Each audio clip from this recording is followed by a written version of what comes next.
Welcome, ladies and gentlemen, to LCK Spring 2023. I'm Atlas. I'm joined by Wolf here for the next day of the LCK. Yesterday was an absolute banger, and today we've got a lot of questions that need to be answered.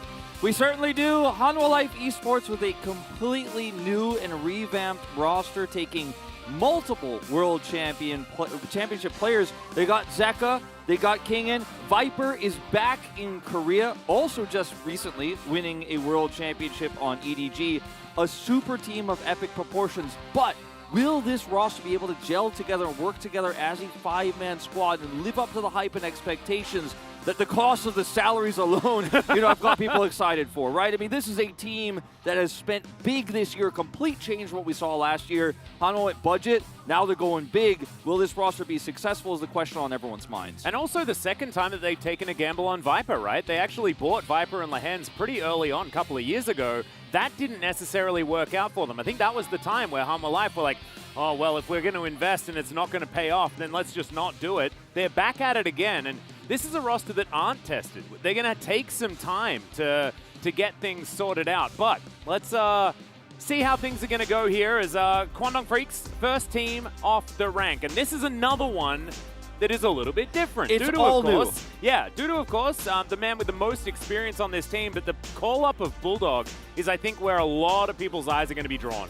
Yeah, a call-up of Bulldog is definitely where a lot of people are focused. Of course, Taeyun and June, a very strong challengers duo. They played for DRX briefly in the LCK, but were a strong set of bot players that worked extremely well with the shot callers, essentially, for the DRX challengers teams. Now coming up here today, Moham's still on the roster. He's really the only one who stayed on this team. No more Elim on this squad. Fate's gone, no Teddy. It's a completely different look here for Kwangdong Freaks. It's very rare you see a whole completely new team coming through like this. And it's players you all know. Like, we know all of these players. It's not like a relegation situation. It's just Kwangdong completely changing things up. Yep, and this is the Hanwha Life Esports roster that we were talking about before. Kingen and Zeka come over from the World Champion Team DRX. Clid also there as well. It's been a while since we've seen too much from him. Of course, spent a lot of time in China now, a couple of different bouts, and is now back. Has been pretty vocal, saying that he really wanted to play back at home, a lot more comfortable to be back here in Korea. And also, we're welcoming back Viper. Of course, this is close to my heart personally. I was really sad when we lost Viper, went over and won a world title on EDG like you mentioned before, and now is back home in Korea to see whether he can make things right with Hanwha Life Esports. He wasn't able to last time. Nope. And Life, it's going to be a challenge to commentate Hanwha Life Esports Life, but he has joined this roster with Viper, and it sounds like a bot duo, like a match made in heaven.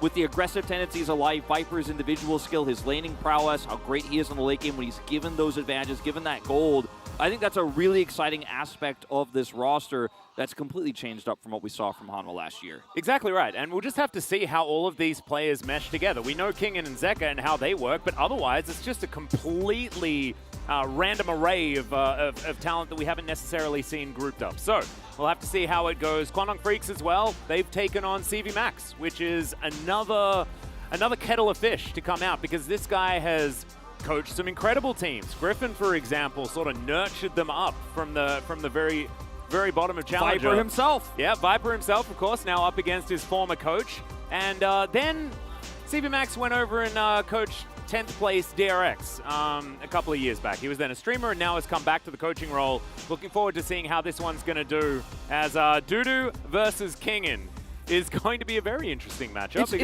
It's funny because it's kind of hype right now, actually. And Dudu had a great end of the year. He was in a lot of people's top 3 for the All-Pro team, actually, at the end of summer, because he was such a great individual top laner. And Kingen, on the other hand, wasn't really on those lists until he went to Worlds, right? His Worlds performances where he really had a big until he went to knockout stage as well. Yeah. Like, that was when Kingen really came alive, and hopefully he's held on to that moving into 2023. And let's talk about Bulldog.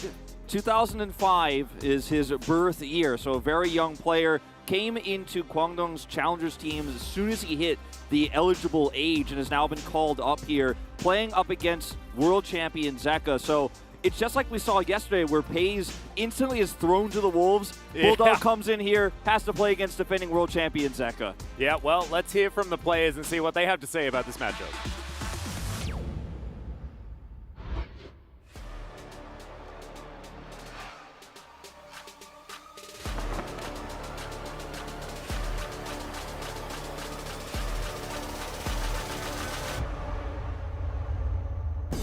20년에 LCK에서 뛰었다가 다시 오랜만에 돌아오게 됐는데 LCK에 가장 돌아오고 싶었던 큰 이유는 LCK 우승을 꼭 해보고 싶었고 미래에 많이 남은 것 같아요.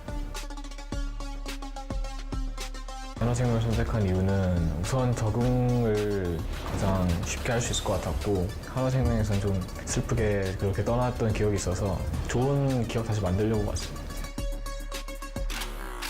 이번 LCK 팀이 육성팀도 정해져 있고 저희 팀도 육성팀이긴 한데 두두 형도 있고 그래서 다른 육성팀에 비해서 센 것 같아서 충분히 이길 수 있다고 생각하고 있습니다. 광동프릭스의 대부분 선수들이 좀 젊고 신인이다 보니까 좀 더 공격적이고 패기 있을 거라고도 생각하지만 정말 그렇게 패기 있게 나온다면 좀 쓴맛을 좀 보여줘야 될 것 같다고 생각합니다. 바이퍼 선수를 이기고 가면은 더 자신감 붙게 쉽게 나갈 수 있는 거니까 그냥 저를 엄청 보여주고 싶은 마음밖에 없는 것 같습니다. 저희가 언더독의 입장이지만 올해 저희 팀 슬로건이 파이트이시거든요. 하나생명 무릎 뜯겠습니다. 돌을 씹으면 뭐 이빨이 깨지지 않겠습니까? 첫 경기는 승리하겠습니다.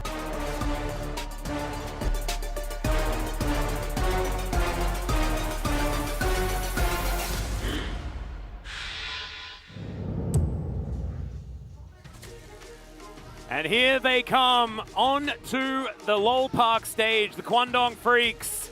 Let's see what this development team with Dudu is going to do. As of course, the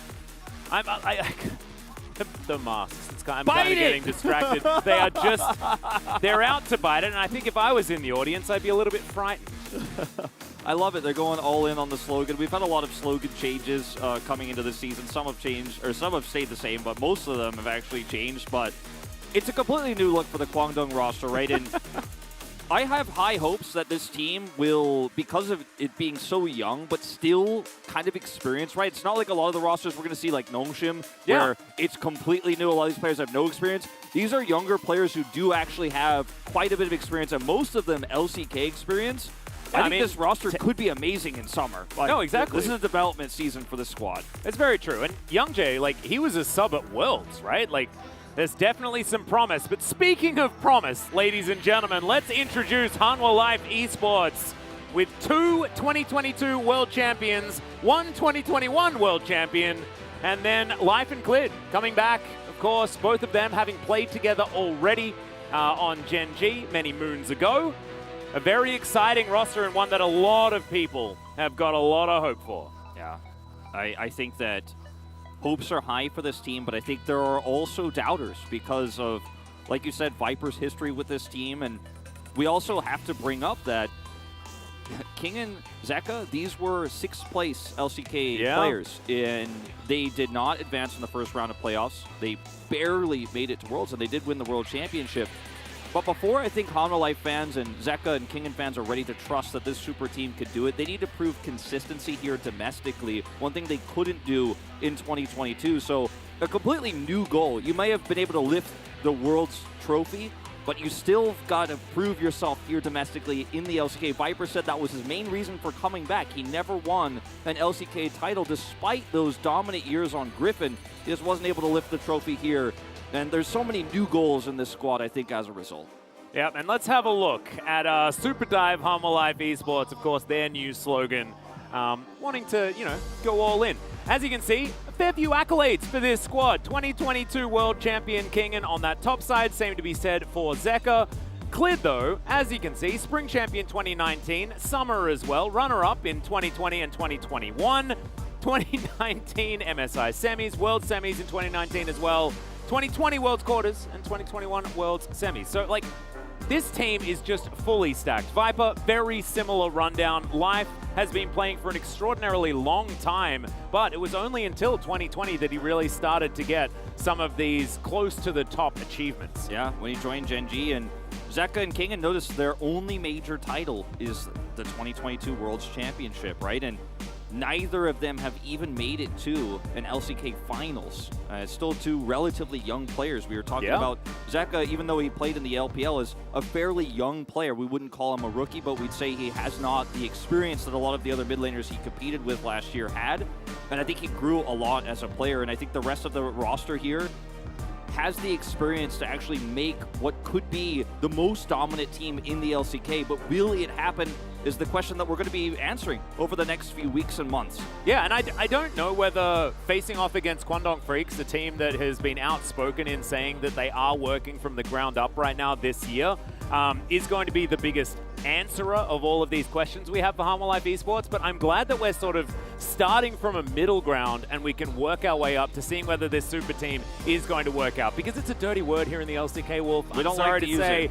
Elephant in the room must be addressed. 2017 KT existed, 2019 SKT existed, and they are not things that we want to remember necessarily, because that was huge names that didn't quite work out. Bulldog, of course, being pulled up. This is a very exciting prospect. If you want to hear more about it, just say his name around Chronicler. Within 200 meters, I think will be close enough, and he will talk your arm off. He's got quite a wide champion pool, but if you look up his stats, you'll be shocked at some of what you see. Like, if you end up looking at all of his records for 2022, you'll be like, man, his stats look pretty rough in terms of some of his CS numbers, his win rates. But remember, he was playing on Kwangdong Freaks' Challenger squad last season, which was not a top team in that division. So as a result, his stats will look weak, similar to Pays, as we talked about yesterday. However, he was a very standout player, so good that Chronicle was singing his praises very early on. All Challengers fans know this guy is hype, and even everyone who's been watching the LCK has kind of heard the whisperings, and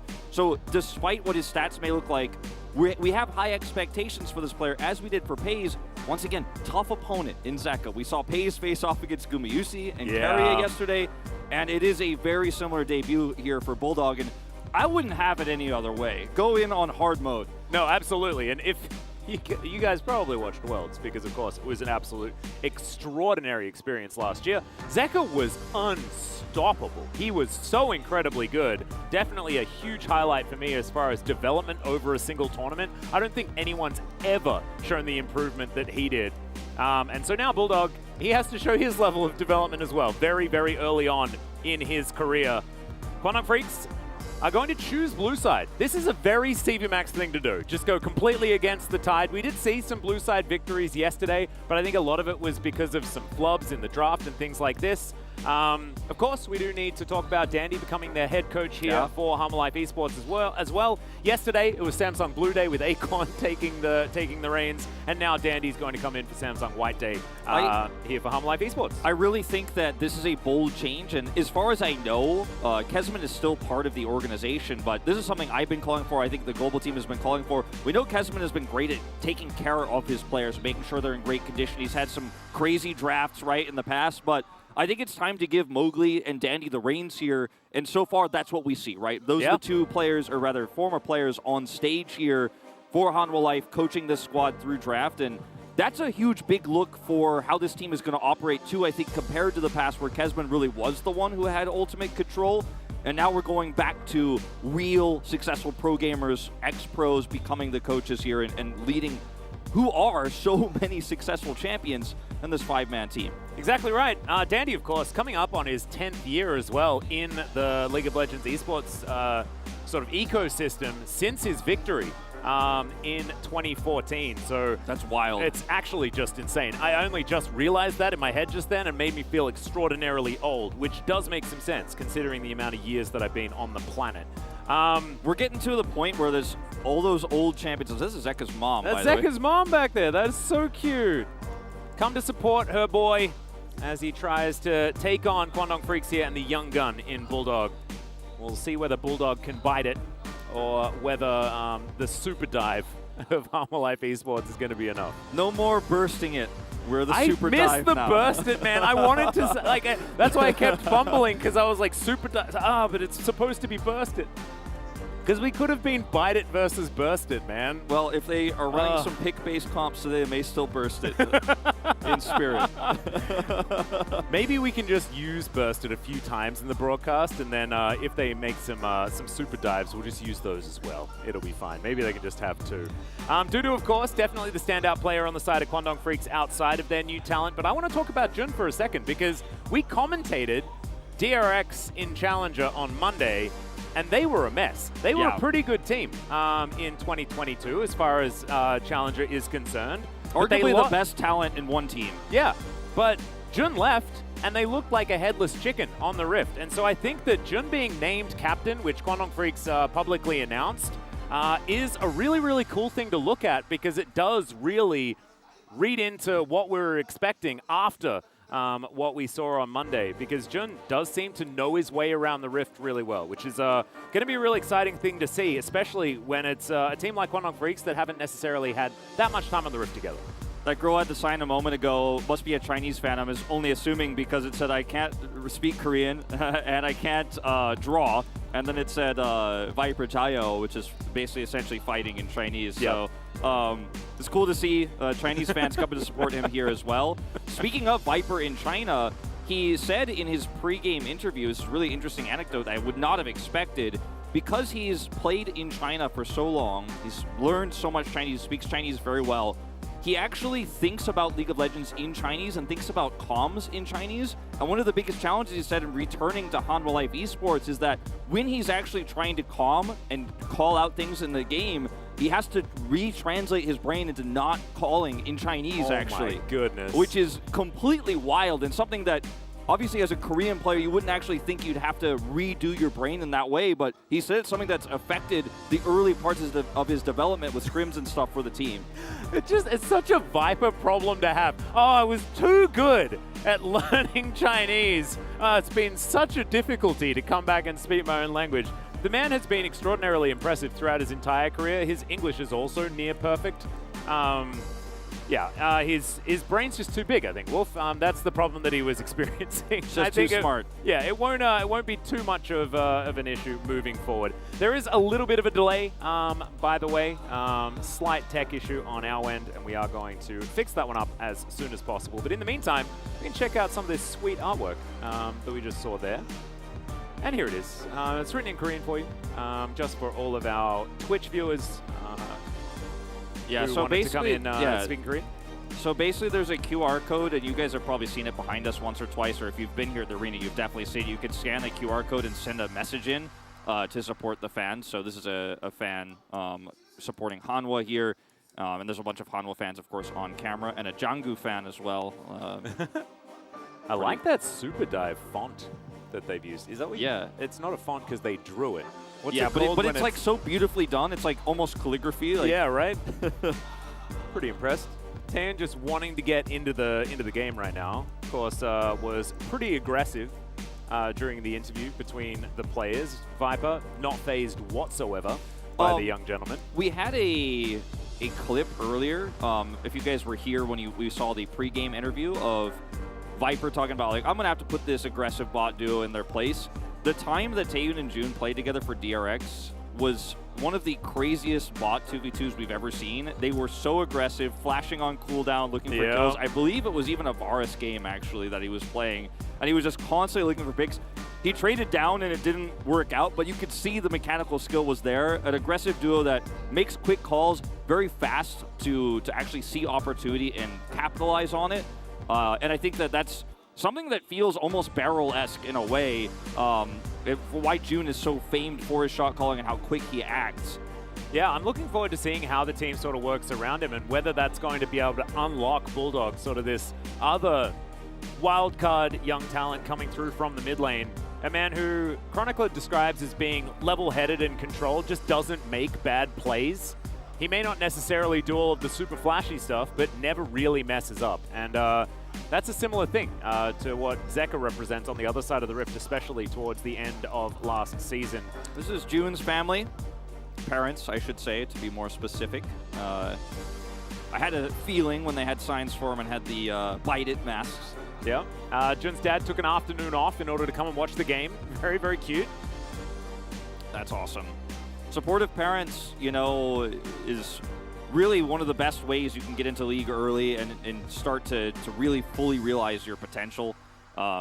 You know, Dongmu, the new player for Live Sandbox as well, she spoke about this in her interview with Ashley Kong about how her mom was really supportive of her when she was getting into League, her brother as well, and having that supportive family, as you see here, Kingan's, or rather Zeka's mom, and another Kingan fan there on the side, not sure if related, but it's just cool to see how supportive families can really get you into League and get you started so you can grow as fast as possible, become a world champion player like Zeka is.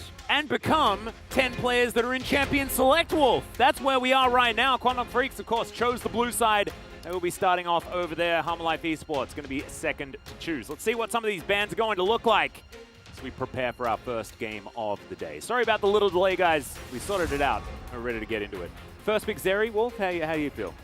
You know, I see Vi. The Vi band, Zeri. the Vi band does sort of tip our hands towards that. Now, Zeri, I think, is much stronger on red side, and I think the blue side is much more inclined normally to look for the aggressive bot 2v2 because you have those level 3 timings with a lot of the junglers right now in the meta where you can invade blue and start harassing the enemy jungler and look for a dive if you win that 3v3.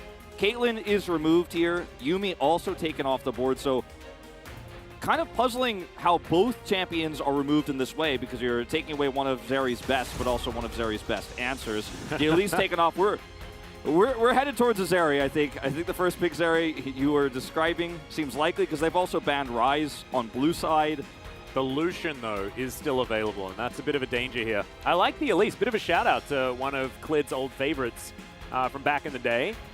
As Helmut, one final ban. What is it going to be? I'd like either Varus, Ashe, or Lucian. However, it's going to be K'Sante. Does feel like with these bans, Guangdong are fishing for strong AD carry pick here. Now, I mentioned the Zeri being stronger on red side. I've kind of misspoken that. I'd say much more common because usually the blue side gets such an advantage from having strong side in the 2v2 and later 3v3. Looking for the Ashe over the Varus here potentially, as you know, Varus, Ashe is one of the strongest 2v2s you can get. Lucian was the other option there. Taking the Ashe saying, you don't want to play Varus into this, do you? I think you can get both now. Yeah, I mean, I think that Hammer are almost priced into picking the Varus just because Ashe Varus is so powerful. You can still just go ahead and pick Varus Karma if they want to. An extraordinarily oppressive lane. Quantum Freaks are priced into playing Ashe towards that bottom side regardless. Could be Ashe Misfortune, I guess, theoretically as an answer, but not going to be the case, as the Maokai currently being hovered. That's going to be locked in here. I think we will get at least the AD carry option here for Hanwha Life right now, because at this stage in the draft, if you don't, you've really opened yourself up to a lot of problems later on, and you've also then revealed one of your solo laners, unless you pick support here, which would be pretty bizarre, and also still tells you the same thing. So it will be the Varus pick away, like you said, because you just can't give Ashe Varus to blue side here, and you don't want to be playing a Sivir into that. You don't want to be playing a Zeri into that, especially without Yuumi. And I think Hanwha Life Esports is Yuumi and Caitlyn bans have kind of picked them into an awkward corner here, but it's not unrecoverable by any means. As Varus is a very vulnerable AD carry, and now the Ashe against Varus is quite strong, because if he gets caught into a CC change with a long-range Sejuani, we knew the Heimerdinger was coming when the Ashe was not going to be with Varus, right? So you've got a pushing lane down here, you've got tons of damage output. Guangdong have a really solid start to this draft, and now the question is, what's going with the Varus? Is it just going to be the Karma? The Soraka is a good option. That was definitely an option that was chosen in Challenger. It didn't work. Heimerdinger is pretty powerful at this point in time. If you don't pick the Karma here, Jhin support. This was played in Challengers today, Varus Jhin. This was played like 30 minutes ago. I think even, in fact, by Hanwha's Challengers team, if I'm not mistaken. So clearly linked up. There's something, something in the water there. We've actually seen a lot of this, the crossover between the Challenger teams and their parent teams here in the LCK. But the Jhin going to be locked in. Let's see whether Life can captivate the audience. We've got a couple of bans to come through now. The Jax being taken away from Dudu. Of course, Dudu like the old Jax, the new Jax, just a bit better. And so you probably would like that one as well. One of the things I was going to mention earlier when we talked about the Dudu versus Kingen matchup is both of them insanely good at Gnar specifically, which was a huge pick yesterday. But with the Cassante removed, we don't know what the matchup is going to be just yet. Still could be a viable option here. I really love this Kassadin ban for Kwangdong Freaks because you're a fairly vulnerable squad in this setup right now. Yeah, you have the Sejuani frontline, but you're kind of trying to pick someone with your long-range CC, and Kassadin can kind of circumvent that flank and then get onto the back line and be a huge threat with the already scaling Varus here. Fiora taken off the board here as well now for Hanwha Life Esports. Feeling a little bit like Dudu is going to be playing Gnar. Yeah. The more things change, the more they stay the same, I guess. Hanwha Life Esports could, of course, pick it themselves. Getting rid of things like Fiora and Jax means that the ability to just split push the Gnar to death is not really going to be happening. Camille's still available as Jace is going to be taken away. Yeah, Camille's still up, and very strong with the Varus Jhin because you lock someone down with the Hextech Ultimatum and you just blow them up from a million miles away. Sylas going to be coming here, and it's a fairly safe line pick here for Zeka. One of his best, of course, at the end of the summer season and leading into Worlds where he was still extremely meta. So feels like a terrifying thing to face here for Bulldog in his opening match, and he will try to chip away at it with the Syndra pick here. And they have engaged from every single aspect of this comp right now from a pretty safe distance. And when the Ashe gets fed later on, the damage follow-up is definitely pretty intense as well. Similar idea here with the Taliyah pick, but it gives you a little bit more roam ability and the ability to operate more around topside with whatever this fifth and final pick is going to be. Yeah, Taliyah, of course, pretty classically picked into Sylas throughout last year. So going to be what Bulldog goes towards in his debut game here in the LCK. And there is the Aatrox himself. Being considered, of course, maybe just a shout out to Kingen, but I think Kingen is just going to pick Gnar. I just think it's going to happen, Wolf. It does still, feel that way. Aatrox for Dudu is a lot of fun. There's a lot of different options, and we've seen all sorts of crazy responses around the world. We've even seen the Kennen as a response to this in a comp like this, but it's a lot of magic damage, and you've got a pretty awkward comp to try to set up for with a Kennen ultimate. And so surprise! I think you just stick with the vanilla one in this case. I think is the best option for Hanwha Life Esports because you already have so much range. It feels like the differences in these comps is Kwangdong have long range engage and Hanwha Life Esports have long range damage with a really nice front line to set it up. So if you're Kwangdong, if you can actually get the backline in any of these fights or catch Gnar on a flank while he's trying to set up for his Mega Gnar, you get that first kill. The fight becomes pretty self-explanatory, but if the fights go longer and all of the engaged, Sejuani ult goes in, Taliyah wall's not great, onto a Sylas who survives because he's got great sustain, onto a Maokai, or onto a Mega Gnar, you're going to have a bad time against that Varus Jhin backline that is going to have so much damage output and, frankly, a lot of utility, too. Yeah, I'm very interested to see how this Jhin Varus lane is going to go. I'm glad that the mad science is out already, and it's not on the CV Max side of the Rift. Maybe it was Viper all along. Who knows? We'll just have to wait and see whether it's going to work out here as we head towards the Rift for our very first game of day 2. Yesterday, absolute banger. Today, we'll have to see whether it can follow in its footsteps. Let's run over these rosters one more time. Dudu back on the Aatrox here. We have the Ashe Heimerdinger for Taeyoon and Jun towards that bottom side of the map. And a young bottom lane that has played in the LCK before, but off to a great start as far as draft is concerned there on that bottom side. Yeah. I'm really excited to see how Bulldog does against the Sylas here for Zeka because pretty good matchup for Taliyah, but one wrong step, one wrong move, one good gank from Klid, and that matchup goes off the rails in Zeka's favor so quickly. Exactly right. Klid picking up the Maokai. We'll see what kind of Maokai it's going to be. I hope it's not the AP variety. Let's get onto the Rift.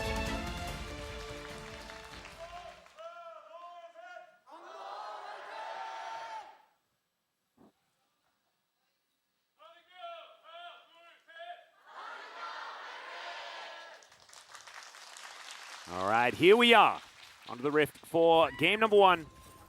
Kwangdong Freaks taking on Hanwha Life Esports. Ooh, I like that we've toggled the vision. We didn't know that Hanwha Life Esports were there, and neither did Kwangdong Freaks. Yep. Klid's he's not involved in this, but otherwise a 5-man here for Kwangdong Freaks. Fighting over this brush control is pretty important for the Heimerdinger Ashe, getting this turret set up so that you can hit level 2 the fastest possible against what is a lot of poke and wave clear, obviously, for Viper and Life here. Because you could use the traps for the Jhin to kind of push that through, and then you've got long-range poke. If you end up hitting Ashe and setting up for that insane poke, you get the slow from the flourish. Ashe takes a bad trade away from the turret, can get disastrous. So you want to make sure you can control this brush as Kwangdong Freaks at level 1 if you can. Yep. And that's what they commit to. Yeah, I do like Klid's Maokai skin, by the way. Looks like he's got like a hydroponics unit on his back. It's kind of cute. I know he's a tree, and it's sort of like the astronaut skin. I think wearing the Christmas skin like we saw yesterday is kind of like, man, we're already halfway through January. It's like, if you still got your Christmas lights on, if you still got your Maokai Christmas skin on, we're going to have a talk. Oh, no. We've passed that era, okay? It's definitely halfway through January already. It's just admitting that you've still got your Christmas tree up. I went to my barber the other day, still had his Christmas tree up. I almost walked out. I'm like, come on, man. I didn't though. He's a great barber. Anyway, Harmon Life Esports taking a fair bit of damage here. Of course, it's a bit of a problem when you're up against Heimerdinger and you have to walk towards turrets. Yeah, and getting that control early like they did at level 1 is really going to help them push this even harder, like I was saying before. Once the Jhin and the Varus get level 3, like they could trade back a little bit here, but it is a very annoying early game to play out, as you could see here. Yep. It is going to be the phase rush variant of the Maokai as well, so a little bit more of that bruiser flavor, which we like to see. I really like it with the Sylas because it allows you to follow up or set up for the Sylas so easily, especially when you're looking for those mid ganks. Yep. Ooh, Youngjae was looking to wrap around. He's going to continue doing so. Klid is first, however, and he is going to get that flash twisted advance. There it is. W's going to land, but Klid is just dead. That is not the way you wanted to start the season. They do manage to get another kill also towards that top side of the map, and Kwangdong Freaks 2-0 before 3 minutes. Yeah, this is rough. I mean, Klid commits very heavily there, and twisted advance, you don't get to say, oops, never mind, I don't want to go there. You click it, you go, and you're under turret, and yeah. Yeah, they got both of Jun's summoners. Though. I mean, they did get Jun summoners, but they didn't get Taeun, so he should be able to defend this push pretty easily. Heimer's going to come back here. Oh dear, Bulldog. This is one heck of a debut. Yeah. Airy start here, has a ghost. He didn't even use it to get that amazing set of picks, or rather poke, onto Zeka. So of course, still has good ghost. matchup for Talia. We do have to remember that, and Sylas does tend to go down pretty low early, but still. So heal first here. Klid goes in for the smash, but is just under turret and is locked up. The slow from the Ashe arrows there going to be very problematic. He just went a bit deep, let's say, and we didn't see what happened up here at all. Yeah, I think he also got grenaded after he landed the as well. the grenade was the thing that kept him there first, and then he was doomed, I think, without the slow. Up here, Youngjae just sneaks through. Kingen has no idea, is punished very early. And 2 wins on both top and bottom here early on for Kwangdong Freaks, taking an 1,100 gold lead at 4 minutes. Yeah, not necessarily the expected outcome of the early game. However, based on the compositions, something that could happen. See whether Harmon Life Esports can tighten it up as Kwangdong Freaks are at it again. Zeka just dashes out of the way, abducts himself back towards his turret. He'll be absolutely fine. Viper farming pretty nicely here towards the bottom side. Taeun struggling in that department pretty heavily as the deadly flourish comes through. Grenade gonna land. Yeah, Jun He's hitting them. Yeah, he's showing some mastery here. Of course, he was formerly a DRX support player, and Beryl also was a pretty good Heimerdinger, so it does make some sense. Youngjae is flashing on Klid. He's like, I should have been the starting jungler, and he's going to pick up the solo kill. Yeah, storyline we didn't talk about too much, obviously, is Youngjae playing behind Klid on Genji.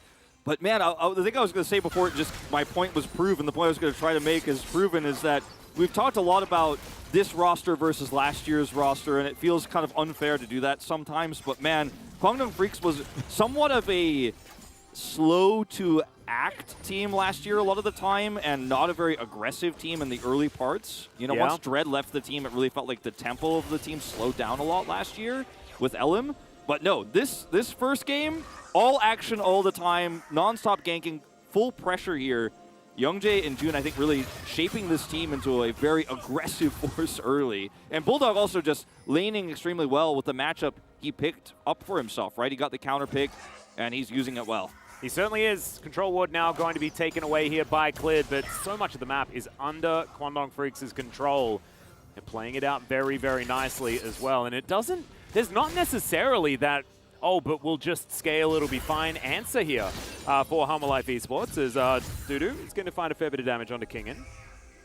Observers always have to just see what Youngjae is doing all the time. It's like, well, hold on. We were going to look at that trade topside, but Youngjae is about to set up a dive, and this is a Varus losing control of his turret. And this is something we don't really see all too much, because usually the Varus versus something like a Zeri, and the Varus is pushing, and the blue side jungler that's with him is winning. This is red side Varus just losing control, and once again, flash through here for Youngjae to set up the stun. Clid is just dead, gets permafrosted. That's the end of that. Caught on a Gromp, doesn't have his health, and Youngjae just instantly flash capitalizes, takes him out. Man, beautiful play. Early Drake with the Heimer turrets. Exactly. Jun able to head on over there, orchestrate that play. Looking forward to seeing how the mid to late game is going to go, because so much of it is going to hinge off Jun, and we're going to learn so much as to sort of how his mind works for the game. As, oh, that is a really nice Infernal Chains. At the very edge of it, forces King into flash. It's a flash advantage top side here with the Sejuani jungler that already got a successful gank on Kingin earlier. He's fallen fairly far behind here in this lane. I mean, it doesn't get much better than this. Yeah. And remember, I mean, we're back in the LCK, you know? Maybe it's Kingin and Zeka weren't necessarily the kings of the LCK. They are the kings of the world, not the kings of the LCK. They could be, but not the kings of Game 1 of 2023. That is very true. We're not counting our eggs or anything like that, but so far... No flash on this Gnar. He does have Mega. Is it going to save him, though, is the question. As Q misses, everything else misses, and Kwangdong Freaks is going to say, all right, you just hang out over there, mate. It'll be fine. Looks like Rift Herald is going to be on their mind. It's Clid going to head towards his Brambleback, has no interest in stopping this whatsoever. So regardless of the, I guess you could say, failed gank where they don't get Kingin, he survives, uses Mega Gnar, but they're like, well, we're trying to set this up into a Herald play anyways, and you can't stop us. We crashed a huge wave of minions into the turret. Free Herald for them. Bulldog has control of mid, and they get that early Drake and the Herald because they were able to kind of sneak the Drake away with the Heimer turrets while Ashe got a free back. I mean, they are really maximizing the small advantages they've had so beautifully here across the map. Yeah. It's certainly not looking like it's getting any better anytime soon here for Humble Life Esports. However, they still can find themselves some fights around this map. Kwangdong Freaks pretty beautifully just transitioning into objective after objective, being able to lock down the Rift Herald after collecting that first Drake like we were talking about. Infernal and a Mountain now on the cards in 3 minutes time. We'll see whether that is what Humble Life Esports are going to be able to fight for, as Viper taking a fair bit of damage there. Going to be more of that lethality, oh sorry, more of that mana stacking variety of Ashe. Kind of cute here. Let's see exactly how this one goes, but having the extra mana is going to be so oppressive in lane here, obviously, and going to be building up towards this full tier early with the extra assist gold he picked up. And over here, we're still tussling as Clid hits level 6. Got to be careful, Youngjae, around this one. I mean, Youngjae's just feeling himself, though, man. Like, I don't know. I feel like Youngjae... feeling personal. Youngjae is one of those players that we only saw a few times, and he played behind Clid, and he did okay, and so people weren't really upset with him, but they weren't that hyped about it. But I always thought, okay, this guy's got potential. Genji's lineups back then were so promising, and we always trusted, like, oh man, look at the development of this team. And I think he's showing it here, at least in this opening game, how good he is for those who forgot. Yeah, absolutely. As, all right, Chains of Corruption connects onto Taeun, but he's going to be able to break them using his cleanse, of course. A couple of plates do go down, though, as Jun just continues to fire rockets and be frustrating. You'll notice Viper doesn't have any summoners. I believe that happened off-screen. So losing that cleanse, not the hugest deal there for Taeun. He does still have summoner spell advantage with that flash being available. It certainly does. The gold graph, you know, it's the kind of growth you're looking for this early into the game. And we'll see if it continues here for Kwangdong Freaks, who haven't set up any sort of deep vision or anything like that. I think Clid's been doing a pretty good job with sticking around Zeka when we see Youngjae come through, so he hasn't been able to get some sort of massive vision advantage. We aren't seeing, you know, Dudu getting so far ahead that he could get some deep wards up here.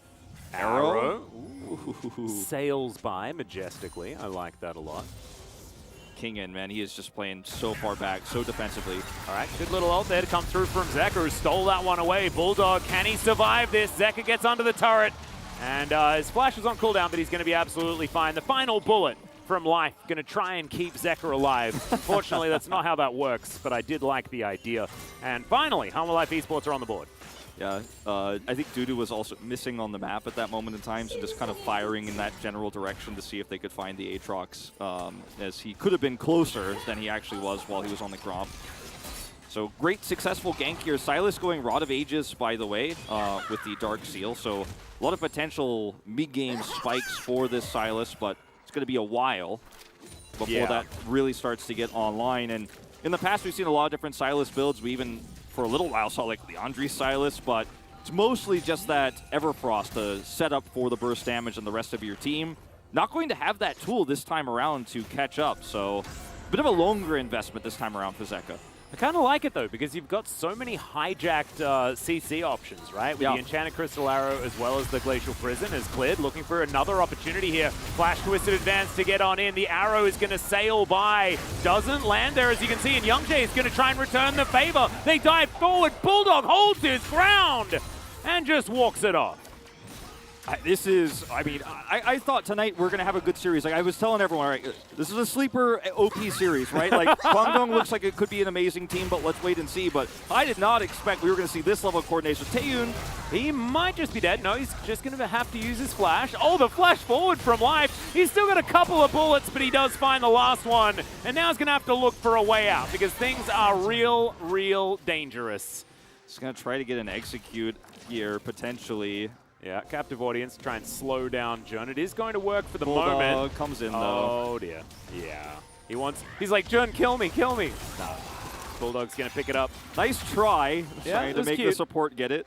But, yeah, that ends up looking really cool at first, but it is a big trade up for Guangdong Freaks here. An extra kill for the Talia. And look at Youngjae already having his Mythic online here, so some of these mid-game fights he can actually do quite a bit on this Sejuani. As we're going to watch this once again, how this all starts off, Bulldog's gank here, where Zeka steals the Sejuani ult. But the more interesting one, arguably, is what happens the second time, where he's extremely far ahead. Everyone's on Drake. And when I first saw this, I was like, oh, this is a bait. This was so sick. But really, I think it's just kind of convenient that everyone was on Drake. He's super far up. He knows his teammates are fairly close. But the reaction time and how quickly Youngjae rotates over and how much long-range CC they have just really helps him escape. Also, Bulldog just didn't get hit by almost anything that Zeka did.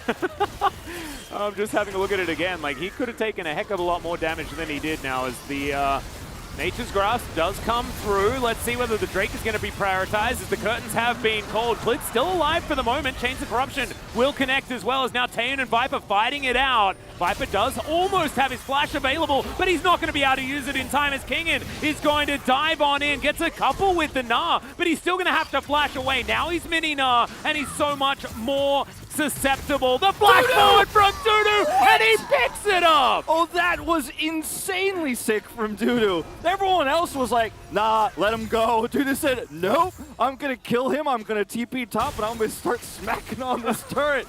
My name is Dudu, and I'm back, baby! To me, This is crazy we're watching, because this is right now essentially a stomp. One of the most one-sided games we've seen so far this season. As a Talia Weaver's wall setup here is pretty nice. Curtain Call comes out in support Jin, though. Not a ton of damage, trying to stave off the pressure. King gets his Mega Gnar. He's very late to the party. By the time he can get over this wall with a Blast Cone, Viper's already dead. So his CC here, essentially irrelevant. He's just trying to save Zeka. And, you know, this is the Dudu moment. Everyone's like, no, we're out. Dudu's like, I don't think so. Flashing in, chains come through, grabs the kill, TP's top. That couldn't have been more smooth from Dudu there. That was actually just amazing play. I'm speechless. Yeah, I don't really understand what's happening, but I'm right here for it, and I'm looking forward to what's going to happen in Game 2 as well. As, of course, this one's not over yet. 15.5 minutes right now. We do have a Hextech Soul as well. which is a bit of fun. Relevant Drakes the entire way through. Would have been a little bit better if there was at least one Cloud, but not going to be the case this time, and I won't be too upset given what the game has given us so far. Second Herald to come through here, and that will be all of the neutral objectives. I mean, we're 3 kills away from like a perfect game. Yeah, I mean, here for Kwangdong Freaks, which is pretty unprecedented, to be honest. The one lane where Hanwha Life Esports have a lead is Zeka in, you know, a losing matchup, but it's because he had a small CS advantage because Bulldog has been kind of cleaning up some of the pieces here, was killed in that gank. But that's really the only advantage they have. He has also 2 plates of gold that he's picked up here, 350. But otherwise here across the map, it is all Kwangdong colored. And they have some deep vision. They're starting to set up here on the top side of the map, the Raptor camp there. They have a lot of vision set up for Dudu to actually push further here so he can grab that top side turret. And for Hanwha here, you know, like you said, there's not a great scaling argument for this comp. There is a lot of pick potential, and as Life gets stronger too, some of that extra damage he's going to have if he can set up for Viper, if Zeka gets into the backline somehow. There's a lot of potential for a comeback here, like, don't get me wrong, but I just don't see it happening right now considering how much control on the map Kwangdong Freaks has. Yeah. There's also the Hydra variety of the Ashe, so not necessarily a heck of a lot of, I guess, like, single target DPS. I'm gonna have to hold that thought for a moment as Youngjae's taking a bit of damage. He instead decides to flash, and he will be absolutely fine. Arrow sails by, but doesn't find any joy. I'm so, gonna have to back away as well. They get the flash out of Youngjae. King in. Ooh, narrowly dodges that Q. Another Infernal Chain, but Kingen seems to have got his eye in as far as avoiding that one is concerned. Now trying to turn this one more time. Has the 3rd Q, but Kingen's got a Mega Gnar. Could be an opportunity, but doesn't quite find the space drill. I prefer the house. Yeah, I mean, we just call it house anyways. We often do. It's a drill-shaped house in this case. I don't mind when it's a clock. When the Gentleman Gnar throws a clock, I'm into that. I'm into that. But otherwise, like the house. Zeka down here knows that Bulldog is in the area as well. Youngjae also going to come down. Zeka's going to have to vacate the area. So one good thing for Hanwha Life Esports in terms of how the rest of this game could potentially play out is that Kwangdong Freaks' comp is essentially a pick comp, right? They have so much CC between the Talia, the Ashe Arrow, Heimerdinger's Grenade, and obviously the engage that Sejuani can offer you with her ultimate just from going through a brush, right? And there's so much that Kwangdong can do to blow up a single target, and because they're ahead, even a Mega Gnar, even a Maokai that gets caught is vulnerable. All right, well, I think that might just be a dead Bulldog. You saw even as he was dying, a hand on his head. Just like, made a whoopsie. So Zeka is continuing to be the guy on the team that's getting the work done. A little bit sad that it was Life that stole the kill. I think they would have liked to feed Zeka a little bit more, but there's a bit of that experience showing through as Viper's now trying to get away from Jun, and it's just going to take a heck of a lot of damage. Nice cleanse there. Pretty Captain Jack-esque as Viper makes his way out, but still has to use a summoner spell to escape a support Heimerdinger. Okay, now they've got a potential setup here to dive this Aatrox. Zeka's going to get some gold bottom side here. Bounty, I think, just fading away. Oh, still up. So that's significant. Absolutely. And, you know, Kwangdong Freaks now grouping towards this Drake, but really nice macro play here from Hanwha Life, putting the pressure onto Dudu while also getting that turret while Bulldog was picked. Will he get away with it, though, is the question. Yeah, it's the Heimerdinger gank one more time as the chain is not going to connect. Flash to get out of the way of the grenade as the turrets are still on in. Permafrost not going to be enough there as he gets underneath the safety of the turret. So, Zeka lives another day. Yeah, and they still will get the Drake here, of course, a little bit delayed by their attempt to kill Zeka, but he gets away with grabbing that extra gold for his team, slowing this game down slightly, but still, Kwangdong Freaks absolutely in the driver's seat. Glid's ult. Yeah, Nature's Grass coming on through, but World Ender is going to give Dudu. Oh my goodness, Life! Okay, that is not the shove that you needed. Jun going to look a little bit silly with the flash rockets missing onto the Jin, but still, message received. Bulldog has a fair bit of damage. Yeah, it's like Kwangdong Freaks are like, this game could be a little bit more one-sided actually if we hit some of these, but we're still gonna get the turret, we're still gonna get the Drake. Zeka's still gonna flash on the bottom side, and I was going to say earlier, yeah, that pick onto Zeka, or rather onto Bulldog is amazing. That's good news for Hanwha, but the other good news, right, this is going to be that pick on the Bulldog. The other good news is, as you can see in some of these skirmishes, if the CC doesn't connect for the side of Kwangdong's comp, the long-term follow-up in these fights is kind of awkward, right? Heimerdinger went for Rylai's first, doesn't actually have the Leandri's. I do like that Bulldog went for Leandri's in this case because he does need to add some of that extra damage in the longer fights. Hanwha can win long fights here if they avoid that initial setup. A lot of that's going to be about positioning, a lot of that's going to be about vision. And this game is not over yet. Yeah, absolutely not. They're just tidying up minions here in this mid lane. Dudu down towards the bottom side, now trying to get things together. So, taking stock of the situation right now, 4 minutes until the possible Hextech Soul. There's going to be a huge moment for Quantum Freaks. If they get that, the game is all but solidified with the extra power that they will have available. Although, one thing on the table will be the Elder Drake, which has been flipped for a loss before. It has.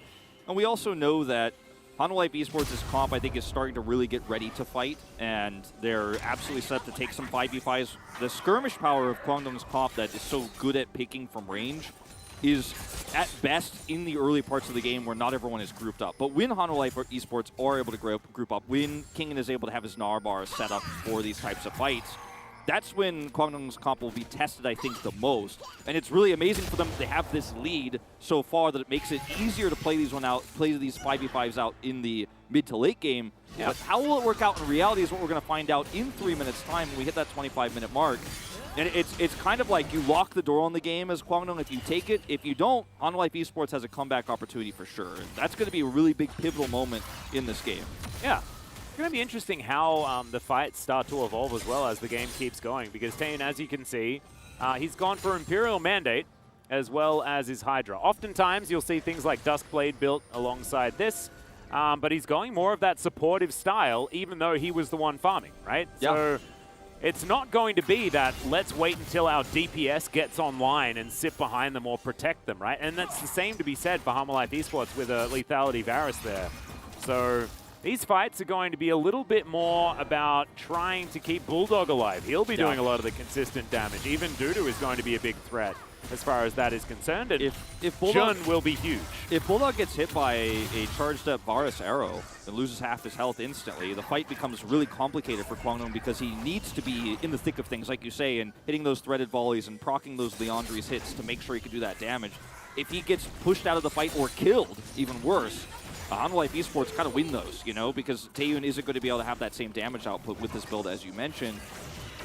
Yeah. Now, with the early Rylai's for June, which I really do like in this case, it makes it a lot easier, of course. But it's all about the setup. I think that's the most important thing for both of these teams is who gets control of the objective first, who sets up first, can get those Heimer turrets ready. Or Hanwha Life Esports going to have control first, and you're trying to fight your way in with that long-range CC. You use it early, then Viper's got free reign with his Varus arrows.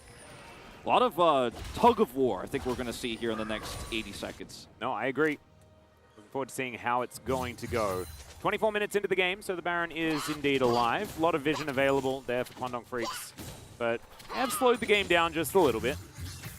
Want to kind of keep seeing them bite it, you know, to use their tagline. And that is what CV Max was pretty outspoken in saying, that he wants his team to be fun to support, a lot of action, things like that. Not necessarily the slow and steady Quantum Freaks that we got used to in 2022. And of course, the team looks extraordinarily different from what we saw then, as Kingen does have Mega Gnar at the ready. Yeah, and Hanwha Life Esports with the back timings here of Kwangdong, yeah, they're set up early on the streak, like it's very early. But I think it's warranted. And because Bulldog is very far away and isn't actually threatening anything right now in the side lane, you don't worry about that pressure very much cross map here. You're like, I will just camp this, I will just sit on this, and I will set up first because that's what's most important. And Hanwha Life Esports are really entrenching themselves here. Kingen has TP, but no Narbar. Is going to use the Hex Gate to get closer. This is when things really start getting fired up. Yeah. If Hanwha Life Esports can win this fight, it will mean massive things for them. Only 3,000 gold behind right now, but with that Hextech Soul, with that ability to brute force turrets afterwards, with the added power that they'll have, it's going to be very important. Pick potential, pretty rife on both sides of the rift, especially when Jun has his ultimate available. Kingen gets that bar from the minion wave. He's got it in a perfect spot here to set the fight how he wants to. Yep. MJ utilizing that shielding that he does have available. That seismic shovel is fantastic. They see the go button cleared. Has to flash away. Zeka finds the angle though, but immediately Bulldog goes golden. Can the rest of the team get there to save him? The answer is yes. as Dudu launches on top of the tree and dashes over the wall. Viper in a whole host of trouble as Umbral Dash comes up again, and he's not going to get snared this time. Dudu is just the hero of this game. As, yep, that will be the Hextech Soul, and I think Quantum Freak's going to win this game. I think so. I mean, like I said, if you get this one, you basically got the game on lock. You've got Hextech Soul with this comp that is so good at locking people down. Then you have that added slow that's going to go through the entire team, and even Zeka's going to have big problems here in the front line when he's getting slowed, and there's just so much ranged and consistent damage with this Leandries on Bulldog.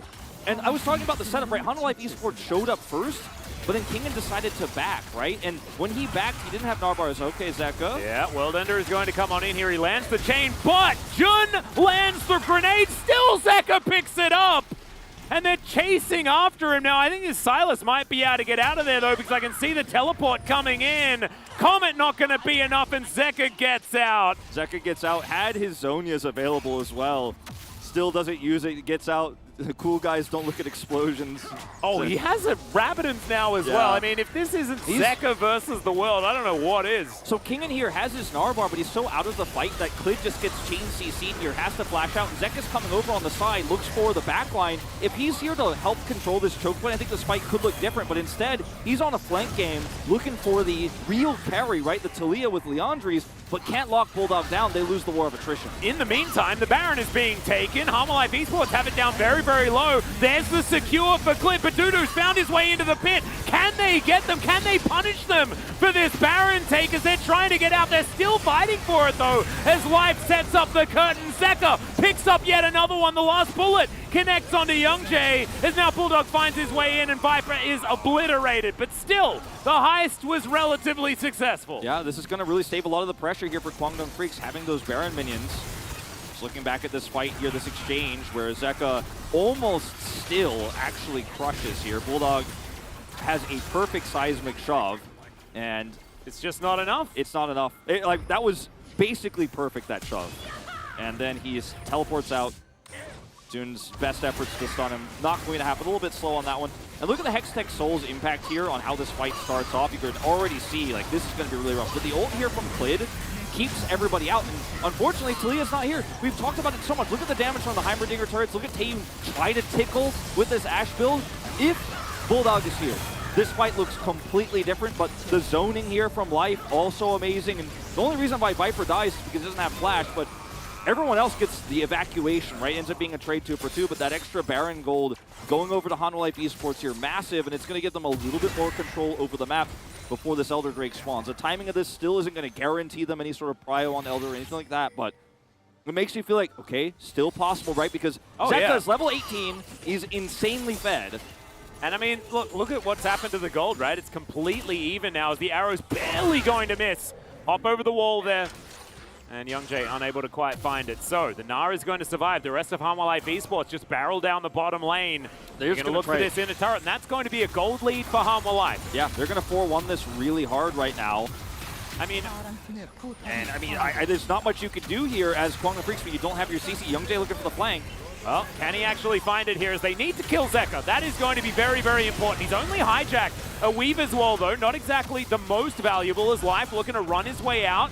And the Weaver's Wall is going to come in. Jun is his target, and he might be able to take him. He's so incredibly low, and there it is. Zeka gets into that backline. Clid, can you protect your mid laner? He is the most important player on your team. Viper running away from Bulldog here is looking to take down Life, and he does manage to get it.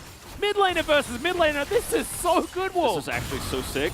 This is, I mean, I had expectations for this series, like I said, but I didn't. I'm not going to lie. I need to be honest with you. I didn't think it was going to be like this. I didn't think it was going to be like this. I was like, oh, it's going to be like a 7 out of 10. You know, people don't think it's going to be a 7 out of 10. I'm like, I'll confidently say 7 out of 10. I didn't know we were getting 10. I didn't know we were getting a 10. Yeah. It's at least 9.5 for me right now. I don't know what's going to happen as this game goes on, though. 2 minutes on that Elder Drake. 7 seconds left on the Baron, so we're back to an even playing field. This fight is so cool for Hanwha because you can push so deep with this composition because you know you have the Maokai ultimate to peel for you. And in this case, Zeka decides, okay, Jun is really low, gonna come over here and lock him down and take him out. Then he's isolated himself. We're not done. Yep, Dudu in a whole lot of trouble. Arrow's going to hit from downtown, and Dudu turns it. The Twisted Dance is fantastic, and Klid's going to flash out of the way. He misses the Q. I don't know how Klid did that, but Dudu's still going to kill him now. Zeka running for his life. The Weaver's Wall is going to be there. Life comes on in, Seismic Shove is going to miss, and Zeka gets away. Zeka gets away, so it's only a kill on Klid here. Still 90 seconds until this Elder spawns, so he'll be up for that. And Kingan's getting a free push here in the top side. He's going to grab an extra turret worth of gold. Still has his stopwatch. Remember, he backed for that when we had that soul fight. Didn't end up using it in the fight. Didn't actually end up winning the fight for them. So his back there didn't actually succeed, but he still holds on to the stopwatch he picked up then, and is getting closer to picking up a GA in this game because he's had so much time to sit in the side lane and free farm. And watch this one more time as Dudu he just will not be stopped. Just will not be stopped. The World Ender gave him a fair bit of healing there. He did get the healing, and then Klid, of course, here is trying to escape, gets out of the queue.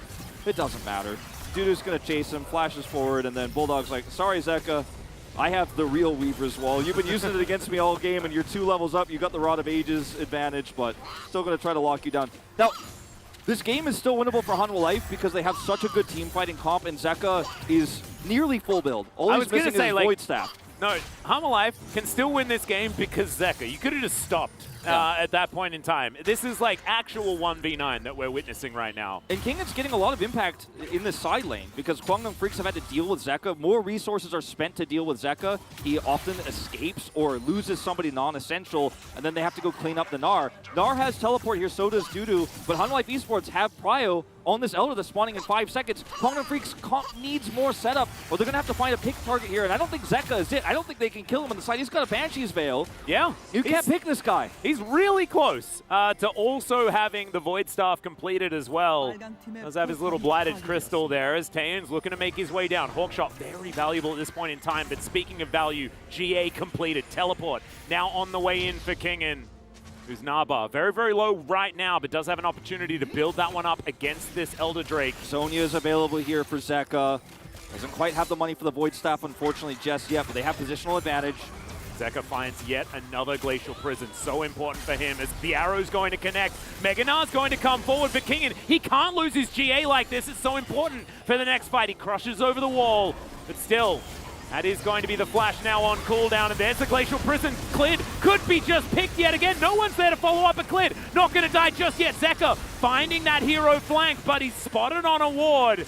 And Dudu looks to try and keep him out of this pit. Kingan gets himself forward yet again one more time, as the ultimate has to be used here against Dudu. He's down to like 50% health here as Kingan goes into his GA, and now Hanwha Life Esports have to make it worth it. Youngjae very, very low. The rest of them on Hanwha are just looking to lock down this Elder, and Youngjae so extraordinarily low. He gets into the pit. It's going to be a 50-50, but Klid secures it in the end, and they have the Elder. Can they now win the fight as Bulldog goes golden, but it just sets him up for death. And Hanwha Life, I can't believe it. They're going to do it against all odds. They take down the Elder, and I don't know how Kwangdong Freaks do it after this. It is, okay, I'm just going to say best game of the season. We're on day 2, best game of the season. Oh, man. It is definitely a bit of a fiesta, but it's the fiesta we wanted to see. Now everybody's low here, and Dudu does, of course, have that Elder on him, the debuff, so he cannot really stick around despite the low health bars here. And Hanwha Life are looking to just turn this into Baron. Despite those low health bars, they've got the push through. This fight is really long, insane. Gnar has to back off. Remember, at the beginning of this, he loses health. Has to TP back in. Zeka is not here. This is a 4v3, essentially. Klid survives. Remember, he comes back and actually is the one to smite this. And Kwangdong Freaks are just 2 split. They're chasing Zeka on one side with this curtain call. So much peel right now just from the support gen, and Kwangdong Freaks can't make a decision. By the time Gnar gets back, it's a disaster. They pick him, but he's got GA, and Zeka can come back in. They're just completely zoned off of this Elder Drake. Beautiful play from Hanwha, and Youngjae's like, I just gotta go for this. I'm gonna go for it. But he loses the 50-50. The Elder flip goes to Klid. Oh, what a fight. It's just some serious Challenger vibes coming into the LCK here today, and I love to see it. It's been such a fun game, but pretty heartbreaking, honestly, for Kwangdong Freaks. They got themselves the Hextech Soul. Everything in the early game went their way. Now Hanwha Life Esports are 5,000 gold ahead. 0-6 Klid comes in and just gets the game-winning 50-50. Sometimes it all just comes down to the odds, Wolf. Yeah. Clint says, don't tell him to me. I'll just wait for 30 minutes and I'll smite the Elder. What more do you guys want? Everybody's so low on Hanwha Life Esports that maybe Kwangdong, if they actually win that smite fight, could have actually killed some of those members, grabbed Baron, and potentially ended the game. It was so close. Here's the arrow. Yeah, it's going to connect onto the priority target. He gets shoved back into the rest of the team as well. Goes Golden and avoids the ult from the Heimerdinger. Now, Nature's Grasp to come forward. Zeka, oh man, these chains are doing so much work. He's got 6 items, for goodness sake, on this Silas. Kwangdong Freaks do manage to get them away from their turret, at least for now. 1 minute and a half on the Baron buff, as they can go for a bit of a reset if they'd like to. Oh, Young Jay doesn't burn down. He's fine. It fades as he's about to burn down. That was so close. Goes away. Hanwha Life Esports have Baron, but they have to back away. The engage was too good. They almost picked Zeka. He's now down to Zhonya's. Anyone can win this game. I mean, I think Hanwha Life definitely in the driver's seat now with this Baron buff, but they have to reset. Kwangdong Freaks can breathe for a minute, and it sounds crazy to say this, but we might have another Elder fight in 3 minutes' time when we crest the 40-minute mark. Oh, what's better than one Elder flip, Wolf? I think it's 2 Elder flips, exactly. Oh, and now we're looking for all these cooldowns to come back up. Like, it's been so long since Kingen actually popped his GA that it is coming back up here relatively soon. We're getting back into the Zhonya's territory here for Zeka. They're still trying to push this deep and find that inhibitor damage, right? But we haven't even touched the inhibitor turrets just yet because Kwangdong Freaks have done such a great job at setting up flanks and looking for those engages on whoever's at the front. Zeka, they want to grab that Banshee's Veil off of him. They're successful. That is huge because with the Banshee's Veil, he is basically immortal on the front line. But he's able to collect himself a weave as well. Hop to get out of the way of the Enchanted Crystal Arrow, and the Abscond not going to connect there onto Young Jay. Would have been a battle that would take a fair bit of time there. Of course, this is Wani pretty tanky right now. All right, Deadly Flourish comes on forward. Young Jay happy to tank it. Does have the Warmogs as well. This Radiant Virtue that he picked up before. Now has augmented the build with the Force of Nature. So understanding that Zeka is definitely a lot of the damage. 5 seconds on the Baron buff. Here's the Weaver's Wall. Yeah, gonna just use it to get them away from this turret. Looking to try and utilize the rest of it, but a lot of damage to come through here. The W-empowered arrow. So much. Half health, Jun.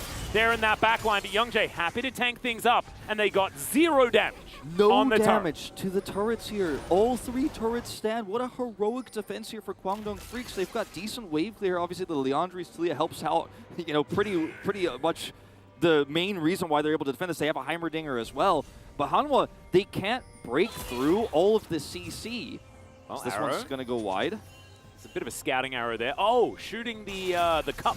Yeah. They're like, I want one of those. Yeah, and Hanwha Life Esports like, we've got 3. We can barely hold these things. and like, we are going to have that Elder fight. GA coming up in just a few seconds here for Kingen.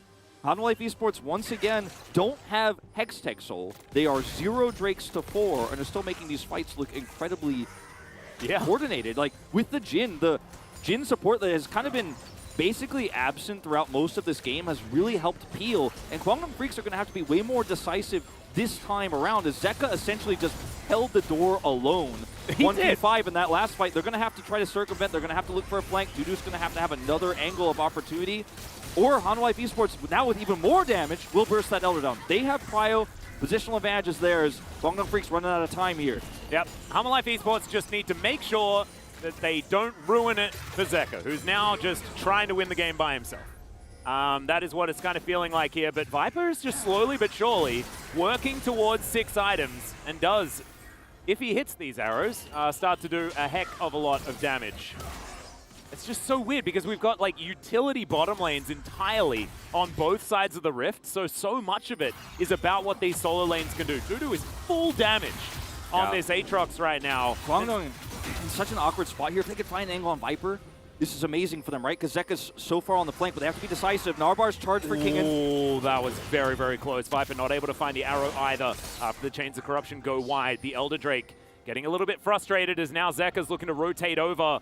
wants to try and set his sights on Dudu here as they get towards the turret. Weaver's wall to block them off as Bulldog wants to find the shot, doesn't quite get it as cleared. May just fall down, he gets the Nature's Grasp off, but still he's going to go too low. And now Hololive Esports, yeah, they're just going to go for the base race. It's like, yeah, you can take a dragon, but Elder for Nexus? Have you guys heard of that trade? It ain't a great one, ladies and gentlemen. Stopping the backs here, Dudu alone is going to have to use the healing from the fountain to try to stave this off. Exactly right, and this is going to go to Quandong Freaks, but there are two towers that have fallen down. The Nexus is going to go, and Hololive Esports are going to do it. I correct myself. Zeka is going to do it. I picked up my POG selection paper, and there's only mid. It doesn't let me pick anything else. It's broken, in fact. They gave you a sheet that it's just written mid, like over the entire paper. Yeah, it just says mid only. There's no other choice. Oh my goodness, what a ridiculous game. But it was the understandable outcome, of course. The Hololive Esports super team taking a clean victory over largely a challenger squad. In the beginning of that fight, I really thought this is a mistake for Hololive Esports, pushing with a Gnar and a Sylas, and they didn't have the deep push into the base just yet. They had to break the entire front, the inhibitor turret and the inhibitor, and the rest of the squad was kind of awkwardly off on the side. And I'm thinking, okay, this is pretty easy disengage for Kwang, and they should be able to get back, right? But it's Jin and Varus. They have such good ways to shut down those backs, and even with the recall attempts there, Quandong Freaks couldn't be decisive in two Elder fights back-to-back. The first one, they chased Zeka a little bit, got pushed away, lost Elder, just barely, mind you, barely. And that's what brings Hanwha back into the game. And then in the second fight, they're just unable to retreat quickly enough. Then they're stuck, can't recall. Elder is still very healthy. When Hololive Esports make the snap call to just push down mid and kill the Nexus, and they just barely pull it off. What a crazy game we just watched. You can't help but smile after a game like that. It's a little bit unfortunate for Quandong Freaks, who had it all but in the bag. I mean, it was in the bag. It was in the bag, and then somehow Zeka broke the bag. He's like, I am so large. Look at my broad shoulders. They cannot fit in this bag. And he just shattered it. And that was what carried them through, of course. It's not exactly shown on the damage graph. Viper doing a heck of a lot of work, especially as the game got towards the end. Kingen having a really rough laning phase and having a tough time against Dudu and Youngjae, and fell very far behind, but then side laned so extremely well that he got to level 18 quick, got that GA very fast, and him setting up that push mid is what led to the victory as well. What a great team effort from HLE. Yeah. Just an incredible first game. I really hope that the second one's like that. We are going to go to a short break. When we get back, the no carpet space.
우리는 여기서 보자.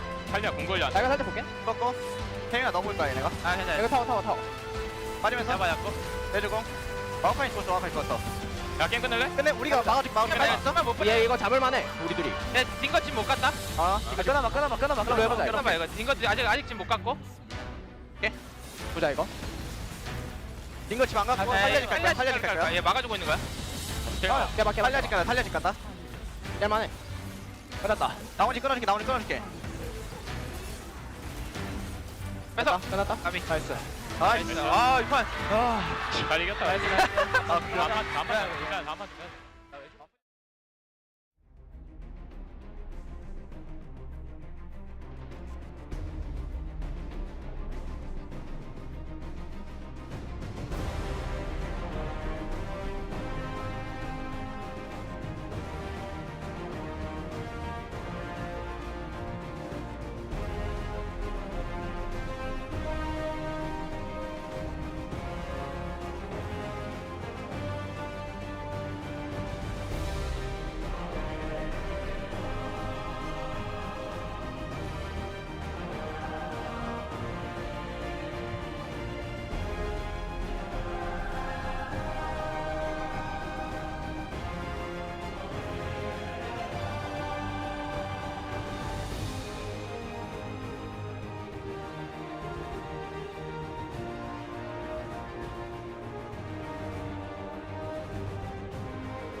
everybody, and welcome back to the No Carpet Space. It's me, Valdez, with Chronicler, and that was a game that I don't think we really could have expected, especially because Kwangdong Freaks, they just started off incredibly strong and had a great performance. They did lose in the end because of some peak gameplay. It was a great game. What did you think, Chronicler?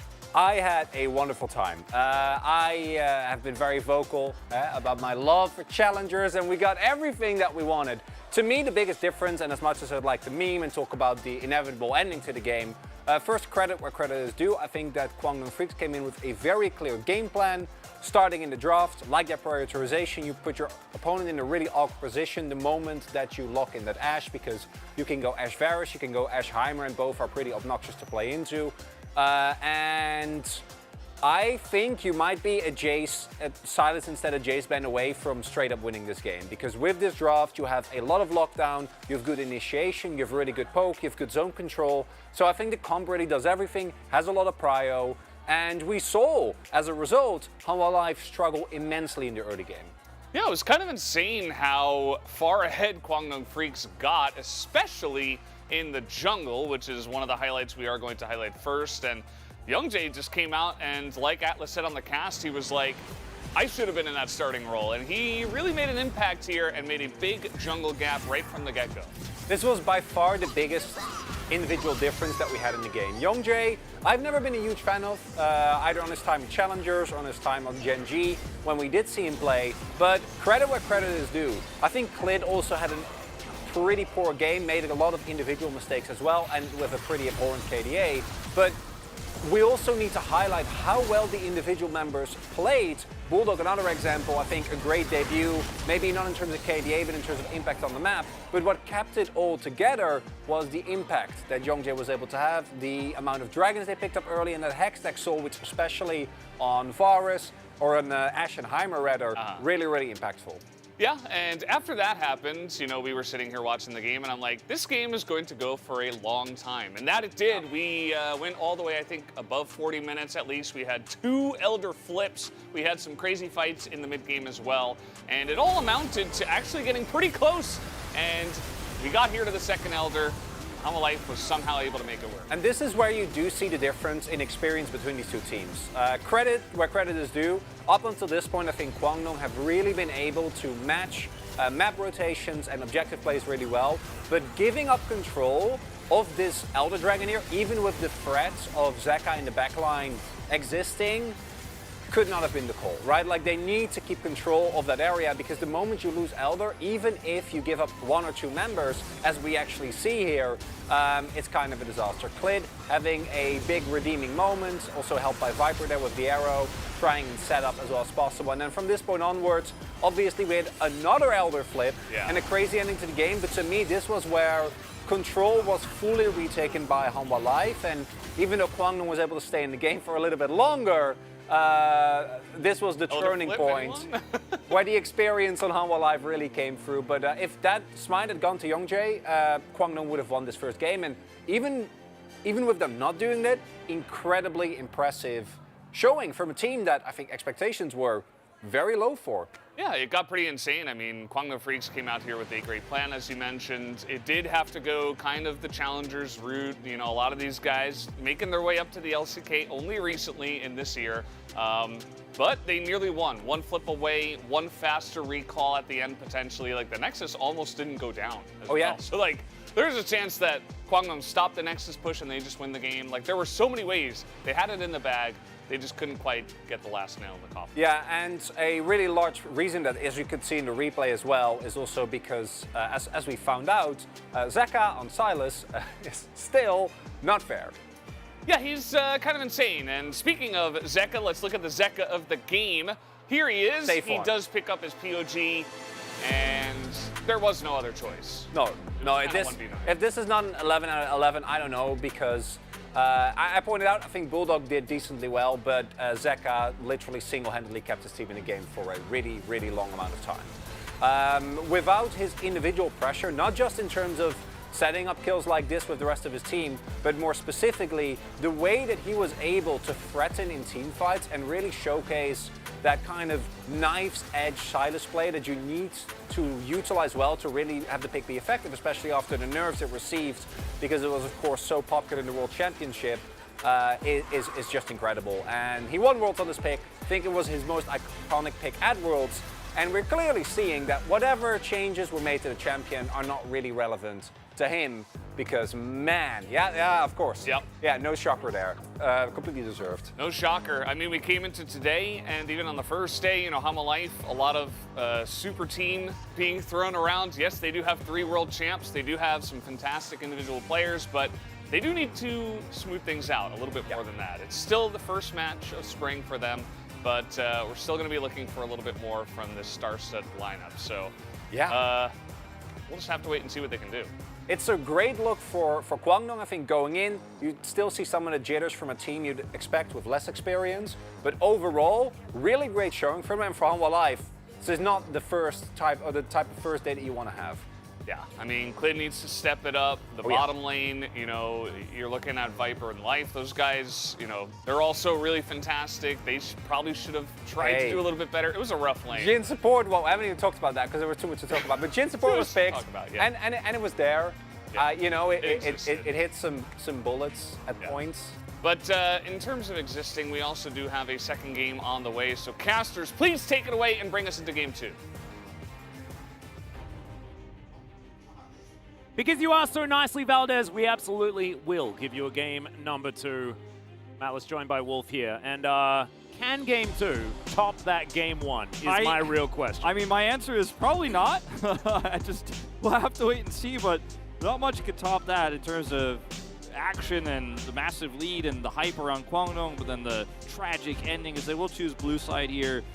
Carlos said, not the kind of Thursday you want to be having if you're Hanwha Life. It's the kind of Thursday I want to be having. And I hope we get to have it a whole lot more going into the second game.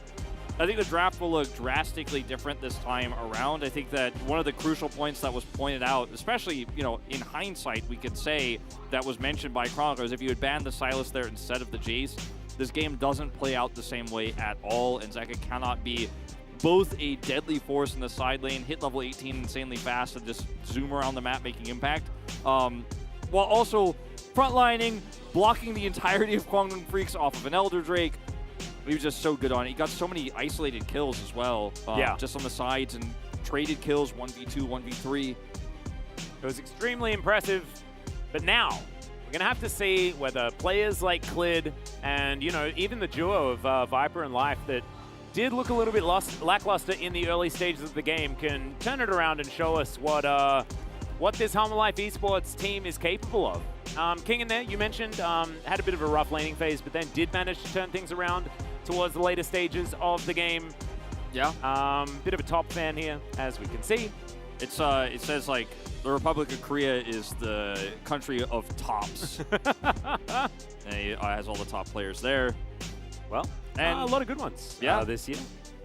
You know what's so interesting about talking about how Dudu has stepped into this role, a new player on this team? Like, there's one player we haven't really mentioned at all, and his name is Keen, right? The franchise player for Afrika, now, of course, renaming and rebranding to Kwangdong Freaks.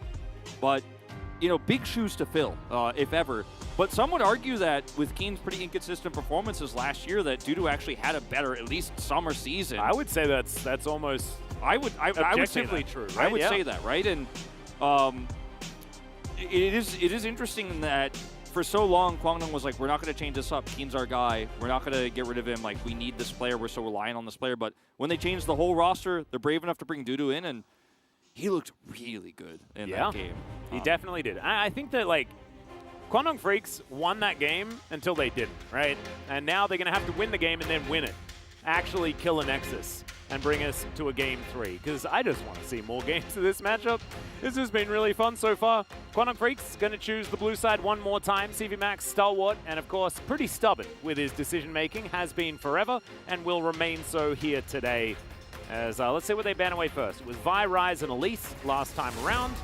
Yumi, Caitlyn, and Cassante were the answers on Hanwha Life Esports' side, and I think that Cassante ban was largely unnecessary. Although Dudu, definitely a player that could exploit the power of Cassante there towards the top side. I think that taking away something else to alleviate some of their laning woes could have been a good idea. Oh, absolutely. I think that's one of the ones we're looking at, the Jace ban on the other side too, as one of those bans where we'll probably see some adjustment there. And we're going to learn the most about this draft when we see Kwangdong's first pick.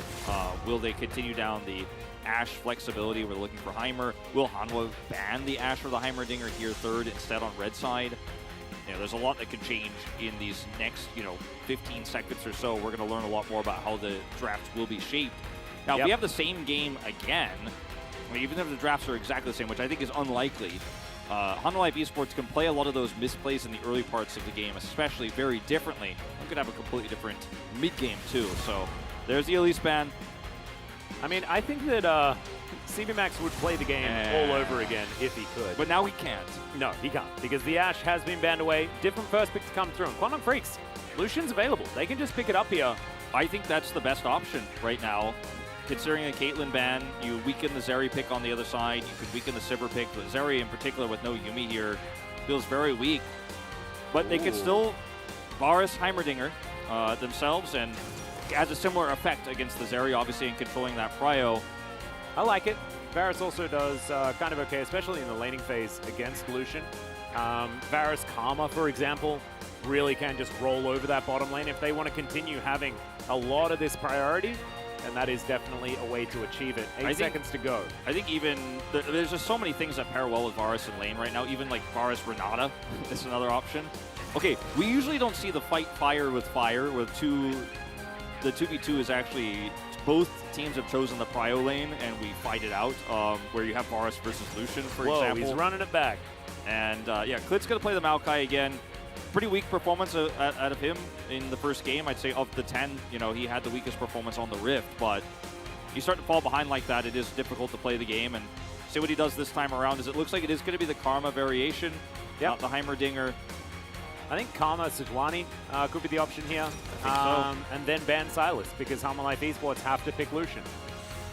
It's actually a really kind of cut and dry option here for Kwangdong Freaks. I kind of like how they've navigated the early stage of this draft after it did have to, require a bit of adaptation after the Ashe ban. And so there's the Lucian that they were forced to pick up. Now I think that Kwangdong Freaks will actually ban Silas. They'll ban the Silas this time, and this gets a little bit more nuanced for Zeka now, because there's so many champs that are viable in mid right now that he could play alternatively, right? Like the Talia still works here. This comp could work with Akali, his best champion ever, but a little bit less meta these days. Yep. And also Kassadin works very well in a composition like this with his extra burst damage. So Kwangdong Freaks have to choose wisely in terms of what bans they're going to look for here. I don't think they need to necessarily target Kingen at all right now, considering Dudu's performance in the lane. And even if Kingen gets a counter pick here, it's going to feel pretty good. So there's the Kassadin I mentioned first. That's the one you're like, okay, absolutely not allowing that. And then maybe you go Azir here? Yeah, I was thinking, as soon as I see a Kassadin ban, I'm like, Azir ? Is kind of what my brain does. And of course, with Varus there as well, I mean, the follow-up is definitely strong, and you can poke them down, and then the Azir can go for the big shuffle. See whether that is something that is going to happen. As the Jace is going to be banned away. So Silas is available, and it could go very differently for Hanwha Life Esports this time around. Obviously, if Zeka gets punished, like he was given a lot of free reign in that last game and was able to side lane very well, had the Rod of Ages, so got his ult upgraded to level 3, or the third point, very early. Gnar blind here, which means that they can leave Zeka's pick a little bit more flexible. Let's see what Bulldog is going to try to play, because obviously the early game was really rough for Zeka into the Talia, so a lot of extra prio led to Kwangdong getting all of those early objectives. Will be the victor this time around, so pretty vanilla. They're going to grab a side laning Fiora so they can play the later part of this game. 1-3-1 style. Victor, a lot of long-term damage into what is right now just Lucian damage on the side of Hanwha Life Esports here, which doesn't always have that longevity that you're looking for. I think there's no doubt in my mind that Harmonic Esports just answer with a Silas. Like, why wouldn't you just do it again? Worked exceptionally well last time. You can see a wry grin on Zeka's face. My other option here is Azir, because you're going to have a lot of early and mid-game power with his ultimate, and you're going to be able to zone some of Kwangdong Freaks away and have some really impactful fights on the early objectives with Lucian getting that Gale Force, and then you have really, really strong early mid, and then the Azir scaling. But I mentioned the Akali earlier, and he's just like, nah, man, I remember when I won Worlds with this. Yeah, exactly. I feel like he's taking a victory lap or something like that right now as Akali comes out. Okay, Those are 3 types of mid lanes that he could have gone with, right? Like, the Akali is just the all-in, I'm going to dive, I'm killing the back line, I'm threatening the Varus, I'm threatening the Victor. The Azir, early mid-game fights with the Lucian. And then the Sylas, similar role to what he did last game with it, steal some impactful ultimates, obviously have a huge amount of power in mid to late game. But he goes for the Akali. He's going for the nuclear option here. Yeah. Harmonic Esports need to get ahead with this composition because it gets harder and harder the longer the game goes on. Absolutely true, but we'll see whether it does actually go for a long time. Because, of course, if this Akali does get off on the right foot, things could get very, very rough very, very quickly. Dandy and CVMAX shaking hands here, or at least bowing to one another. We're not quite at shaking our hands just yet. But, man, I'm excited to see how this game's going to go, and especially after witnessing what Zeka just performed in Game 1, now with his second most iconic champion in the Akali. Yeah, that sign said, show me the Viper ending. And with a Lucian pick like this, with a composition that, as you say, can, if Akali gets ahead, end the game very quickly, the Viper ending might be coming early in the second game of the series. But on the other side, you've got the Varus, Karma, insane push power, obviously, against this Lucian on the bottom side of the map. You can see Youngjae come down there, look for some aggression in a 3v3. If Bulldog gets the prio, then early objectives absolutely can go the way of Kwangdong Freaks, especially first Herald before Lucian has that Gale Force where he really wants to start fighting. So I think we're in for a good one here for this second game. No, I agree. And having a look over the other side, of course, the Lucian Nami towards that bottom side. Life, fantastic Enchanter player just in general. And Viper needs no introduction when it comes to piloting this Lucian as well. He was, in fact, one of the ones to play the Lucian funnel, if you remember, that CVMAX came up with when he was on Griffin. He's getting to game 2.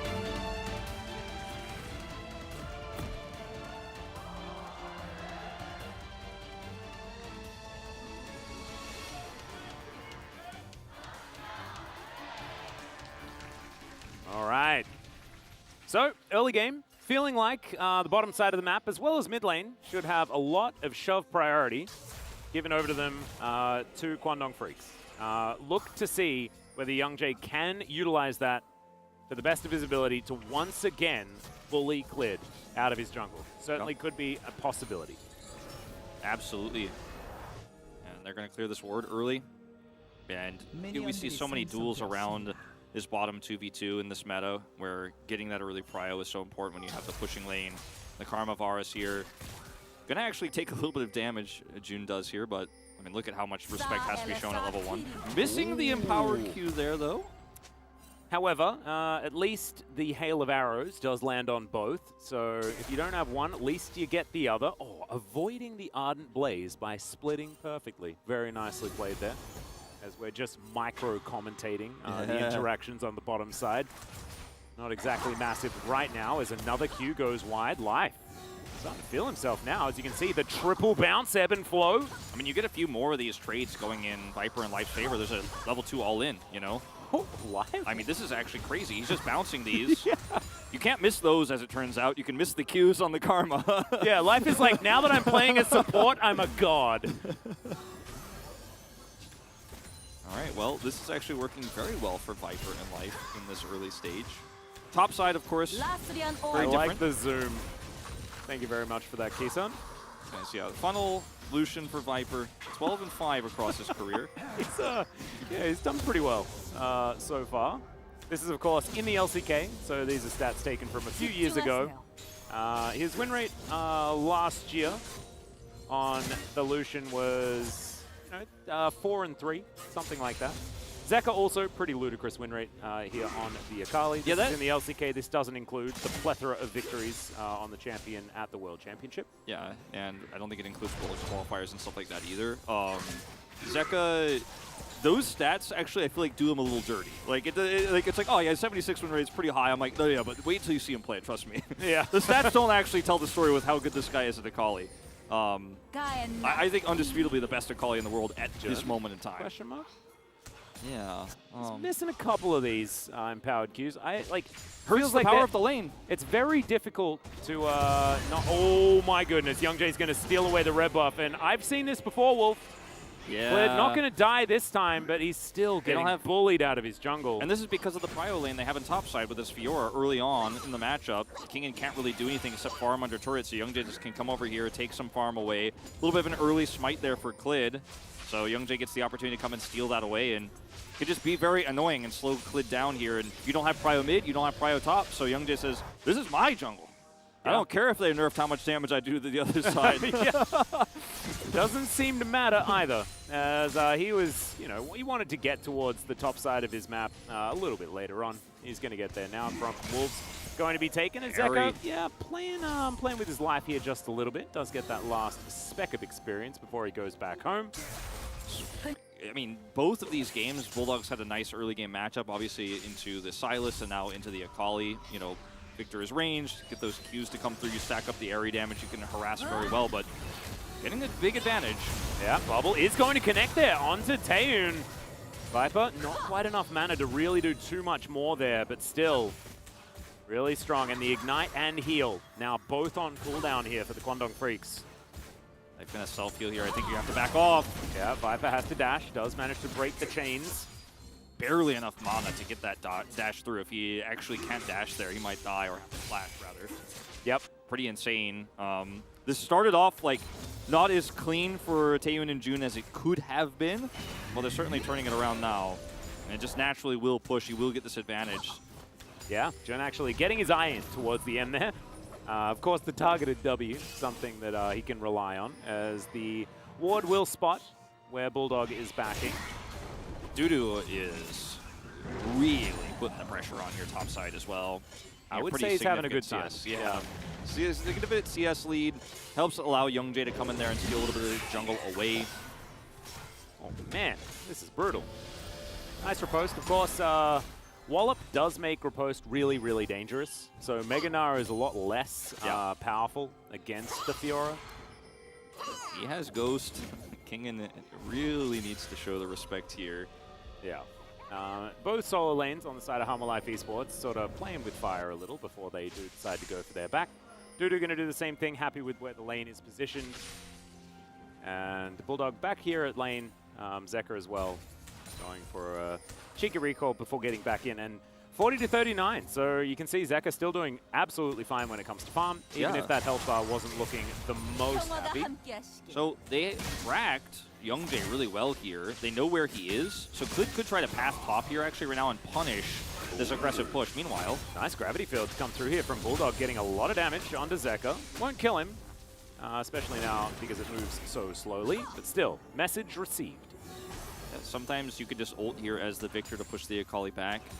She hits level 6, and the pathing now for Young Jay is going up, expecting that, with Klid being absent off the map and where he was seen earlier, where Young Jay was seen himself, that a little bit of vulnerability here for Dudu. Look at Dudu also let the lane push back through, showing a lot of respect to the fact that they didn't know where Klid was and that he was likely pathing top. He doesn't commit, but a lot of stuff going on the top side here.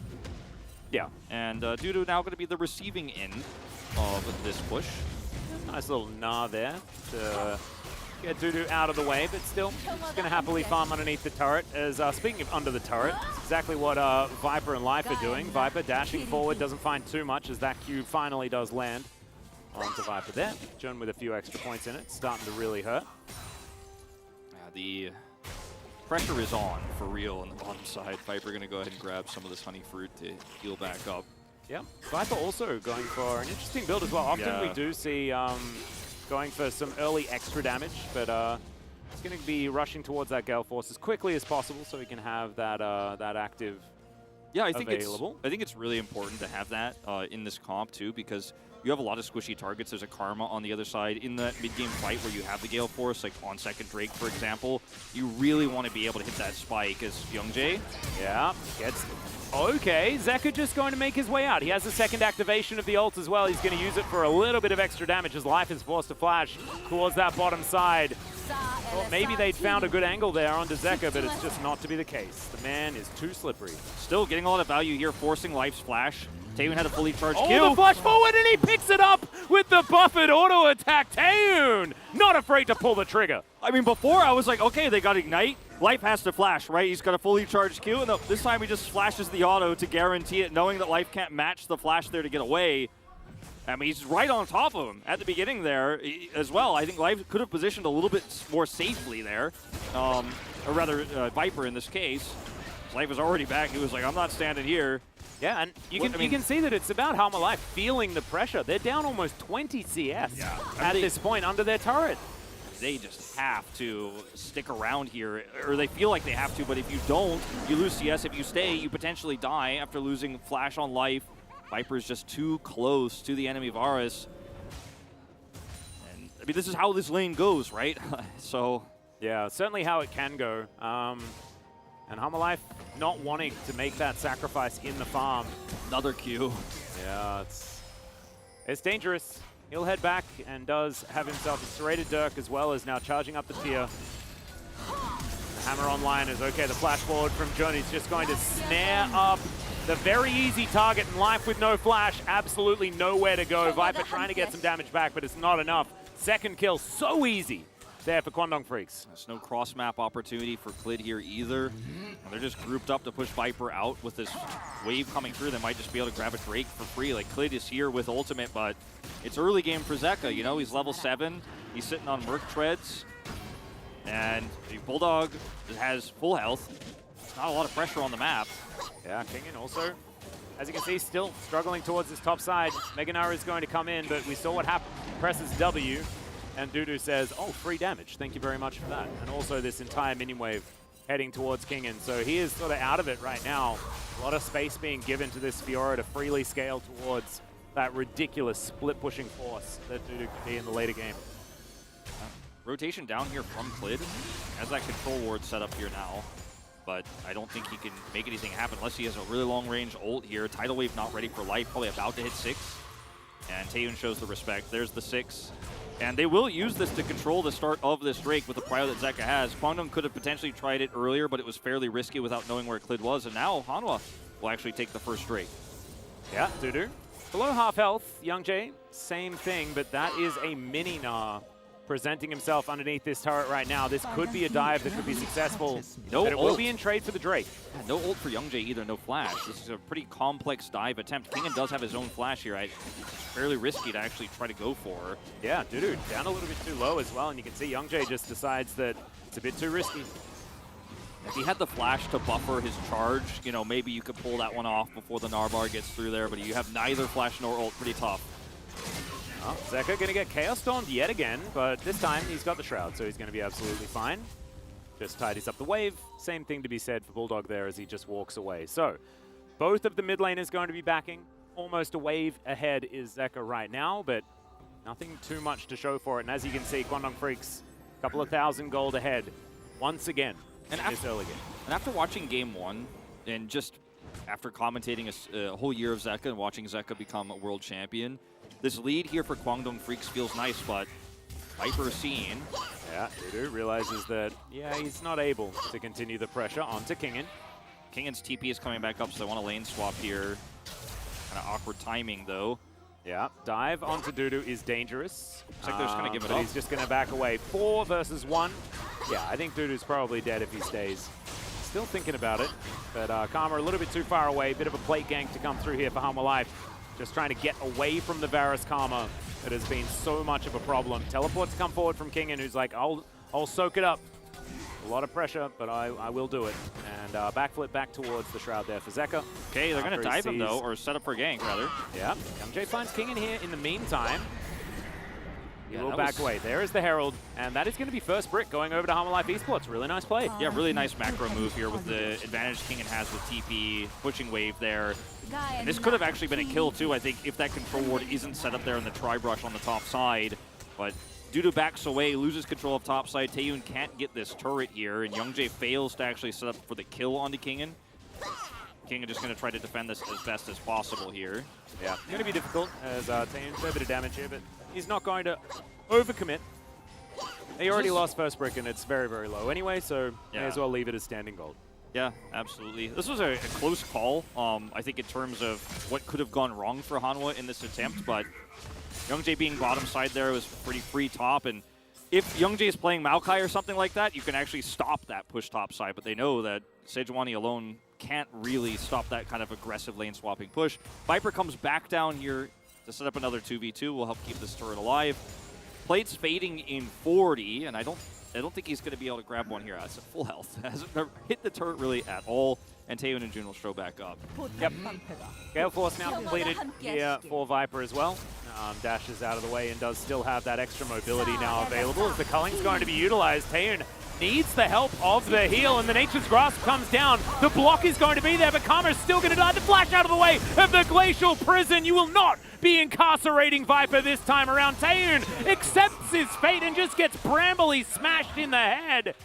Zeka now looking for Youngjae as he walks it out, but he's safe enough for now. These are the types of skirmishes that we're talking about when you get the early Gale Force and you hit that spike. You have that extra damage. You can, of course, get that execute through. And despite the best effort there from June blocking Klid's ultimate there, it's just not enough to save the AD carry. This is just a really clean setup here for Klid. Notice the angle at which he takes this ultimate. He angles it back left, knowing they're going to kite back. Viper does both half health down, and can just Gale Force back in to finish off the target. Taeyun, of course, here is like, all right, Youngjae, you're dead. Who wants to sack? I'll sack. Because if Sejuani stays, they both die. So, yeah, you sort of just have to accept your fate there, and without as much movement speed as well, a little bit of a dangerous time. I believe Taeyun was out without shoes that did the fast walking. No, not the fasty, speedy ones. Yeah, not the fasty, speedy shoes. Anyway, Anyway, Life taking a significant gold lead here. yeah. And this is not reminiscent of game number one. Of course, at this stage in game one, it was a huge lead for Kwangdong Freaks. So Hanwha definitely tidying up the play this time around. They've shaken their sillies out, as it were. And once again, we have a really good fight set up here for Hanwha Life Esports at this time with the Lucian and Gale Force. They have the Prio on top side, turrets down, and they're grouped up for Herald. Really difficult for Kwangdong Freaks to actually contest this right now. And you're playing a comp that's somewhat poke-oriented, right? You have the Varus, you have the Victor that's sitting on a 4-stacked Rod of Ages. He's not really going to be doing that machine gun, high-level damage just yet. Bulldog's just going to sit here in the side lane, and at least he gets something here. But he's not going to be able to, you know, say he's doing permanent damages from June. Yeah, Viper is just dashing forward whenever he feels like it now, and it feels like we've gotten to the Lucian mid-game that so many people are afraid of, and despite how poorly the early game laning went for Viper and Life, in the end, you're still going to be Lucian Nami as the game ticks on, and I think that lane swap really saved them. Yeah. In Bulldog here, he grabs a turret, but okay, hold on. Seen this before. The action just doesn't stop in this game. Hanwha Life Esports now with Zeka, a level up here with his belt online, are just going to be able to take second Drake, and Victor gets the turret, right? Some money. It is significant, but I think grabbing the Herald plus the gold of Herald and second Drake here is just all better all around for Hanwha Life Esports. Kwangdong Freaks just trying to pick up the pieces. Well, Taeyun not sure he can survive this one. There it is. Oh, the little boomerang from the auto attack of the Gnar is enough to secure it. And that's a bit of a revenge there from Viper as well. Sees his opportunity and grabs it. Yep, and Taeyun also flashes for this, so loses flash and his life. And the Herald Crash is going to be trading that bottom turret they lost moments ago for a mid turret here. Way more impactful in this game with the compositions here. Zeka could do a whole lot more with this Akali when we're looking for objective setup when the turret is down. And things are looking very scary here for Kwangdong Freaks. And at a rapid pace, right? Because Bulldog is now dealing with this Akali in the side lane, is not comfortable anymore. Gnar is starting to get well and truly online too for team fights. And before we're like, okay, Viper has Gale Force, what can he get done with it? And he's already had 2 huge plays with it. The dive bottom side here, the kill onto Taeyun. Yes, Nar picks up the kill, but it's Viper's engage and the Gale Force damage, the burst there, and helps pull it off. I think Taeyun must have just barely not had his heal back off cooldown, because you have to imagine that he would have used it had he had that one ready. But as you can see, it's ready now. Probably wasn't at the time of the fight. Otherwise, that was a bit of a whoopsie. Yeah, I think you're right. Didn't actually see myself, but knowing that it is off cooldown now, it seems likely. I've seen this before somewhere. I mean, it was in the mid lane. Yeah. They just want to force this turret down. I said earlier they got it. It's actually still technically alive. Yep, just barely. As all right, Life and Viper setting it up. As over he goes, the dash forward. Man, Viper is pretty angry, but just doesn't really matter. How are you supposed to get punished? Your Gale Force is out of the way of the Glacial Prison. This is what everyone was talking about when Gale Force came out. It's like, it's not fair that Lucian gets an extra dash. Yeah, right. It really isn't. It's proving to be still true, as it turns out. Nice dodge, King not going to find the Naruto. Klid's just going to be like, nope. Not even going to try. As okay, Grand Challenge has been issued. Back against the wall there for Kingen. Just fine. The Riposte not going to find too much joy there, but Klid could still be taken down. The Nature's Grasp to come forward. Dudu able to get out of the way of it as now Youngjae has to run from this because the cavalry has been called in. And now Harm Alive, they can just move towards the turret or just kill a bunch of members. Tidal Wave's going to come through. As Zeka having to dash out of the way here. Bit of respect given over to Taeyun, as you can see. It's just a roaming kill squad here for Hanwha Life Esports right now, with Viper kind of at the helm. He's doing all the damage. They have the CC set up for him. And a lot of the time when you see comps like this, especially on DRX last year with Zeka, they're roaming with the Akali, and the Akali is diving the turret and setting up for the kills. And this time, Zeka's just kind of free farming in a lane somewhere. He's got 150 gold bounty with 0/0/0 kill score. Yeah. And it's really Viper who's doing the major amounts of damage here. And Kwangdong Freaks just have to keep respecting, keep backing away. Notice all the red wards you see on the bottom side of the map here. They're always tracking. Is Youngjae coming over? Can we set up for another side lane dive? These turrets are down now, so you could just keep repeatedly using this Lucian power here. Or just group up mid and finally kill this turret. Yep, he is going to be able to double tap it. There we go. Rapid fire cannon now online, so a bit of added range on this abuse that he's been throwing out. Pretty scary. Dudu now going to get slowed down as in goes Klid once again. Let's see how the mini game is performed as the Riposte comes down onto Kingin. Dudu does make it out. Doesn't have to use too much in order to get there either, just the Riposte cooldown. All right, Hanwha, I mean, they are in, it is the exact opposite of game one in terms of the control they have, deep vision, burst damage. Zeka, when you have vision like this, and control ward vision specifically, the Akali becomes so much of a bigger threat when you have these squishy targets, Karma, Varus, Victor, that can die just straight up in the jungle if you don't find where she is. Nature's Grasp gets a flash from Jun. He doesn't want any part of this. It's not going to matter. Viper just chases after him. Nature's Grasp has a pretty absurd range, does it not? As now Kingen, he's thinking that it's time for the Baron. Immediately just throws a boomerang at it. Youngjae, you're going to have to book it, mate. Get towards this big purple worm because it is going down quickly. When you think about this comp as Hanwha, you know, in a lot of ways it kind of seems like a dive comp, right? But you don't think about the Lucian, you think about the Akali, but it's been Lucian all the time. Yeah, Taeyun now has to deal with Zeka looking for him, but fair bit of burst damage going to be available to flash out of the way, and Zeka survives. He's buying time where he can as Bulldog comes on over. Life runs away from him, but Harm Life Esports, they have their eye on it, and they're going to be able to take the Baron. The tower is going to be taken there from Dudu elsewhere on the map, but he had to teleport immediately afterwards, and the Baron was exactly what Harm Life Esports wanted. Yeah, a scan comes through here for June. They're trying to see if they can approach this Drake to trade objectives. Oh dear, the Gromp, the dangerous Gromp.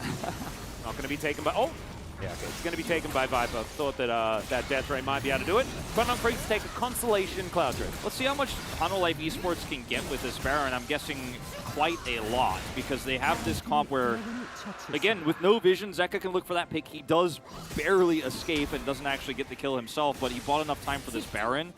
And we're going to watch this one more time. This is the kind of weird, awkward dive that Maokai gets set up for you. You're like, okay, how long does this ultimate go? He flashed Shirelia's inspired himself and still couldn't run fast enough to get out of the way there. And then he gets Gale Forced. Over here, Zeka just barely, with the backflip and flash, gets over this wall and survives. But as you mentioned, buys enough time for the Baron to go down. And Baron is so deadly in these situations because if you have the minions to back up this push and the Maokai, how do you flank this as Kwangdong Freaks? How do you find an angle to do damage? How could you chip away? The Maokai could stop any sort of turnaround. Youngjae can't come over and try to pick this Lucian. Yeah, well, another culling going to fly forward. Youngjae happily soaks it up, or not necessarily happily, but is going to be able to soak it up without dying. Nature's Grasp doesn't do too much there as Viper dashing forward yet again. Oh my goodness, Taeyun almost just dies. Just straight up. Viper also sacrificing a lot of his health bar in order to get this one done, but you can see so much aggression now coming out of Hanwha Life Esports. They took game one personally, even though they won. Yeah. And really looking to put the screws in now. The 1-3-1 is going to be wholly successful. You know, you almost get a pick mid. Yeah, Viper loses a lot of his health, but he's getting healed up by the Nami quickly. Kingan's going to take out this inner turret down here. He's getting turret after turret, and we have this kind of insane Baron play. 3,000 plus already. Yeah. And now Zeka's over here on the side, and they can collapse to save him. With the Maokai, you could just connect the dots so easily.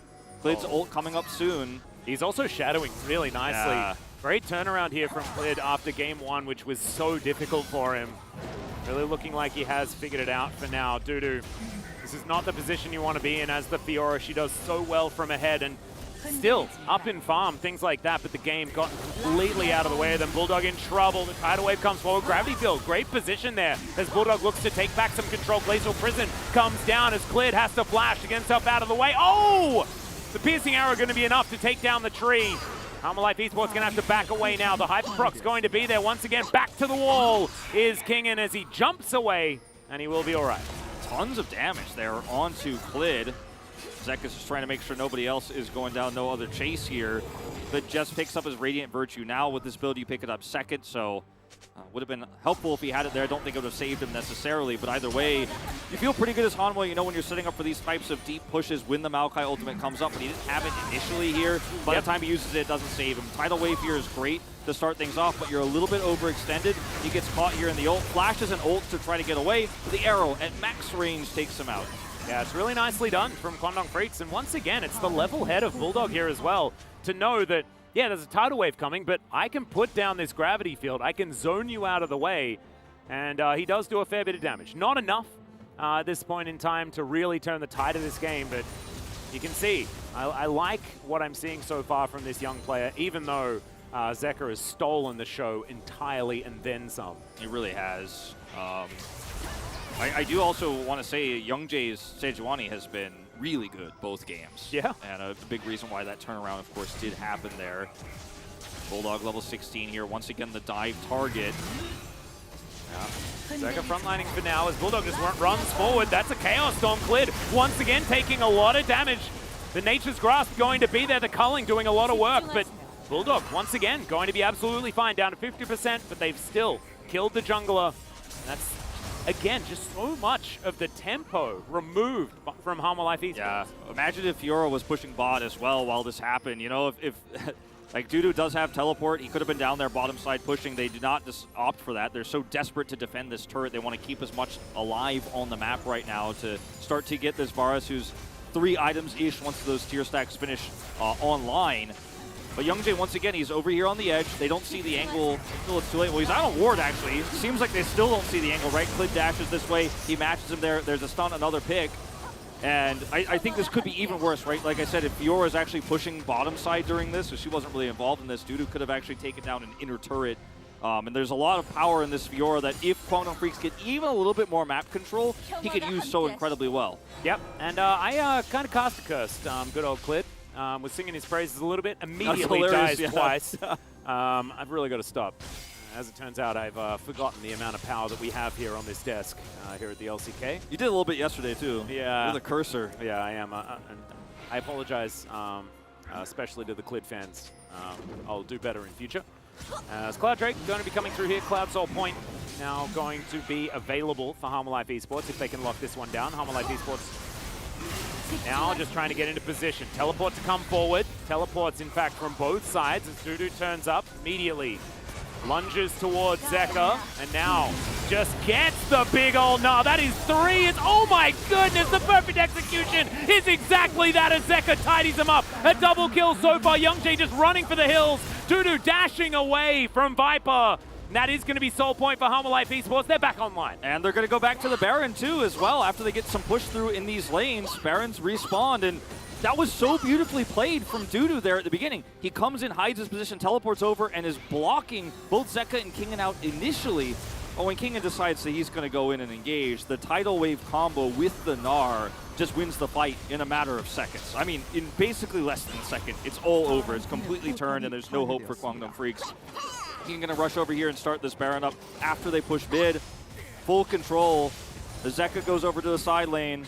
Yeah. I mean, they're like sucking up every single part of the map right now that they can, taking away the blue buff while getting a Baron, while setting up these waves so they can push them in and look for 2 open inhibitors off of this Baron buff. And this is what you like to see, being able to win a fight and then take the maximum from it. And Humble Life Esports have demonstrated that they are far more capable of doing so in this series thus far. Kwangdong Freaks had a lot of opportunities in game number 1. Is okay, that is aggressive from Dudu, who's not going to quite find the riposte. The grand challenge comes in, and Zeka says, thank you very much. I will take that challenge, if you can call it that. Yeah, that was a pretty greedy play there. We'll lose a lot of those stacks as well because of it.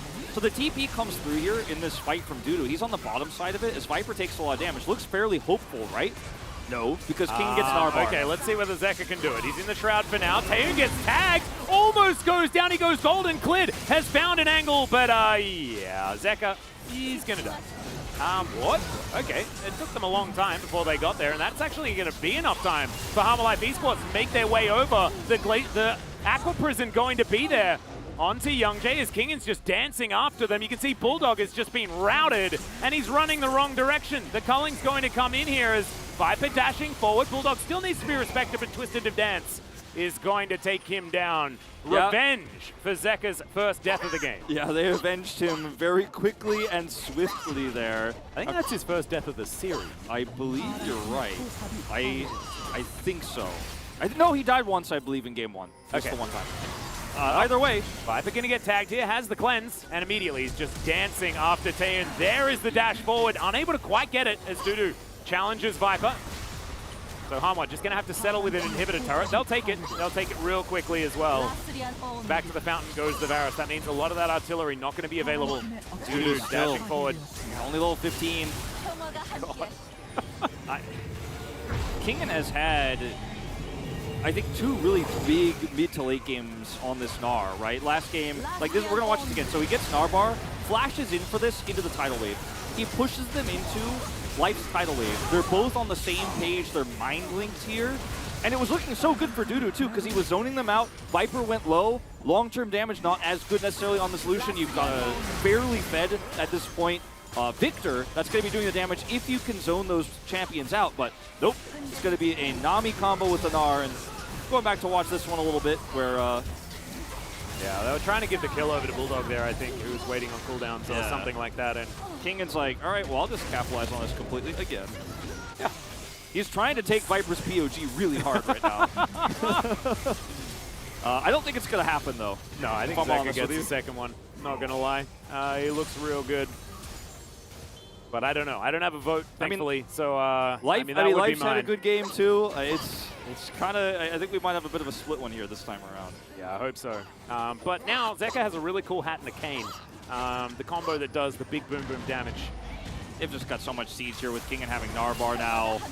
And every single time Viper uses his combo here, gets those empowered autos, somebody goes to half health. Well, Shirelius has been used. Jun immediately pushed out Tidal Wave just to split up the fight here as Viper moves out of the Chaos Storm. Kingen throwing boulders around where he can find them.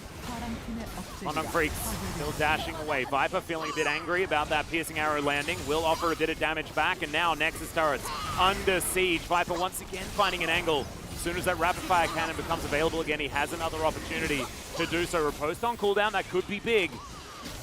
Now Hanwha just looking for even more every time that relentless pursuit is there. Yeah, Viper will press it. Yeah, every time Viper has dash, he's just going to do a ton of damage. Look at that. Oh my god, once again. The Fountain Laser Speedy Lucian. Well, Grand Challenge comes out once again. Kingen is extraordinarily low. They dash on top of him. He goes golden. And in the nick of time, Youngjae going to fall down, and Kingen survives.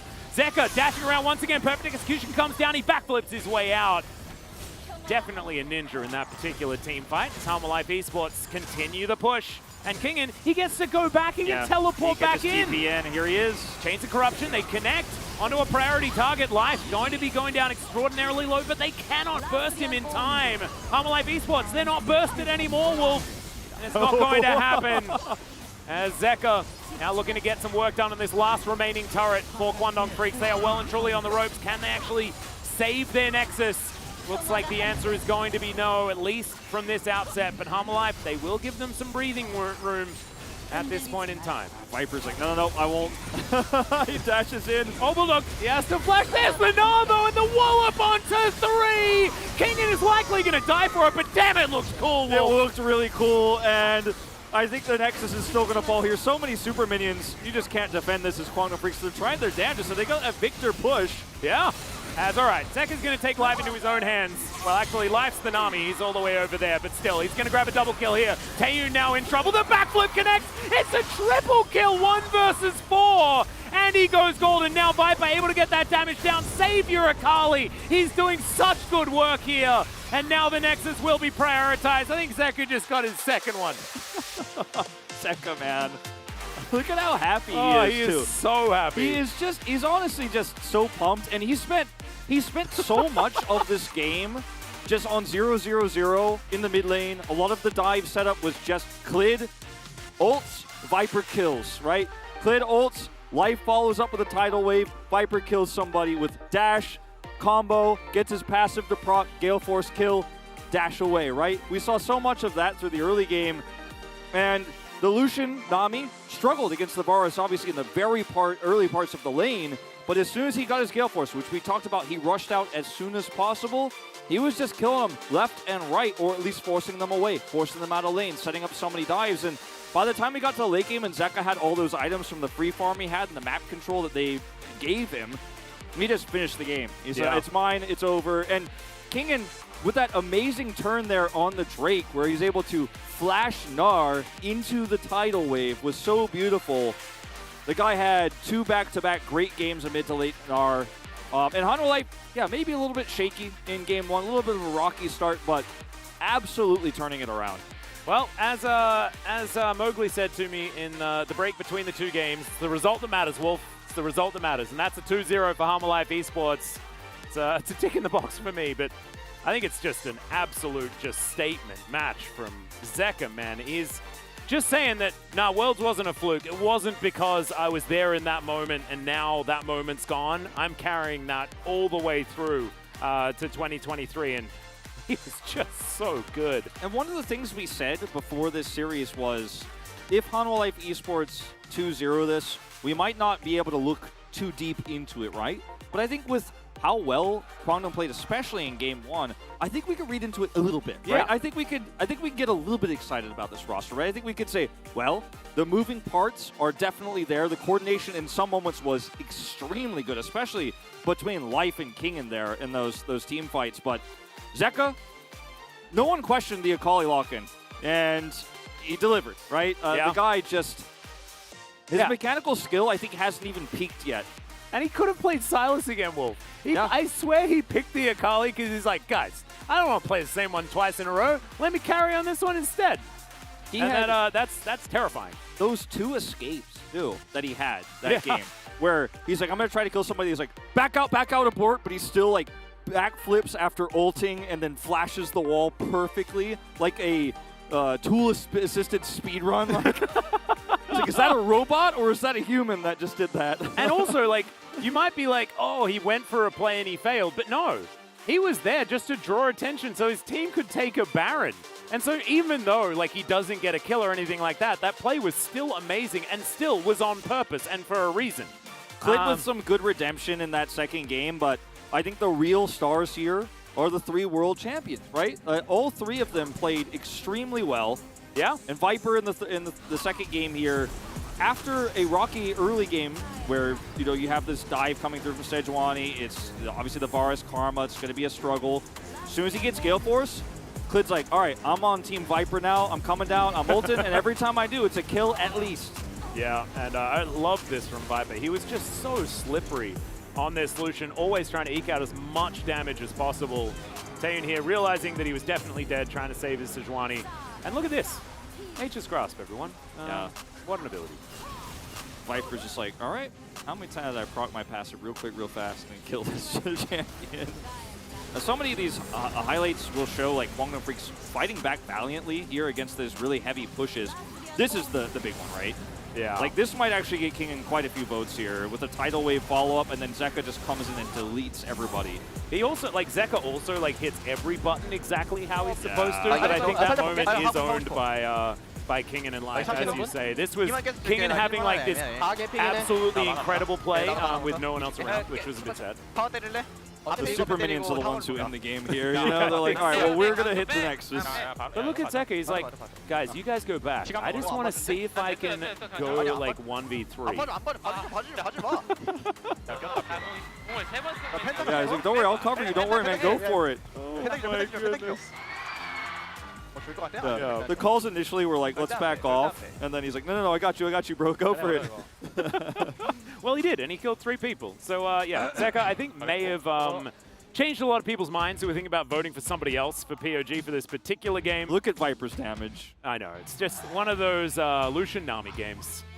And I think if there are some Viper votes, if Viper wins the POG, I'm okay with it, 100%.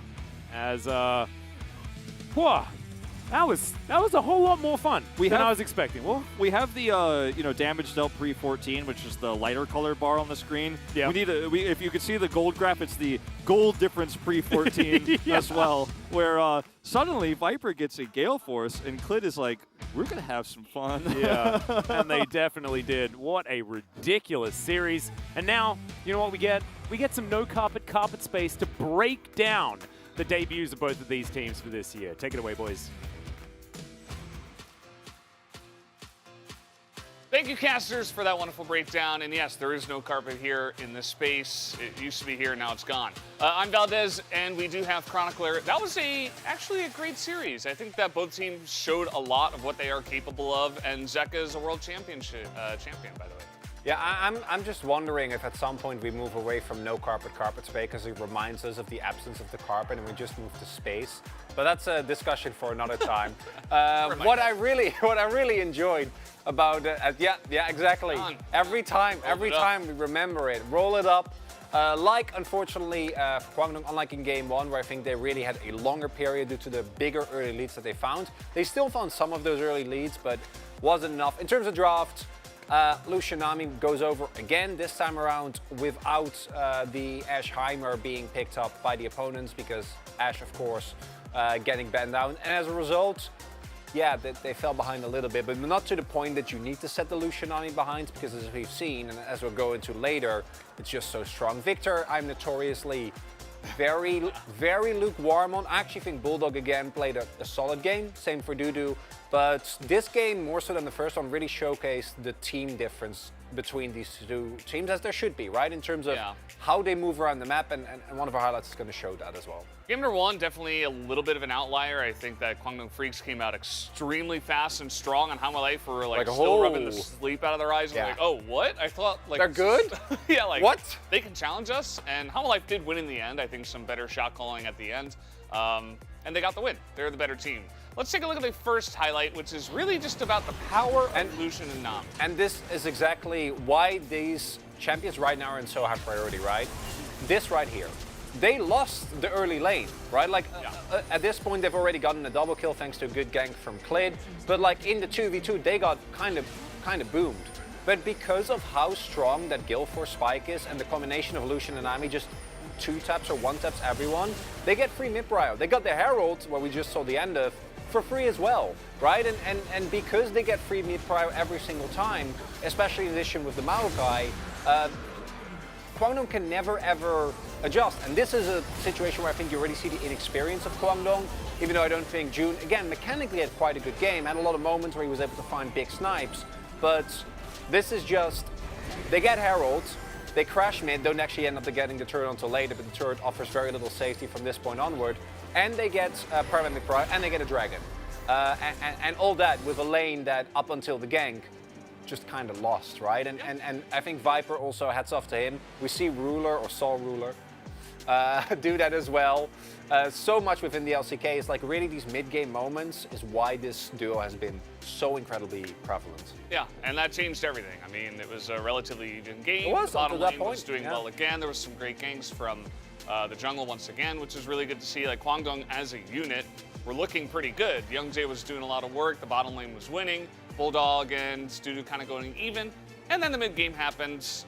Lucian just too strong, and Viper piloted it so well. You have these early game, there's still not that many things happening on the map, so it's much easier to like kind of showcase, we've trained this type of macro, we trained these type of movements, these type of plays, but as soon as turrets start dropping, that's when you really start to see the experience difference come into play. Yeah, definitely was a pretty big one for sure, and we are almost ready for that second replay. We do have it right now, and this is really just... this is where Why don't you rate this sound, Chronicler? You did a Well, great job explaining this. I don't wanna. It was kind of sad. So unfortunately here for Kwangdong, like they see the Mega Gnar, but they're stuck because on one hand there's Lucian, Nami, and Maokai, which you can't move into because you'll die. But then on the other end there is the world champion duo of Zeka and King and Mega Gnar and Fadakali, and you'll also die. Yeah. So this is another example. I think if they get Prio on that wave and they respond a little bit quicker, there is a way out of that scenario. You're never getting the Drake. I think that just isn't realistic with that state of the game. One less teleport comes through, but as Kwangdong develops more and more, I'd expect them if they move for 2 seconds earlier, then you're only fighting 2 of the people, right? And maybe you make it out of the choke. So still some good moments, but overall Hanwha clearly the better team. That was, pretty close. Kwangdong had their moments, but it wasn't meant to be. I think that Hanwha Life just kind of exerted their dominance over them. And let's take a look at the POG right away and see who just pick it up here for game number 2. It will be Viper. Ooh, that's pretty scary. He's aiming right at us after what we just saw. And his 1,321 DPM. That is that's the Taeyun experience that we're getting right here. It's not fun. And again, it really highlights why, especially the highest level play, Lucian Nami has been so popular for like, what, it feels like years. I think it's like a year and a half now. It's because in the hands of a player that really understands the damage output that these two champions combined have, this is the worst example. Worst or best, depending on who you're looking at. Look at the Karma health bar, and it's gone. And sure, Viper is fed, but at that point he was not so fed that you'd expect him to just blow up anyone. Again, it's a support. This is the spread that makes most sense to me. The one Kingen votes, I think Kingen had a couple of like really high key moments, but it definitely was between mid and AD carry for who did the most this game. That all makes a lot of sense. 5-4-1. But guys, we do have. Well, I guess that doesn't quite add up. But either way, guys, we do have the interview ready to go. Let's hand it over to Ji-sun for the translation. Thank you very much, guys. This is Ji-sun for the PUG interview translation, joined by the mid-jungle duo of Hana Life Esports. Congratulations, guys. It's a great start to Hana Life's 2023 season. How do you feel, Zeka? It's been months since I played on stage, so I was kind of nervous, but also I was super excited, and it feels great to pick up the win. Yeah, it's been a while since we played, competitively, so I love it here. Lowell Park is amazing, and I had a lot of fun. It took more than 800 days for you to make a return in the LCK. How does it feel to be back at LCK? Yeah, it's been a while, very long while. So I can't say I'm fully adapted to the new environment here, but thanks to all your support, I think I'm performing great. And in the interview, you actually said KDF will be the dark horse of the LCK, and you got to play against them in the first match. How was it? I mean, I can say game number 1, we almost lost that, it was almost their win. So we shouldn't really let our guards down. They're pretty strong. Speaking of game number 1, so Hana Life Esports is all about, the performance, the mechanics, and I think you guys proved that based on your performance in game number 1. How you ended the game, because you guys were so far behind, but still managed to close out the game and take down the Nexus. So there is this specific angle I can kind of see when I'm playing Silas, and I saw some of it. So I was doing my best to cheer my teammates up and also, you know, carry my team. What kind of angle is that? So as soon as I get the item, the core item, I can actually get kills. Lord of Ages is so strong right now, so I can kind of make kills as soon as I hit the item power spike. I mean, yeah, the start was really rough, but Zeka kept telling us we can win this. We are still winning this. So I believed it and I got carried, you know. I just jumped on the Zeka bus. And Zeka, you wore the unanimous POG in game number 1. And speaking of that item, yeah, a lot of people actually say that it's currently very overpowered. So, World of Ages, why is it so good right now? This item got so many buffs recently, and as soon as I locked in Silas, you know, it's not going to be able to see any assassins. And then like I kind of figured in scrims, this item is so strong in the late game as well, you know, extra XP, so like it's just so good right now.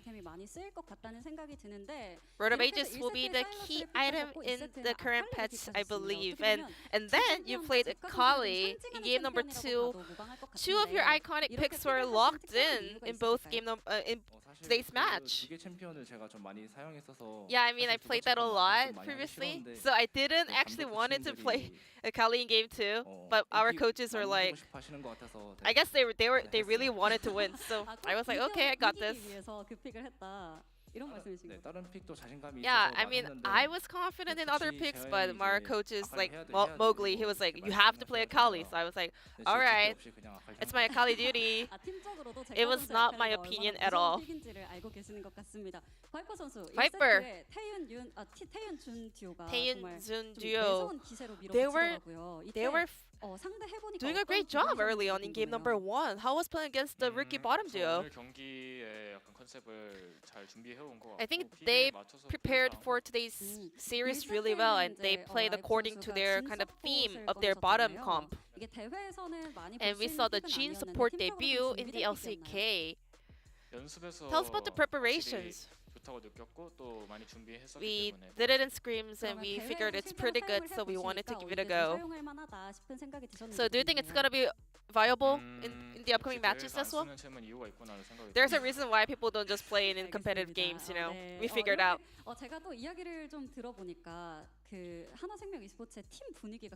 And I heard Hana Life Esports is having a great kind of team atmosphere these days. Who's the one that brings the most fun to the team?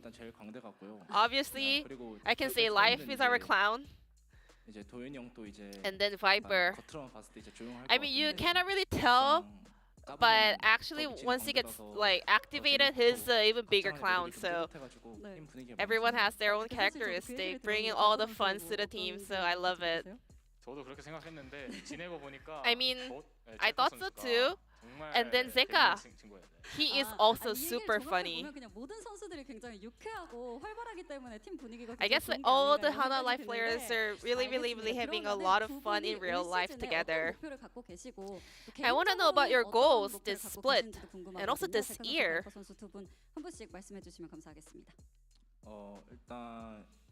Well, I'm now in a new team with new teammates, so I want to win LCK no matter what. Same. I really want to win the LCK title and also perform well internationally. So Hana Life Esports, today was your first day back at the LCK Spring Split, and a lot of your family actually came here to support you guys. Any message over to your mom?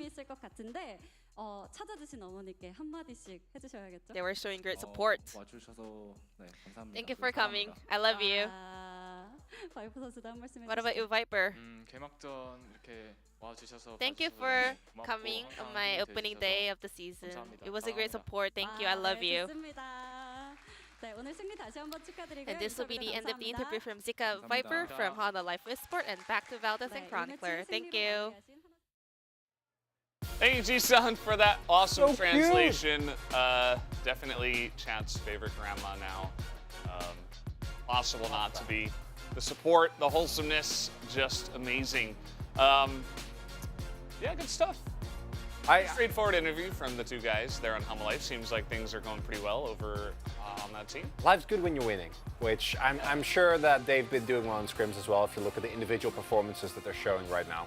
Yeah, and only expect to see more of that. And speaking of that, guys, we do have another match on the way, Nongshim versus Bro, which should be a very interesting one. We'll get to see I think it will be. kind of what the power level of both of these teams don't really know. will be. We don't have a great idea at this point in time, but make sure you're tuning in just about a half hour to see that next matchup. We'll be right back in about 30 minutes.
오늘 뭐 해요?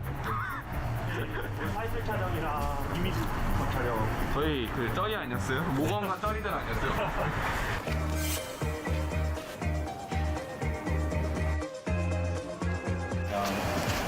최대한 빨리 끝났으면 좋겠어요. 그 조금 갔을 때는 괜찮았는데 이제 오면서 차에서 자니까 엄청 뒤늦게 엄기 상소까지 와가지고 되게 작년과 비슷한 약간 그런 분위기고 잘 호흡 맞춰가면 진짜가 있는 것 같아요. 저는 근데 처음엔 낯가리는 상태여가지고 아직 완전 편하진 않은 것 같아요. 그래도 아무래도 우찬이랑 알던 사이여가지고 우찬이랑 제일 친하죠 지금. 말씀을 듣고는 아예 안 하시네요. 사람이요? 네. 알았어. 다들 착해가지고 네, 금방 친해졌어. 수환이는 거의 계속 존댓말하고 형들한테 뭔가 어려운가 봐요. 형이 얼마나 불편하게 굴었어. 아니 너 왜 나한테 존댓말 안 해? 아침 오네. 형이 기분이 나셨네.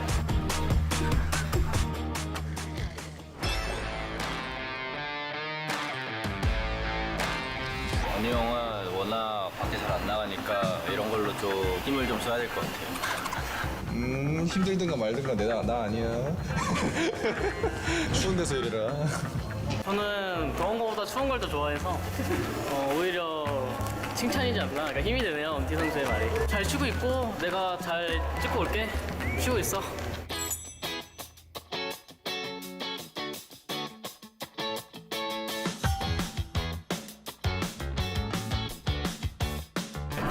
처음 해봐요. 되게 긴장되긴 하는데 그래도 잘 찍고 오겠습니다. 왜 전인지 모르겠긴 하지만 열심히 노력해서 잘 찍어보도록 하겠습니다. 레이저 받고 되게 좋은 교훈 받은 것 같아서 LCK 스프링 제가 캐리해보도록 하겠습니다. 잘 찍어주셔가지고 잘 나올 것 같아요. 100점 만점에 500점이요.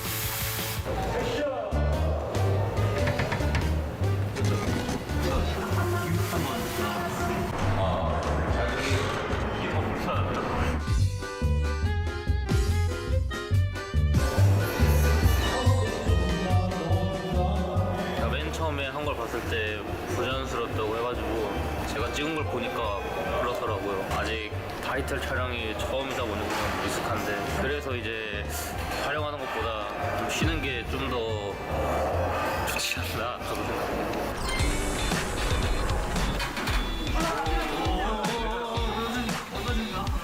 LCK 올라온 게 더 실감나고 긴장되고 설레는 것 같아요. 장비들도 되게 고급스러운 것 같아가지고 멋있는 것 같아요. 촬영하시는 분들. LCK 스타분들 1대1로 다 발라버리겠다는 마인드로 찍도록 하겠습니다.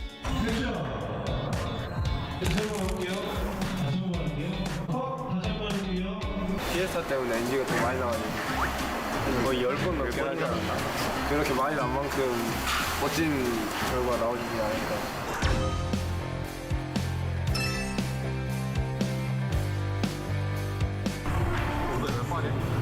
보다 프로페셔널하게 해야지. 너 아마추어야? 신입이야 뭐야?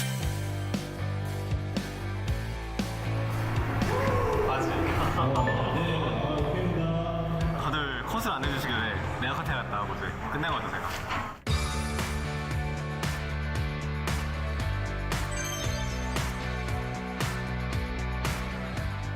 이게 그 반전 효과라고 저번 유니폼이 너무 파격적이어서 그런 감이 있지 않나 라고 하려 했는데 그렇게 웃으시니까 맞는 것 같네요. 여기 넘어온다. 하는데 딱 제품에 들어오더라고요. 제 건 것 같아요. 현준이가 안 줄 거래요. 나를 잡아요.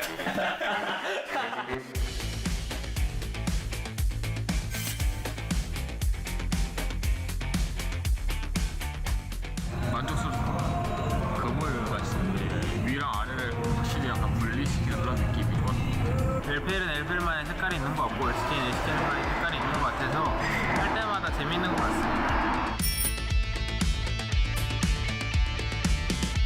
정민이가 서포터인데 1위니까 저는 탑이니까 그냥 시작과 끝 느낌으로 컨셉을 맞춰봤습니다. 유현이 선수도 99번이라 하셔가지고 레전드 선수의 기운을 받아서 더 잘 해볼 수 있지 않을까 그런 생각도 듭니다.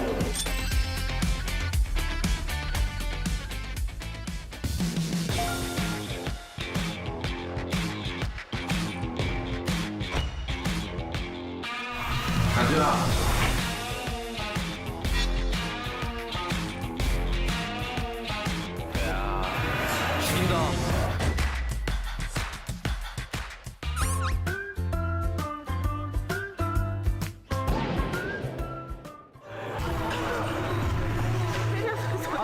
저 유진 씨 하이퍼예요. 안 되겠어요. 춤이요? 오늘 컨디션이 너무 좋아가지고 근데 티온콘 때 추고 나서 좀 아직 여운이 많이 남아있어가지고 좀 아직 흥이 남아있는 것 같아요. 인기가. 제대로 보여줄 수 있어요? 아니요. 나중에 경기 좀 이기면 할게요. 약속? 세레머니? 세레모니 약속.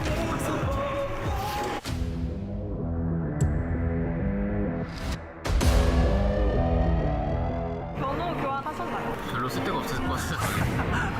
저도 딱히 하고 싶지 않아서 서로 적이기 때문에 저희는 어쩔 수 없는 것 같습니다.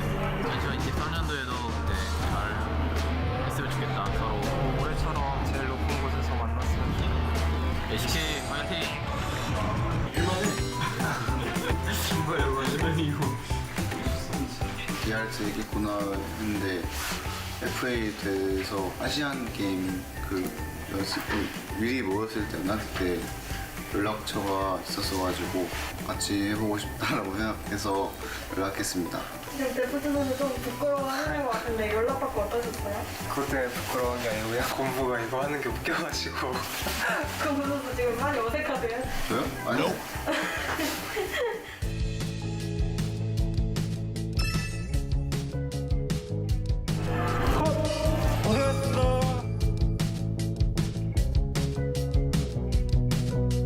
생각보다 빨리 끝나고 그래서 좋았습니다. 빨리 집에 가자라는 공통된 목적을 가지고 열심히 임하지 않았나 생각합니다. 올해도 새롭게 시작하게 되는데 열심히 할 테니까 꼭 재밌게 지켜봐 주시면 감사하겠습니다. 블루스키야 화이팅! 여러분 바이바이. 바이바이. 촬영 너무 재밌었어요. 다음에 또 봐요. 바이. 바이.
Tell me where do I go?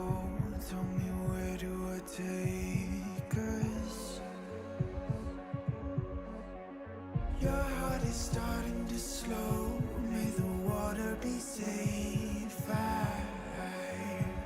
As I dive in, bloodstains washing underneath the waves. I'll be reaching out to keep you safe. As we fall, I can't hold on much longer. We're drifting.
Welcome back, ladies and gentlemen, to LCK Spring 2023. I'm Atlas, joined by Wolf. And Wolf, before we get into the series, I've got an important question to ask you.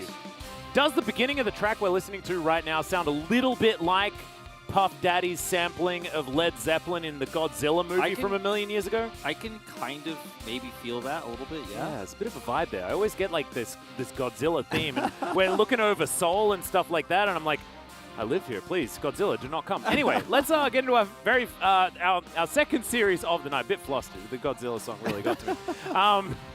Let's get into our second series of the night, because this one is introducing a team from the Challenger League, which recently got a global broadcast, which we're very excited to be a part of. But this was a team that won against all odds. This was the Dundun 07 Nongshim team that is now their LCK starting roster. Dundun is just such an exciting player in general. He was really the only person to be the adopter of the top Janna Smite meta as well in Korea. He'll play anything, he'll try anything. He's a very aggressive player, but he's open to playing anything. I feel like if there's anyone going to play what we saw the Shy do yesterday at the top in Italy, it could be him.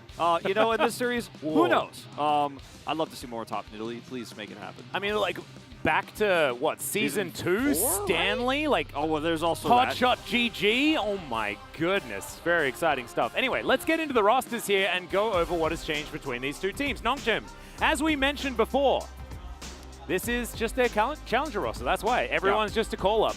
It's really exciting as well because it's Vital back on the roster as well. Peter alongside him, of course. Peter stole all of our hearts last year, especially Valdez. But Vital and Peter, really fun duo to watch out for. Of course, Vital OCE talent represent. I'm very excited to see what they can do here in the LCK. I've kind of been a low-key Fiesta fan since he joined the Challengers roster in 2021. And obviously, Peter and Vital are the ones that most people know who are LCK fans because they both actually were mainstay subs for quite some time for Nongshim's roster last year. Now they are the main players on this roster. And for me, the biggest exciting prospect for this roster of the ones we don't know is definitely going to be Dundun for the reasons I mentioned earlier. But Fredit Breon, some major changes here. Now, Umpty was originally not on this team, wasn't re-signed, a very late addition, but he's going to stick around. Morgan stays, Henna stays, but Effort moves in, and you have Karis now picking up the mid lane. Yeah, so we're saying goodbye, unfortunately, to Lava. No longer going to be in that mid lane, and Delight was sort of snapped up by Gen G. So Effort steps in, had a troubling time on Nongshim, but we saw Canna actually make some great moves in the positive direction in yesterday's matches. We'll see whether Effort can do the same thing.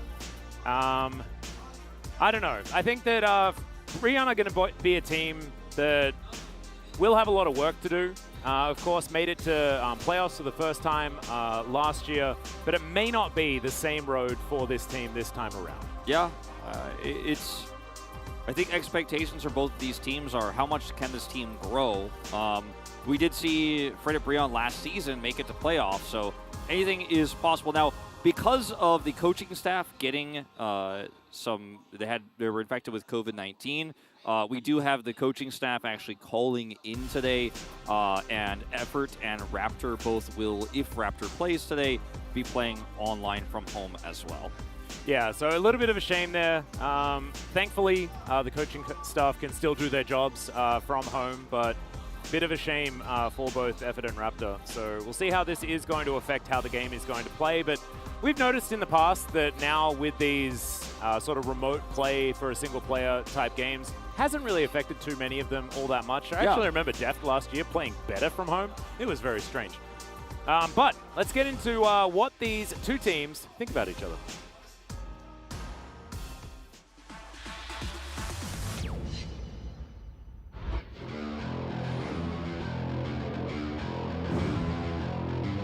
브리온 로스터 봤는데 친구 조화가 잘 이루어진 팀이라고 생각했습니다. 같이 한 번씩 저도 게임 해봤던 기억이 나는데 다 잘해서 올라온 거라 생각하고 경기가 우연찮게 이제 농심 제 친정팀이랑 하게 됐는데 열정이 좀 끌어오르는 것 같습니다. 신팀이다 보니까 기세를 많이 타는 것 같은데 한번 기세를 타면은 다 이길 수 있을 거라고 말해주고 싶습니다. 상대가 뭐 이제 신인인 거에 집착하지 않고 그냥 열심히 준비하고 있습니다. 우리 팀의 강점, 한타를 되게 잘합니다. 농심의 매운 새우깡처럼 화끈한 한타 기대해주세요. 친정팀이고 아는 팀이면 더 이기고 싶은 건 맞는 것 같고요. 상호 형을 또 옆에서 지켜봤고 뒤에서 봤으니까 물어보는 거 다 알려주고 그랬는데 적으로 만나게 되니까 좀 느낌이 새롭네요. 네. 지금의 이상호를 제일 잘하는 거는 저라고 생각하거든요. 우리 윤수가 좋은 모습 보여줬으면 좋겠는데 게임은 저희가 이기도록 하겠습니다. 같은 팀이었던 형들에게는 절대 지고 싶지 않고요. 내가 이만큼 성장했다, 우리가 이만큼 왔다를 꼭 보여주는 한 해가 되었으면 좋겠습니다. 첫 경기가 정말 중요한데 이제 첫 경기 저희가 잡고 이제 농심은 기세 못하게 저희가 첫 경기에서 꺾어버리도록 하겠습니다.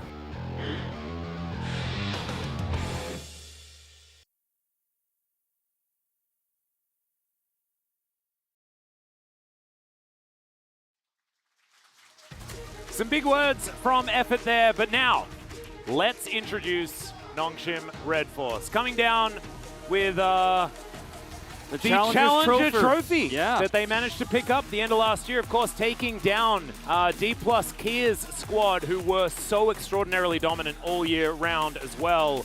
And since franchising was introduced in 2021, this is about as close to a promotion from Challengers as it's gonna get. This is the Challengers roster from last year moving into the LCK. And, you know, it's the same organization, right? And you can, of course, move between Challengers and main rosters very fluidly now, but see, the Challengers trophy is being passed as this team is now upgraded to the main LCK roster. And yes, we did see Vital a little bit. We saw a lot of Peter. And the Nongshim roster of last year, I mean, there's no easy way to say it. There's no good way to sugarcoat it. The team just didn't work together well. You had great, amazing moving parts, but they didn't actually make one well-oiled machine. Yeah. And so we're just kind of starting over with what worked in Challengers here as Nongshim, and these players have nowhere to go but up. No, absolutely. And I actually think that it's like, well, we're done with this big name roster. Instead, we're just going to invest fully in the other direction, which is not necessarily all of that experience, but experience with each other, right? And that is important. But it's kind of poetic that on the other side is Brion, a team known for family, a team known for getting your heart into it. Yeah. And getting your Giga Chads out and really making a statement. Led by StarCraft legend Reach as well, wearing his old Najin jersey here, a true legend of esports. I believe working with even Kongdu Monster for a little bit before joining the Brion squad. He's going to be the one to march out with this team today. They do have that title from 2023 or 2012 to 13 Champions Winter. Yeah. And it was a long time ago, right? And the org is still tied with Najin, which is, as you can see on this jersey here. Yep. Respecting the history quite a bit. And in terms of respecting history, I think keeping Morgan and Umpty on this team is the best move that I think Fredit Brion, or rather formerly Fredit Brion, could do with this roster. Yep, and Brion, content creator, short track medalist there in the audience. Very, very cool. But we'll have to see whether Brion can actually come out and take down this Challenger roster, right? And yes, they were the Challenger champions, but still they were in the secondary league here in Korea. And as you can see, few things to get to know them. Yeah. Let's go with Dundun first. I'll show you that I'm not only good at playing tank champions, but also duelist champions. But also Janna with Smite. Sylvie is excited about how quickly, as excited and worried about how quickly he moved into LCK.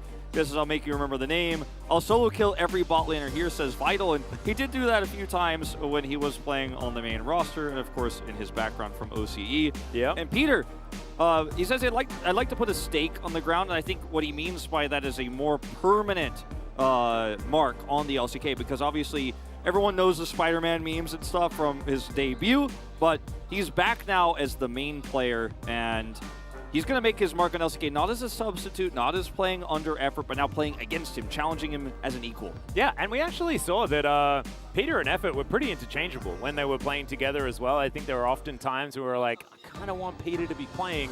And he did have some explosive moments. So looking forward to seeing how they duke it out now, and we can get a true idea for who's going to be able to get control of that bottom side. Of course, drafts willing, because we did see that some of the bot lanes are not like the others in our past games so far.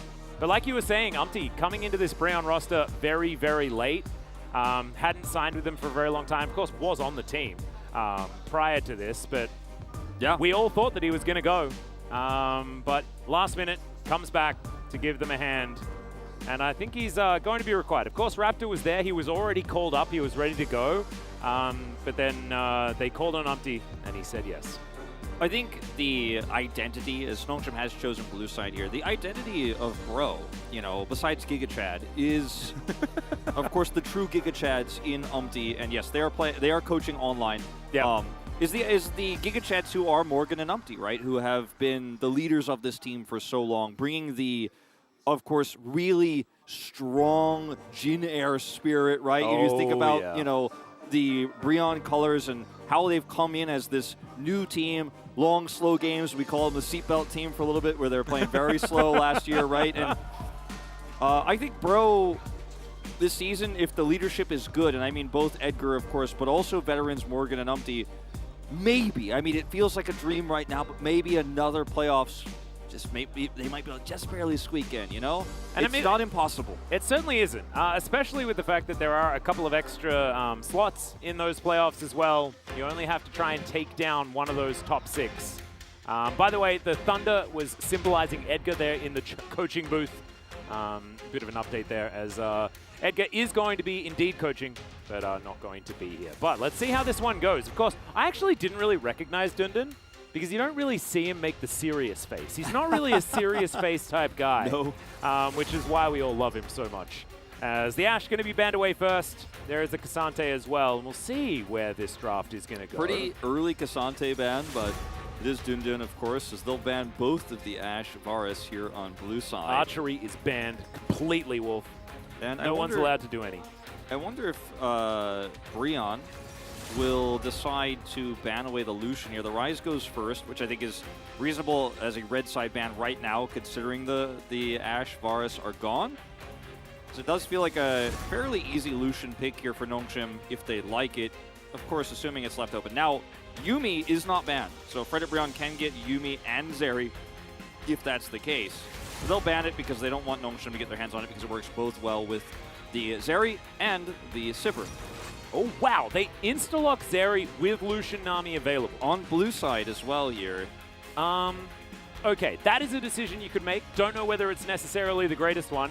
Henna and Effort, as far as bottom duos, their level of formidability is not necessarily super high. But I still think that this is a huge gamble. You took the words right out of my mouth. I think it's a vote of no confidence for Henna and Effort to make this bold decision here for Nongshim. And as we mentioned before, it's much tougher to set up dive with red side here with something like an Elise, right, or the Lee Sin, when you're looking for, or Vi even, when you're looking for constant pressure bottom side with your lane control in the 2v2. So you're less worried when you have Zeri blue side like this. They'll pick up the Vi, and the Lulu is the obvious call here. We've seen this so many times. I just find it so interesting that they elected to take the Zeri Lulu side of this matchup. We have heard it said, you know, like Zeri Lulu they have their moments in the lane, but we've never seen them win, right? And I guess our sample size does include matches like Gumiushi and Keria taking on Pays in his first match here in the LCK. And obviously, you know, things are going to be a little bit skewed there, but navigating that lane is very, very difficult regardless. Aw, no Worlds qualifier Morgan Camille to come through on this one. You can imagine he's just looking at his hands like in that iconic pose. Yeah, he became very famous for that one last year, and so they put him in the opening with that. Yeah, I love so it. Cool. By the way, look at how much room for activities Effort has. Yeah. In his room. Bunk beds, man, absolutely amazing. Ari going to be banned away alongside the Jace. Dundun not going to be playing that one. We, of course, remember Dundun for his fabulous Gragas play, but also managed to win Game 5 for Nongshim as a 0-7 Jax. The man has an eclectic champion pool. He can play anything, and he will play anything. So really difficult to target ban him, but Fiesta, a good Ahri player. You take away Dundun's ability to try to control that top side with Jace, and Jace is very highly prized as a top champion, or a top blind pick right now here in the LCK, so you will see it banned a lot. The Karis Azir. Oh, it does feel like a throwback, doesn't it? It's beautiful.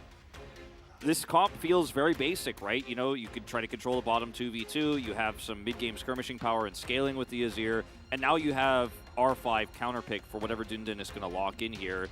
I was going to say, I'm surprised that Morgan didn't just lock Renekton, because it was going to be R5 Renekton if it was available anyway. Yeah.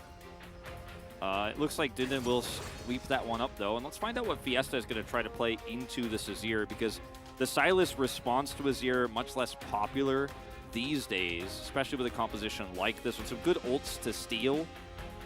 I wouldn't mind something like a Galio even. I would like a late game scaling option, but looks like we're going to go middle of the pack here with the Akali. Yeah, a little bit more for lane. Power, yeah. Good in the matchup into Azir, of course. The early parts you do struggle, but you can really take the reins towards the middle part of that laning phase. Final pick here will be a side laner for Morgan. It's going to be the Fiora. All right, Fiora, of course, he's up against his most famous champion in the Renekton. Of course, if you can pick the W when Renekton's going to use it, you can really do some damage being able to riposte that and ruin his day.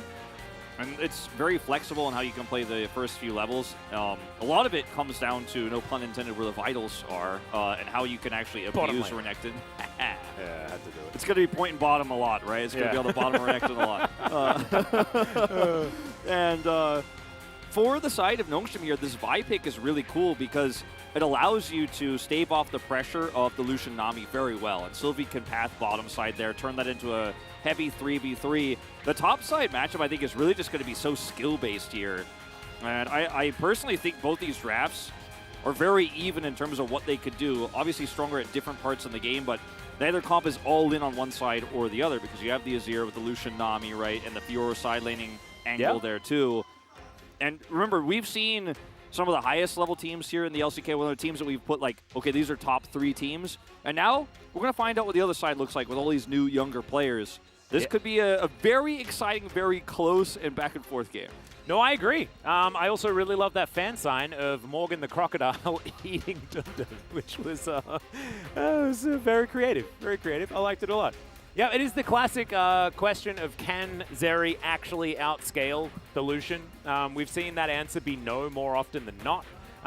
But it's a whole different story, right? This is a Nongshim that have played together for a very long time. That synergy's there. Yeah, they have that teamwork built up, and they are actually taking on the power of friendship epitomized in a team.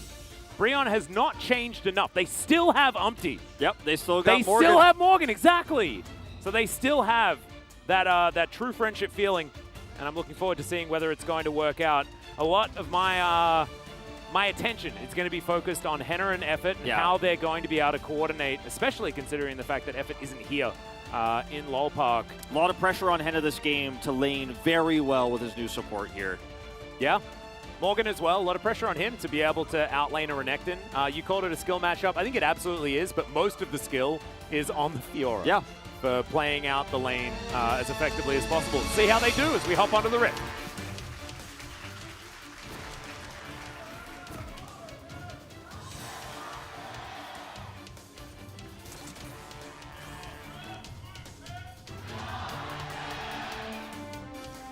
Oh my god. The Breon fandom is just amazing. And I have to admit, I took a bit of a glance at Twitch chat, and you guys did not disappoint. Nope. Thank you so much. Fred Breon games in 2022 absolutely were a joy. And it looks like it's continuing here for Breon in 2023. Sylvie, walking over a ward here. I believe knows that it's there. Wasn't able to actually take that one down. Bit of scouting being done by Bro as, Dundun starting off the shenanigans doing some early. Jumping jacks, you know, getting a little warmed up. Yeah, you got to make sure you do stretches before you get into lane against the Fiora. Very, very important. He's trying to warm his vitals up to be behind him in the lane towards the turret, not towards the bottom side where Vital actually is. I feel like Dundun knows. He's like, yeah, the camera's going to be on me. Oh, he certainly does. I just need to make sure that I'm spamming the emotes correctly. Just like the Lee Sin that does like push-ups with no arms. Okay, Morgan. Yeah. He's just going to walk in. Dundun's, of course, there. This is aggressive. Finds the weak point. The Vital pointing up. Absolutely the wrong direction. Big claps from the bro fans. Well, this does quite significantly slow down Sylvie's path bottom side here, which does open up an opportunity for Umpty to get the jump on that bottom 2v2 when we get to the level 3 exchange that we always see right now in this meta where it's Lucian versus Zeri. Yeah.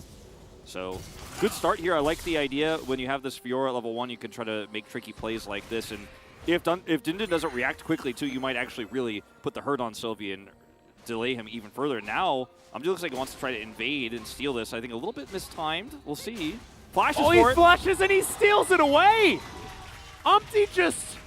I don't know what this style is that they're employing, but I love it. I'm a big fan. Now, he did have a ward there, in fact. So, you know, this is not completely blind, but really risky. If you flash that, don't get the smite, and your flash is on the wrong side of the jungle. It was very close. It was very close. Calculated. Oh, well, I mean, he Giga knew Chad that play. I think he knew that Sylvie didn't have it, as now he's just... just walks past him menacingly and heads over towards the Raptor camp. They've got these wards set up. Yeah, just to continue ruining Sylvie's day. And of course, Umpty had an extra charge of his smite available, and so now he can challenge for this red buff as well. Yeah, Sylvie going to have to start these Krugs, so he might actually, as you say, challenge the red buff here. And the ward control, the vision that they had early, allows these plays to happen. It's very Umpty, right, to do something like this with the small delay he was given early. Like, this is a great plan here from level 1 with his comp that Fred and Brian have figured out. Yep. Not going to go full commitment here to deny First strike Sylvie. value. Yep. First strike value right there. Like, Sylvie's level 2, and I think he's about to get double scuttle. Yeah, and we've actually seen First Strike Maokai's get abused in a very similar way, to be perfectly honest, as Dundun going aggressive onto Morgan here. Nicely played. Cull the Meek going to come through there. Yeah, Meek, Weak, whatever, same thing. Yeah. Actually, it's technically not, I think. Oh, wait, no, never mind. It's a translation situation of a very famous quote where Meek doesn't necessarily mean weak. But I think it does, kind of. It's not exactly the same meaning, but yeah. I'm not the etymologist here. Stendo beam, a lot of damage onto effort there, as we can see. We'll call Webster later. So, you have any connections? Yeah, I've got him on speed. I don't. As Morgan's going to get punished, and Q. That's the cheat code. That's how you get out. Yeah. Not not meek enough to be killed here, but Sylvie's going to get some revenge, right? Gank onto Morgan is successful, forces him to back and TP in. So TP advantage goes over to Dundun early here in the lane. Will cost a significant amount of CS away from Morgan. We'll steal that away, and Sylvie grabs these top side Krugs. Yep, bottom lane, because of Umpty's early pressure, has just been free to continue to push here. There's no punish coming through from Sylvie whatsoever because of his pathing was super delayed. He does also end up grabbing the top scuttle here with this attempt to gank Morgan.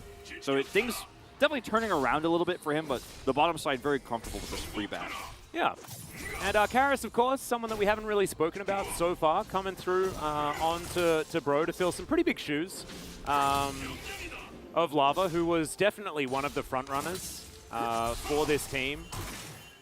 But Karis, in his own right, definitely has had some moments and was on, a team that wasn't necessarily winning all that much. And when he was on Genji as well in their challenger roster, that was when a lot of that real hype came, and then wasn't able to deliver quite as much as a lot of people, I think, expected, but still has a lot of that potential, and we'll see whether he can meet it here as Sylvie comes on over and is going to be able to secure his big Raptor. Umpty unable to collect that one, but does once again. First strike value. 12 gold? And with the blasting wand, he's doing so much chip damage. Oh yeah, Look at Sylvie, man. He's sitting at like 95%. He can barely jungle now. Umpty is going to attempt, of course, to steal that one away. A little bit of an early smite, but actually now kind of setting up for an early Drake take once Henna clears this wave. But I think a lot of this is really just based around Fiesta in these early levels not being able to threaten Karis in any way. The prio that Azir has pre-Akali ult. So they're going to make this happen. And Vital and Peter, unfortunately, just going to have to catch the wave. And the lead that Umpty had in the jungle, it's still significant, don't get me wrong, but I think Sylvie handled what was a pretty rough situation very well, you know, forcing Morgan to back early, taking away some of the power of the Fiora. I mean, finds himself, you know, again, significantly behind, but it could have been a lot worse. It definitely could have. He's salvaging it relatively effectively. The problem is that it's First Strike Maokai that has been able to actually have a pretty aggressive start to the game. As Henna dashes forward and takes 1 billion damage. Great Aqua Prison there from Effort. Try and hold on to this wave, but Exhaust and Heal both invested on the side of Bro, and Peter only needing to utilize the heal. Yeah, Vital trying to dash past that Aqua Prison to get the trade there with his early Scepter, but not quite enough, unfortunately, with Fear getting caught there in the prison himself. And Henna's just trying to use this passive as much as possible, zone them out of some CS here. One more rangeman he wants to deny the cannon, and he will. Just these small micro moves here to get as much of an edge as possible while Umpty lurks. Level 6 just reached. Yeah. Dive opportunity now presenting itself as Summoner spells available outside of the heal. So a fair bit of mitigation available here, but level 6 is hit by Umpty, gets the flash out of Vital immediately, and now he can come on forward. Peter down to 100 health, Effort looking to try and set it up for Henna, piercing light, and that will do it. They'll get a plate to add on to boot, and Bro off to a great start. Really great start, and they juggled the aggro of the turret very well. And Vital kind of had wind of this, right? He was like, I think something is wrong. He goes over to Ward, and that's the moment when Umpty strikes, right? And yeah, just not a ton of information, not a ton of vision. 3 control wards now across the river for Frederick Brion here to set up this gank play. Sylvie on the other side of the map is going to be able to get this Herald here uncontested, so there is a cross-map play. And with Dundun having some control over this lane, they might be able to grab some extra gold for this Renekton. Obviously would like to have it on this Akali, if possible, mid. But still, keeping this Zeri down early, grabbing an early kill for Henna, plate money.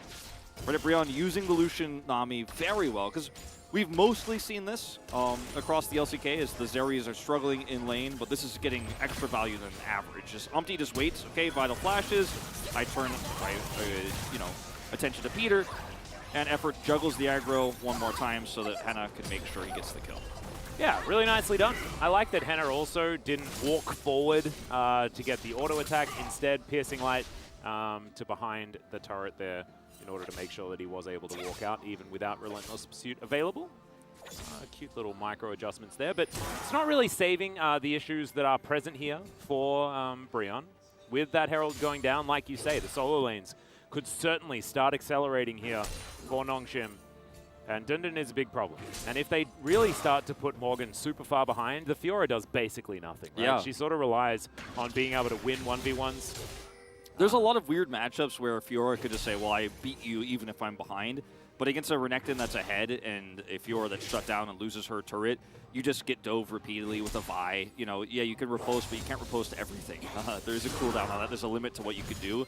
And then you could really just find yourself being a paperweight in the game for sure. And 20 CS down, we're not at that point yet, but we may fast approach it depending on how this Herald gets used. Yeah. Keeping a close eye on Sylvie for now.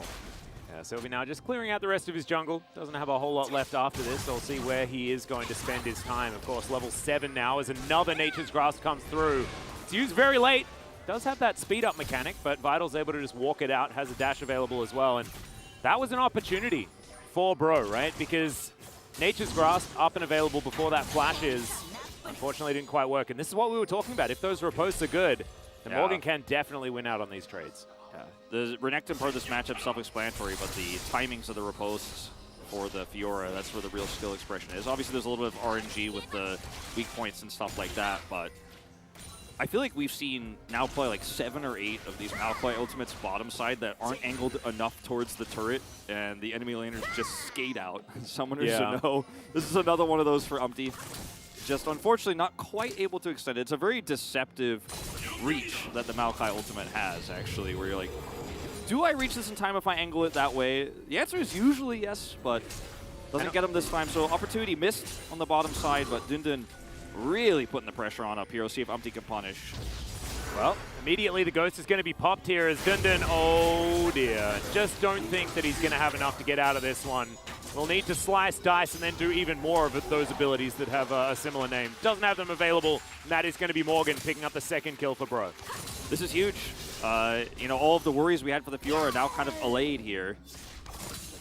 As it will be mid, where Fiesta's going to pick up plate gold here. The timing of this, right with the spawn of the Infernal Drake. So they're going to try to, with Zeri coming back over here to lane faster with Henna's back timing, to turn this into plate gold cross map with a Drake.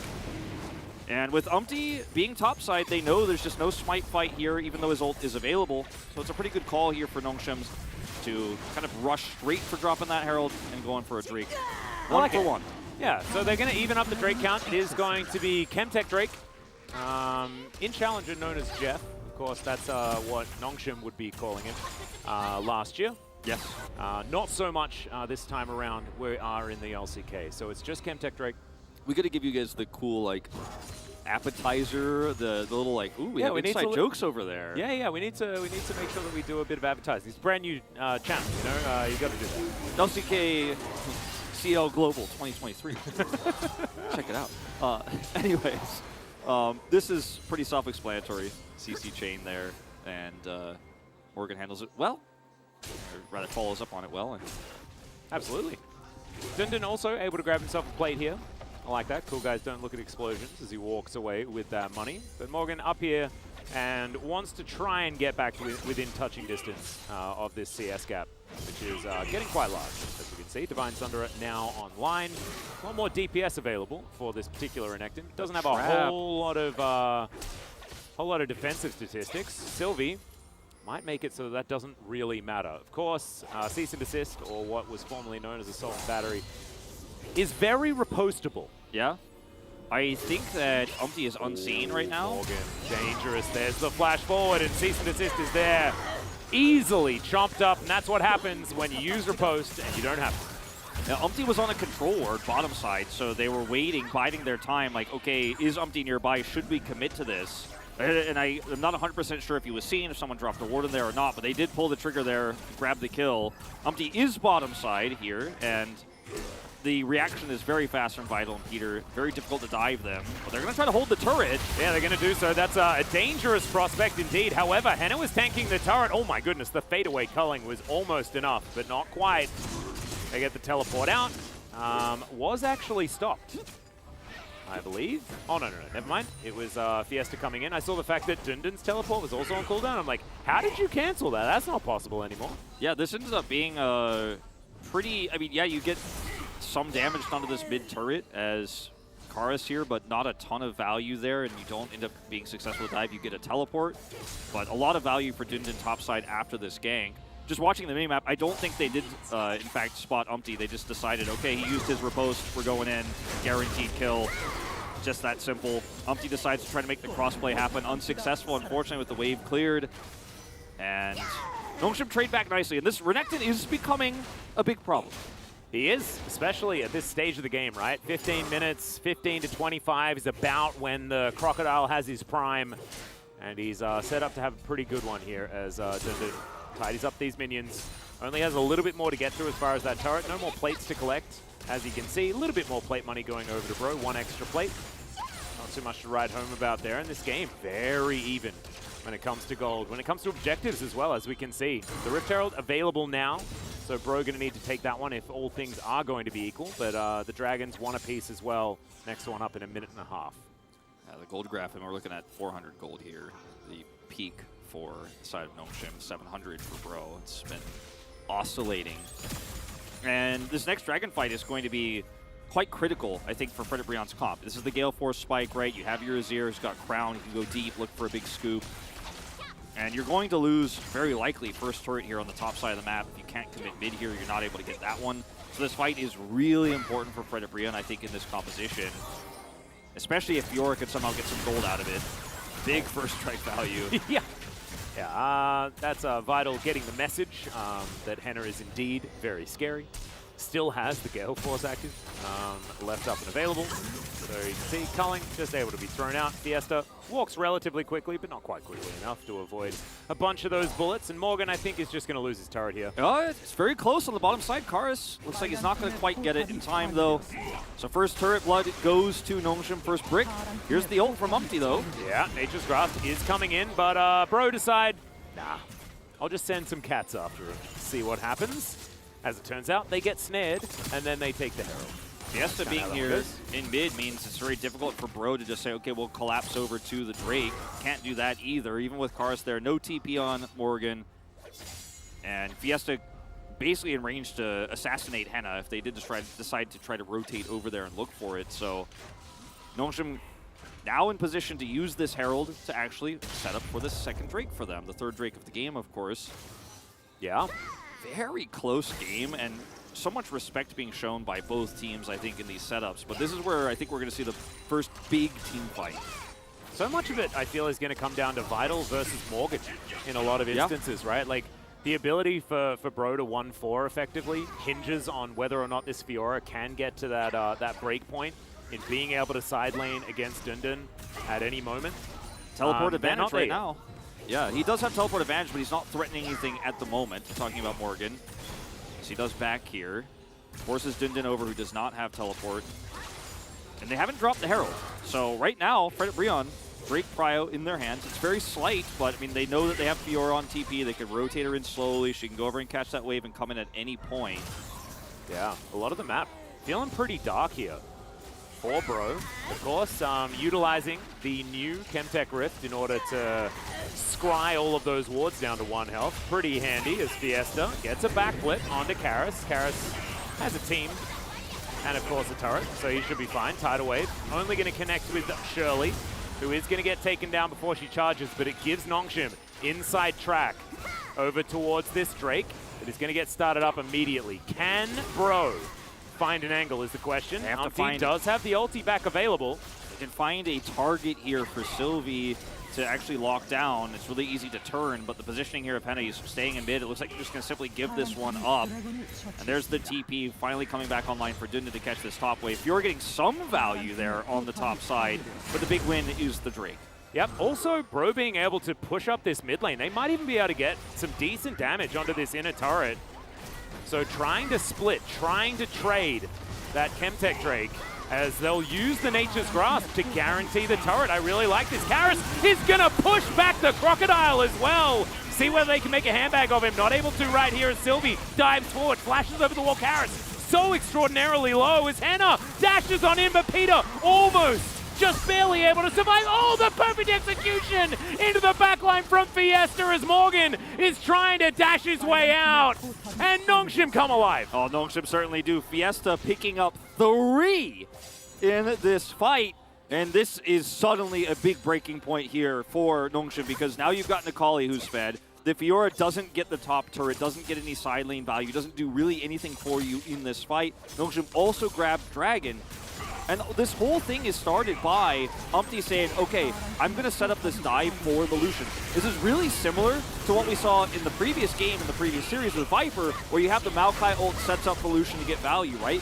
But it's Karis who sets this up, gets really vulnerable. There's no follow-up damage here. Henna goes extremely deep here without getting the kill. And it's just Fiesta's playground now. Yeah. And he's making the Zakali pick look genius as well, being able to get there in the nick of time. He was actually in top lane with Morgan at the start of that. Rotated earlier, of course, got the inside track through the jungle. Beautifully done by the Nongshim mid laner. So punishing this draft for Nongshim, and it's exactly how they used it there. Tiamat being done here for Morgan now allows him to push very quickly, but it doesn't matter the speed at which you can push unless you're there alone, right? Because you're not going to win out that trade against the Renekton. If you don't know where the Vi is, you can't be threatening any turrets. That top turret's still alive right now.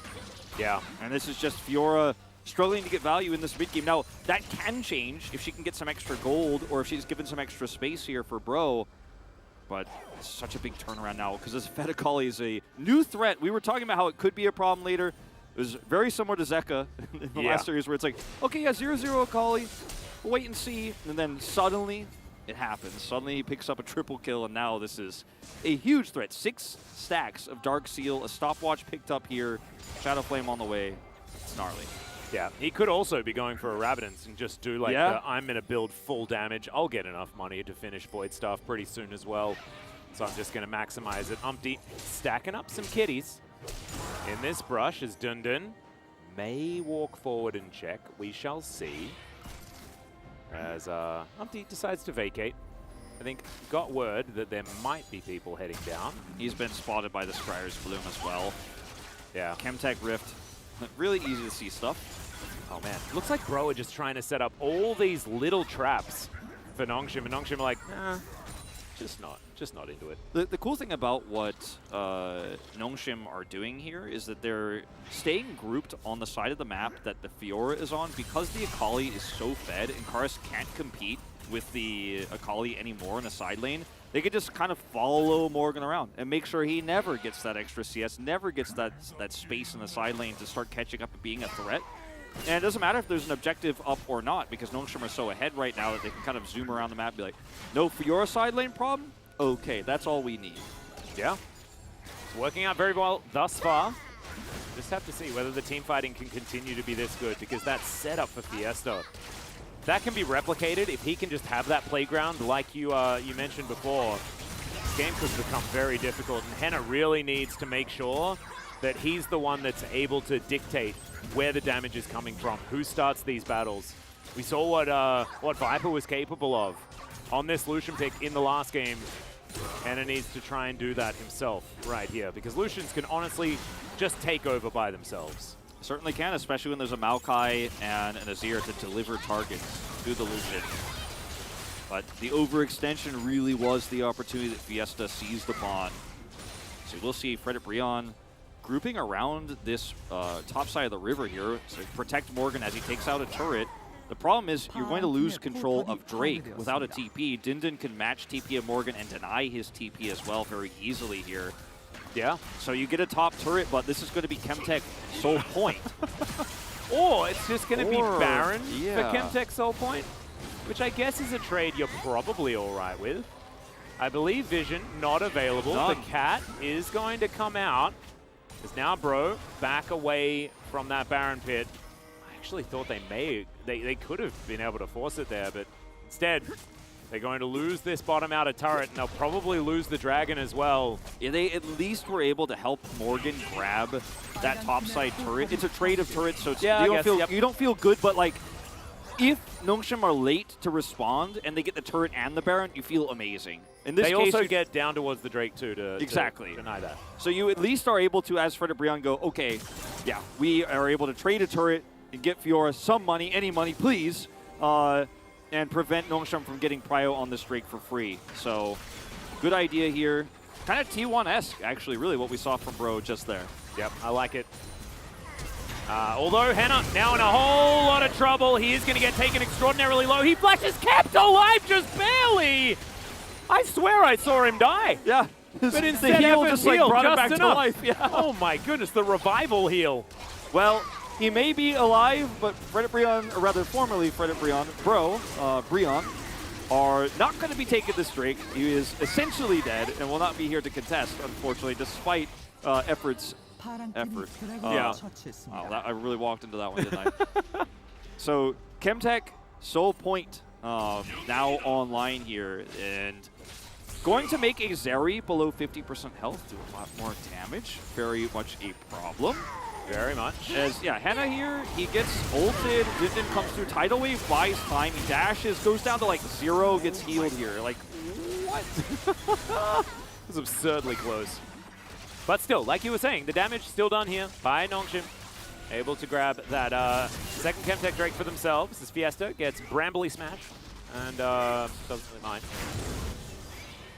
This game, I feel like, it does feel like a challenger's game in a lot of ways, and Nongshim have really nice lead. The Fiora has been mostly neutered this game, but look at the gold lead, and it's only 1,000 really here. About 900 for Nongshim. They do have the control over Drakes, right? But the biggest problem here that is kind of, if you haven't been watching LCK for a while, because it's been a while since we've had this, Zeri is fastly approaching 3 items, and Nongshim, if they get into a bad spot on a Drake fight because they have Soul Point, they can walk away, say, you know, we don't have to fight this right now.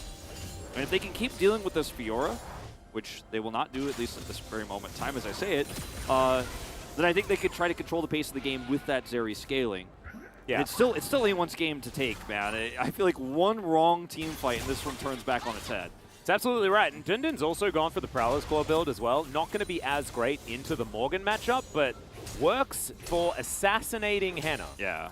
So anytime... Or Karis. Yeah, or Karis. Or anytime anyone plays overly aggressively, the Crocodile launches out of the river. And that is the thing that happens. Crocodiles do that. They have a lot of burst movement speed.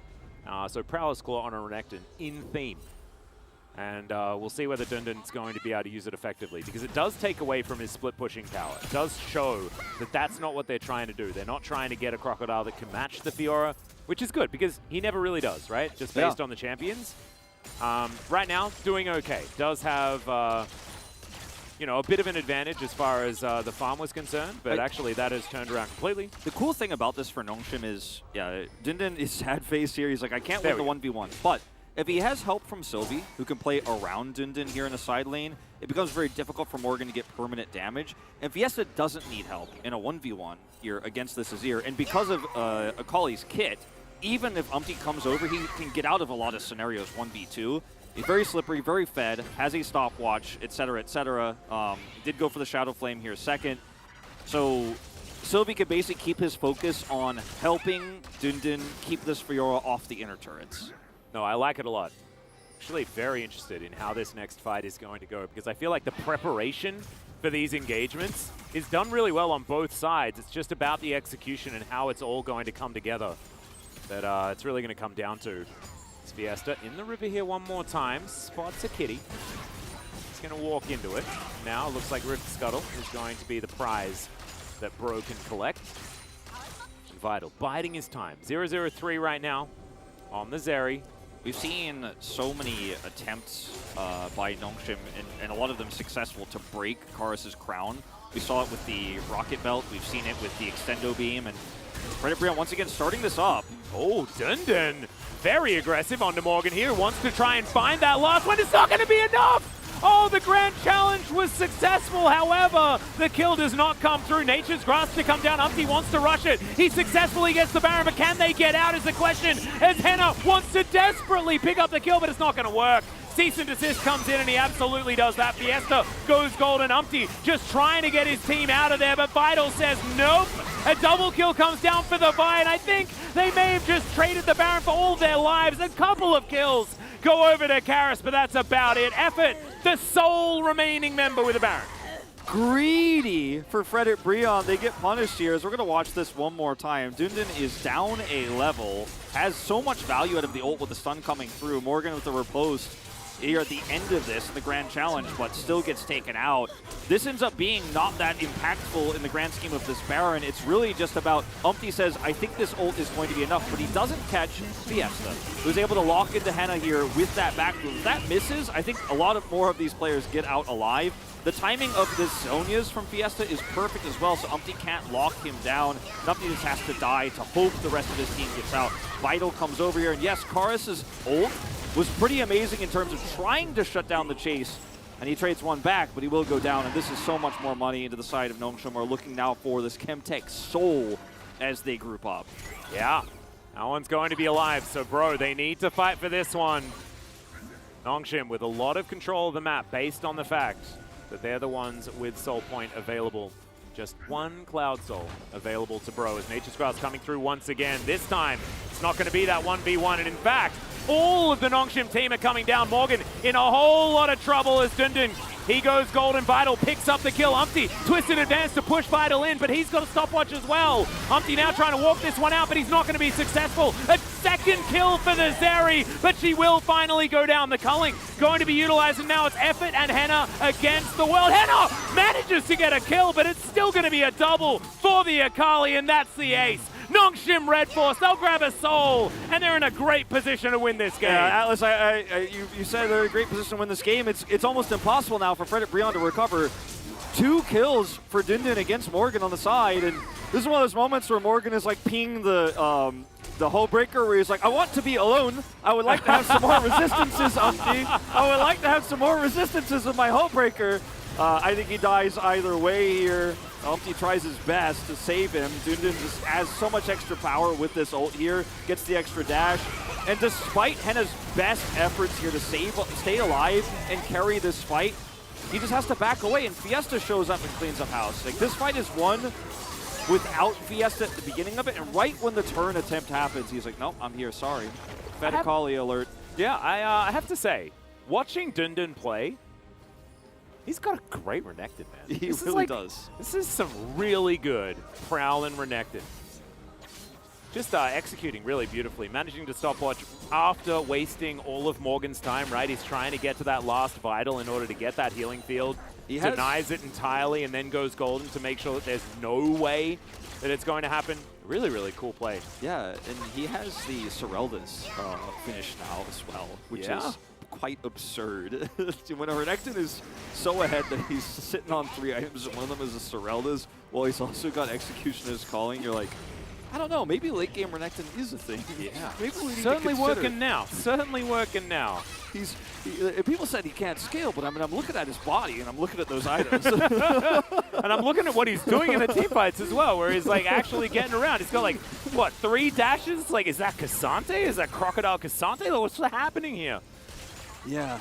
Well, Reddit Brion, as it has been many times for them in the past, their last hope will be an Elder flip at 36 minutes. It all comes down to this. And 2 minutes on the Baron as well. We might get a flip for that one also.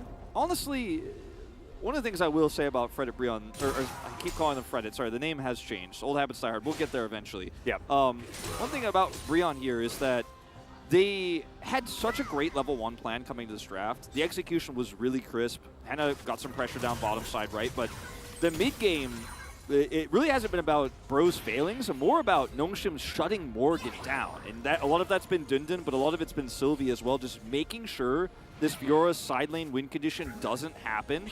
And obviously it gets a lot easier when Fiesta's like, well, I just crush the Azir even harder than usual in my side lane when he has 3 kills. But Nongshim have known their win condition so well. And I don't want to criticize Bros mid to late here as much as I want to champion how Nongshim have played this, especially Dundun. Yeah, Dundun has just been, he's been my hero this game. This Renekton being played very, very well. Fiesta also, 100% needs the shout out. Being able to get those 3 kills in that mid game put a huge wrench in what Bro were trying to achieve. Morgan comes back down towards this bottom side. Dundun lying in wait. He has the GA available. Still going to get stunned up as Led the Ruin King working out, keeping Dundun healthy. And he's like, no, that's my Krug, my friend. Sorry. This is just, it's wild. We're watching this super fed Renekton just bully a Fiora, essentially here in the side lane at 35 minutes. A Fiora with full breaker, mind you, and I think Brion just had no angles here, no vision, no flank angle. I mean, this is a comp that from ahead is so powerful and honestly oppressive, but from behind like this, when a Renekton is just, the rift belongs to him, it's hard to find a way. It really is. Certainly looking extraordinarily difficult. We do have 4 items complete for Vital. He has gone for a little bit more of the defensive option. Collected himself the GA instead of going for more damage. Henna, on the other hand, a lot of damage available for him. But we did see that you press the cease and desist button, the Lucian will die. So Henna's going to have to show that he can keep his distance and allow himself to do some of the damage in these fights.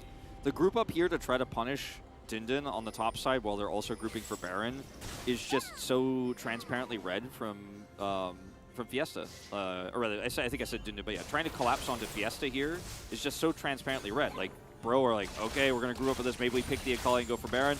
Nope, back out, grab my next item, teleport over here on the side. Fiora cannot compete with the Renekton. Dundun crushing that one, and Nongshim are like, if you try to go and get Prio on this Elder, we can rush Baron in time. And if you try to contest us on Baron, we have side lane control bottom, and we can get to Elder faster than you. Yeah. Feels like they do have a lot of the I's dotted and the T's crossed. It's like checkmate, you know? Yeah, it's feeling like it. And they're going to start off the Baron here as well. They can pull off at any time, but it looks like they might just be able to complete it. Vital has a lot of damage available as Fiesta jumps on in. Not wanting to risk a flip, I don't think, because you can see most of them just standing outside of that pit. Morgan has discovered them. Okay, let's see what they can do. The Cullen getting so much value. Sylvie's just dead. Dundun as well, so incredibly low, but the flash has to come out, and now Fiesta! He's found Henna, who's overstepped yet again. The Aqua Prison is decent, but maybe not decent enough. The GA has been popped. Bro, looking for a little bit more here. As Morgan taking down the control ward, and they will just back away. 1-for-1. I will say it was pretty Giga Chad, but I don't think it was the right call in this case. No. And goes over for the kill on to Henna there, and I believe it was the Gale Force he used to go back in. He's just instantly killed. Well, they're going to get spotted here as Bro go for an opportunistic Baron. Remember, still 4v4. Fiesta now very, very low. Vital also, half health, has the GA. No So smite. it should be all right. And yeah, with no smite, the Baron just goes over to Bro. That's their second Baron. Can they actually win the game, though, is the question. Because Elder's up in 4 seconds! Yeah, I think Nongshim kind of dropped the ball in terms of denying this Baron because they were so focused on getting the setup here on this Elder, which is the more important objective. But, I mean, Vital is he's here alone. Got to be careful. Got to stay back. This is a strong Bro lineup. Well, Umpty is going to push Fiesta back. That is a huge blast cone, thanks to the Chemtech Rift. And it looks like we are going to be able to set up the battle lines. The Elder flip for Bro. 38-minute win condition. Here we go. Oh, my goodness. Where have we seen this before, Wolf? Oh, Peter. Those cats, they hurt. They definitely do. Okay, Fiesta's going to try to push this mid inhibitor, slow this down. Yeah, well, Bro say, no, we're just going to take an Elder Drake if you're going to stand over there. Sylvie wanted to make it that 50-50. As you can see, Peter's still very, very low. Dundun as well. Not a lot of health bar. Not a lot of these Nongshim players have been able to go back and reset. And you can see Bro all at full health. Henna's positioning is so good here. No one can really threaten him. Well, in goes Sylvie. Cease and desist going to be used. Great tidal wave going to be there, but Sylvie uses his stopwatch to get out of the way. A backflip does come through. Karis, he's going to push away the Akali perfectly. But still, going to be able to get out of there in Nongshim. Oh, the reset of the Elder. That is not what you want to see. Henna down to 0 health. And Morgan might just win the game. Oh, no, another Elder for Nexus trade. And Dundun is just a handbag on the fountain. He can't do anything about it. And it's also going to be Vital falling. It's a disaster entirely for this Nongshim roster as Morgan looks at his hands and wants to know what they're capable of. And it looks like killing a Nexus is one of them. Well, you know, Morgan got bullied by a Renekton in the side lane all game long. The Fiora was put down. Sylvie was marking him. He could do very little until his best friend, the Elder Drake, spawns, and Morgan says, that's my bro Elder. That's what Fred Brion's looking for. Elder's going to keep them occupied. I'm going to end the game. And I put my X in the Morgan column for POG because with that push, he won them the game. Henna, he dies on Baron, right? It looks like, okay, Nongshim are going to be able to group up for this Elder. They kind of drop the ball, lose control of Baron, which gives a little bit of extra pushing power to this Fiora. Morgan makes a call. I'm going to push for the base, slow them down on Elder. And even though the fight is absolutely being smashed by Fiesta, even with a great, Empress Divide that pushes him back, he's got full control. Nongshim realize a little bit too late that the win condition in League of Legends is not to get the Elder always, but usually it's to kill the Nexus. And the Elder can help you do that, but if the Nexus dies first. Your POG vote epitomizes how you win League of Legends. Because Morgan lost to Dundun all game, and then you give him POG. Because do you know why you win games of League of Legends, Wolf? You beat the Nexus. Exactly. You get that 50 gold. Who got that 50 gold? Morgan got that 50 gold. That was the one that was required in order to walk away with the victory. He got all the tilt-proof votes. Oh, 100%. As well. Oh, man. Umpty did a lot of damage. Of course, that is some first strike Maokai for you. That's kind of just what happens there. I think my vote probably would have gone to Umpty just with how well he played the early game to keep them in it. Like, look at this gold graph as well. The game was so close until that blowout at around 30 minutes. It's just, I don't know, man. How do these games keep happening over and over again? Classic Bro. Bunch of Giga Chads, man. You can change the roster. It just doesn't matter. Yeah. Just doesn't matter. Oh, my goodness. Classic Bro. All right, ladies and gentlemen, we are going to go to a short break. When we get back, the No Carpet Carpet Space in game number 2.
들어온다. 하자 가죠. 나 끊겼어. 나 끊겼어. 아칼리. 나 이거 아칼리 따라왔어. 시간 끌어. 바닥 때려볼게. 장로는 먹혔어. 이거 시간 끌어야 돼. 아칼리 두 번째고. 얘네 집 갈라는데 앞으로 끊어줘. 타임 뺐고. 야 이거 장로 네네네네네. 야 계속 싸움 보자. 너 끝내봐. 성주야 계속 싸움 보자 형이랑. 오케이. 형 이거 볼게. 너 끝내봐. 제리 잡았어. 야 이거 바위 잡자. 먹었어. 알았어 끝났어. 끝내봐. 집 캐리. 잡을게 이거. 알았어 천천히. 잡았어. 미안하다. 아 진짜 다행이다 얘들아. 근데 이거 우리가 좀 못하긴 했다. 맞는 듯.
Welcome to space. We're here after that game that Morgan just pulled through for his team. Fantastically done. Fred Brion, they got the win versus Nongshim. And what a game it was. It really had a lot of flavors of League. What do you think, Chronicler? Yeah, the fun thing is, we also cast the Challenger League this week, and there was not that much Challenger in it. But as it turns out, we take the Challenger team and put them in the LCK. They just bring it back because in terms of macro and in terms of individual performance as well, there was a lot to be happy about and there was a lot to not be happy about. We'll get into that a little bit later. It was very up and down, but at the very least it was entertaining. In terms of draft, the call from Nongshim here, I think in this game wasn't actually the reason that they lost, which has been made many times and in the past did lose it, and that's the Lucian Nami being given over to get the Zeri. Now I do think that when it's played by Viper or Gumayushi, don't ever do that, don't you dare, or Deft. But as we have seen, and this game was a great example of that, there is definitely an execution for that needs to be hit. And I think that the draft overall from Nongshim was definitely playable, and the reason why they lost in the end goes again back to what Kwangdong was also struggling with, which is like split-second decision-making in late-game scenarios, which you build for experience. Because overall, I think both these drafts, very playable, a lot of power, the Maokai really shining through as well.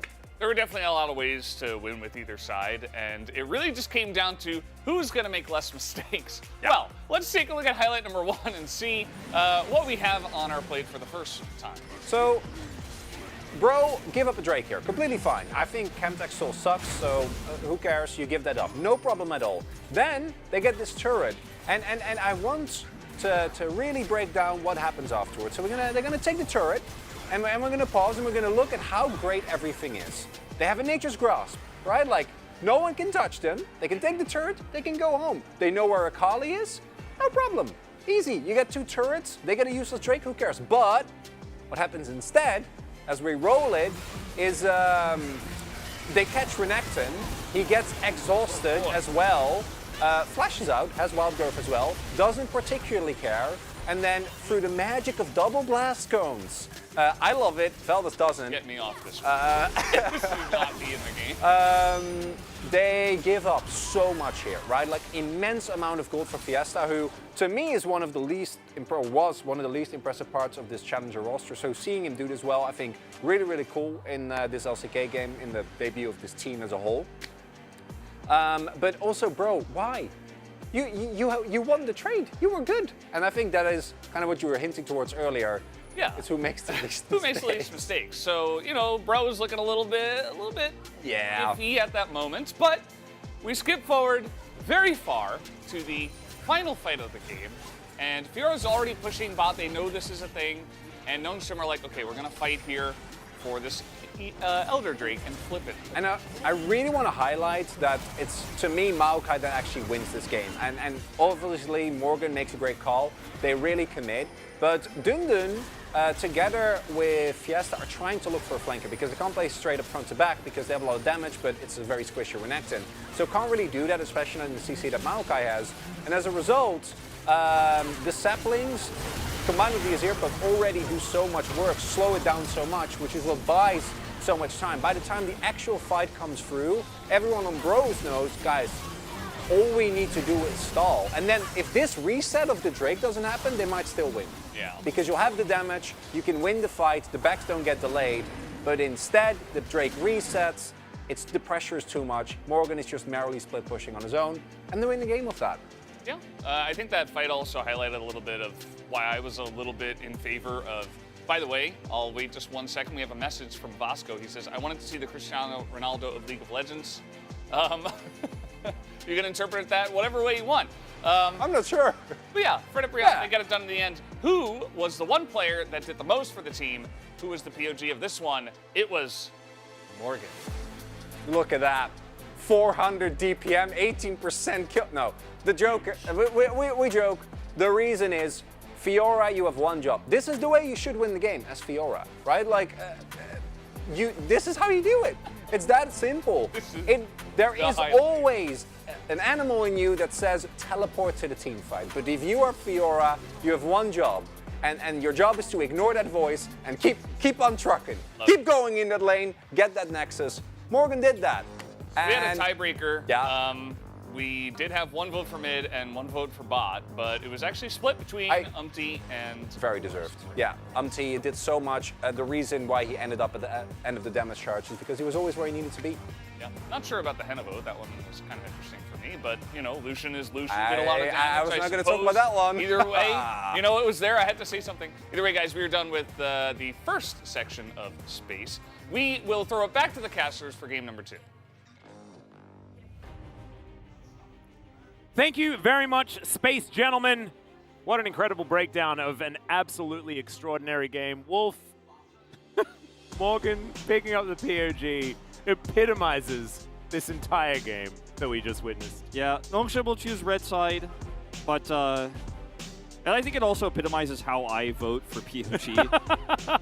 I'm like, if you were in technically the most impactful player, then you're probably going to get my vote in most cases. And I mean, outside of Morgan killing the Nexus, Nongshim were winning that game. So I think that it's entirely justifiable. And there were a lot of people, well, I mean, there were 3 other people that agreed with you. Very split votes. The Henna vote was extraordinarily suspect. He was the most Giga Chad, but for the wrong reasons. Yeah. You know? He had no fear. He had no He should have had a bit of consequences, did he? Maybe some fear would be good. But, you know, his support isn't there, you know, to wrap him behind the ears if something goes wrong. So Henna has been unleashed, you know. Effort back at home. So not actually able to help out.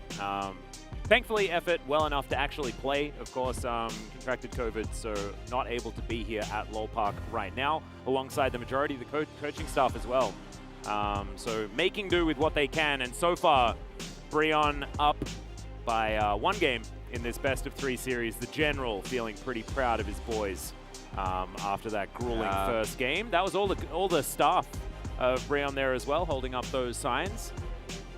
Certainly a lot of people out to see Breon here today. They really have taken up the mantle of Jin-Air. It's crazy. They haven't even, I don't even think they bought their slot or anything like that. No. It's just that they've taken the essence of Jin-Air and brought it back here in the LCK, which we are very happy to have, because missing Jin-Air was a very sad time. It's also quite common in... That is so cool, by the way. Yeah.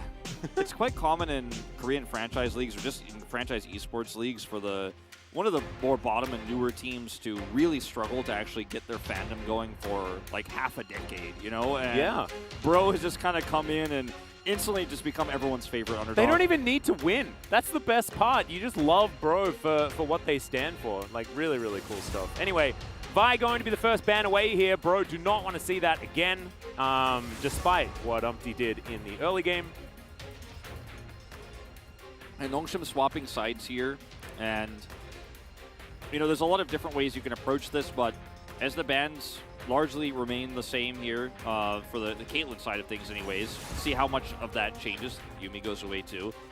We may just simply see Nongshim trying to run the Zeri on red side now, and looking for that late game team fight angle. Yeah. As Varus is gone, the Caitlyn is gone, Ashe still available, but I think kind of expecting... Oh, okay. So I thought that Ashe would be the 3rd ban for Nongshim. So now they have a little bit of leeway. We'll see what they do decide to take off the board. Right? Yeah, it has to be Rise. I think it has to be Rise here. Rise is just too powerful. You can't give it to Karis either. Yeah, He's a Karis great Rise player in his own right. Yeah, next to his Lissandra, I'd say his best champion, in my opinion. Oh, they gave it to him. Whoa, what They had enough of Umti's shenanigans on that Maokai. What does Fiesta have planned? Because they know that this is happening. So what is the answer? What is the response? Well, we'll have to wait and see, because nothing jumps out at you. We have seen some Twisted Fate responses, but it hasn't been very strong. The wave clear of the Rise in itself gives you kind of perma-prio. Yeah. This also really weakens the Zeri pick, because it empowers dive, it empowers 3v3s where Rise comes in as the 4th member on the blue side to actually add more chaos, add more damage, add more dive potential. This call to ban the Maokai may come back to bite Nongshim big time here with this Rise pick, because Lucian, Nami, still available in this case for Bro on blue side. No, this is not the gamble that I would have been willing to take. However, we'll see what Nongshim are going to be able to do. Victor is the choice into the Rise. A bit uninspired as, the Lucian Nami is so obvious. And You'll remember back, Wolf. You were with me yesterday. Yeah. There was a D+ Kia that was playing. Yeah. I seem to remember. They got Ryze, Lucian, Nami. What was the outcome of that game again? It went very well for them. Now, I think Nongshim have to consider banning Elise also in this particular draft too, because you consider how powerful the skirmishing is. But then you're like, well, what about all the other dive champions they could pick, like Umti's Lee Sin, that could also cause problems down in the bottom side of the map. Yeah. And they're going to put the focus on Morgan once again. Take away his Camille, but man, it really right now, I mean, Ryze is so strong. There's almost nothing Nongshim could do at this moment in time that's going to convince me that they'll be able to solve this early mid-game problem that they have. Yeah, this is like you open the Sudoku and there's just nothing in any of the boxes, Wolf. Yeah. And that makes it either very easy or extraordinarily difficult. And in my opinion, extraordinarily difficult. The Wukong going to be banned away here. You mentioned the Elise, kind of like that option as well, but there's like a plethora of options, right? Like, you could also go for something just like the Sejuani. They are going to ban the Elise, like you were talking about. Sejuani's still on the table. I think Sylvie might want to take that one away as his option. But then you mentioned the Lee Sin. Still going to be there. Yeah. Jace taken away from Dun Dun. I wonder if Sylvie... The problem with this is if you show your top lane pick here and wait to respond to Umti's jungle pick, then you don't get the R5. So you have to block something in here defensively, I'd say. Viego is very good with Zeri Victor because there's a lot of long-term damage on the fight, and Viego's going to party with the resets. When he gets the first one, the fights become chaotic in the late game, mid-game too. But, you know, you have a lot of problems keeping up with something like a Sejuani. Even a Poppy could have been good here too. I think Sejuani is much stronger for the lane setup they have right now. I mean, Sejuani Renekton, it's so free. So comfortable. They could have also gone Renekton Italy too. You know? I mean, right? Like, oh man, Bro had so many options in this draft. I really feel this is Nongshim saying we're going back in time. We're scaling and we're scaling hard. Do it, Dun Dun. Don't be scared. This is his champion, man. This is what we saw him have a party on when he did play in the LCK. Of course, Nongshim plagued by COVID issues last year. They had to heroically come in and try and defend. It did not go well. However, watching Dun Dun play was a joy, for better or worse. Dun Dun has to make some tough decisions in this game because Gragas is a really safe top champion and is great for both peel and engage in the late game team fights for the Victor Zeri. But in the early game, he's safe, but he's not winning on his own against this Renekton. But if Sylvie decides he wants to help the Gragas out, as Morgan plays his most famed champion, up there with the Camille, of course, that's been banned against him twice, then Sylvie goes topside, and Umti has free reign with the Lucian Nami lane in the bottom side to get a lot of power there. Now, we weren't very sold on Henna's performance in the mid to late game in terms of some of the positioning and some of the overextensions there. But he can tighten some of that up going into game two. I thought some of the team fights, his positioning was immaculate. It was very difficult to get on top of him. You know, very much up and down. But if he can tighten some of that up, get the leads that we expect him to get in this draft, could be a Fredit, or rather, Bro. Sorry, I apologize. A Bro 2-0. It could definitely be. And I think Henna had a great laning phase. I think that, you know, the Zeri Lulu, the slight advantages that they can receive just did not happen. So, very interesting. Sylvie's classmate here in the audience as well. Here to wish him well. We'll see. Unfortunately, he's a Bro fan. So, sometimes, you know, when class... oh, sorry. The previous Nongshim I was fan, going to say, I was like... Wait, hang on a second. G-Sun's feeding us information here, and I got brain lag. I was like, wait, why is he supporting Bro, though? Just shows that it's I his should be able to class translate rival. He myself. hates him, actually. Yeah, I mean, that would have been really cute if he's like, by the way, dude, like, you know, we were mates at school, but Bro's got my heart. And I wouldn't have blamed him. Let's hop onto the Rift here for game number 2.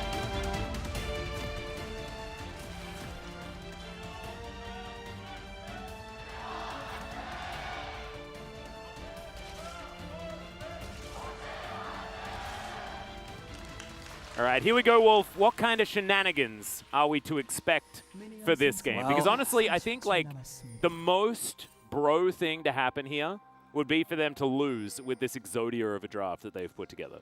It certainly does feel like that could happen, but let's put together some of the pieces here, obviously, in terms of what to expect. Karis playing, again, he's most famed for his Lissandra. That's what he got picked up for when he did end up moving to Genji's Academy and then Hanwha Life. But what he found the most success on, I think, over the last few years of LCK and substitution for Genji was the Rise. Like, it is his best champion. And with Realm Warp here and Wave Clear that Rise provides and the constant prio he should be able to have in the early stages of this, we're just going to see dives repeatedly on the bottom side. In Sylvie, if he comes over to defend as a early game Viego, then the top side gets opened up for Morgan again. And we've got both comfort here for Bro, but also just such an immaculate comp. It's meta, and it's about getting that tempo advantage. Now, on the late game side for Nongshim, if they can stave off that pressure, which is very difficult to do, but if they can pull it off, they definitely have an amazing team fight comp with both Peel and Engage and so much damage. It's just surviving to that point that can be so challenging. Certainly can, and also navigating the macro decisions, which we saw them struggle with as well. I mean, that's almost done for you with these Rise compositions. And that's what I'm really worried for Nongshim, right? Because that's what we saw them have issue with. And then with Bro being so well set up. And they are not afraid to make those calls, right? They were just starting Barons and going for the opportunistic plans. Those things are so much easier when you have the Rise available, especially when you're coordinated like this team that is built on friendship. Yeah. Not going to try to hit the level 2 all-in here, Peter and Vital. Down here on the bottom side. Peter actually taking a kind of awkward trade. Not going to commit anything to this. Running the heal barrier. Yeah. Like, oh, Morgan just flashing immediately. That is not Caster Curse. That is actually LCK Curse. As First Blood goes down, Dundun's going to pick that one up. I feel vindicated. It was LCK's fault. They brought up his stats. Yeah, and is neither able to defend nor put the pressure on. He expected Sylvie to be bottom side here, but in fact, Sylvie goes for the early top side gank, and I think Credit Brion don't expect this because it's so rare and uncommon, because usually you have to defend, you know, bottom side at level 3, but the timing of this was so early. Still sitting on level 2 here, and Peter and Vital have pushed this lane so well that just didn't have that same level of opportunity. Now he's just going to force it hard. Yeah, he just goes straight over the wall. He doesn't have Arctic Assault, though, available, and so Peter and Vital are just going to turn on the pig. Peter does flash away. Sylvie in position now. Without Arctic Assault, though, had no way of actually starting that fight. He does look to escape. Sylvie full health, which is why they're able to get this shove. That was almost comedic with what happened just there. The whole exchange. It was just really silly. Takes some turret shots, uses his charge over the wall, like you say, and then can't actually follow up on anything. So he's just like, well, I'm just going to tank some damage. Sylvie comes down. He's like, I got flash, but I'm level 3 Viego, and we can take Dragon. Oh, the Dragon didn't spawn yet, so kind of defended. But they got control of the River Vision. Mission accomplished. There we go. Nailed it. Also, Vital and Peter laning really well here. Actually getting the push through, having a nice back timing here.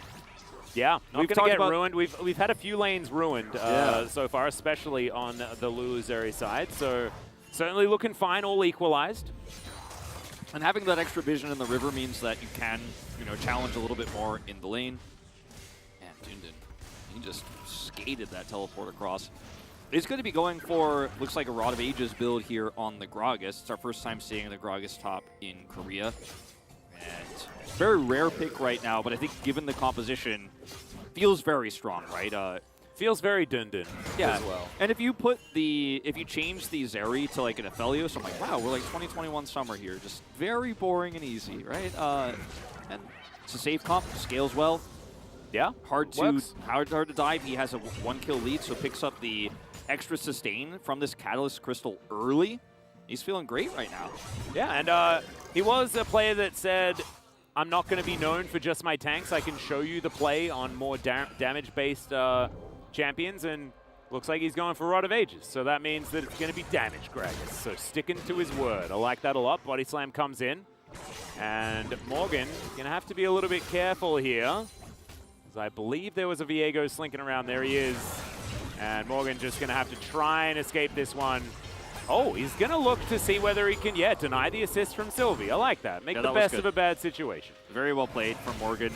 You could see how quickly he realized he would be able to deny that money. Just go straight into it. Oh, this is close. Yeah, it takes a fair bit of damage there. Chaos Storm needs to be a bit respected, and that's precisely what Karis is going to do as he walks this one out. Both laners, no TP. And we see a roam over from Effort, actually. They want to look for this flash play, potentially.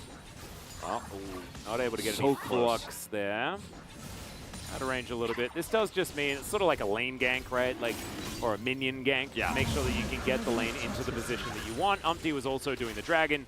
So good that Bro don't overextend. And of course, I think that was what Edgar was letting them know after the first game, right? Like, Sylvie picking up those 3 kills, that was where things really went wrong for Bro. So I have a feeling that that's what they're trying to avoid this time around.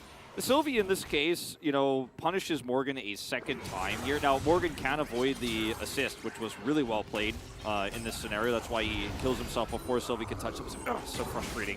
But it is Sylvie's gank here that leads to his demise regardless. So he has an assist in our heart. Yeah, he doesn't have an assist in the A column there, but there's a 2 there in our headcanon. Exactly. So, yeah, I think this game is still very winnable for Bro here, but, you know, great laning from Vital so far. Dundun kind of baiting 2 ganks here extremely well. Gets very ahead on the Gragas now into this Renekton.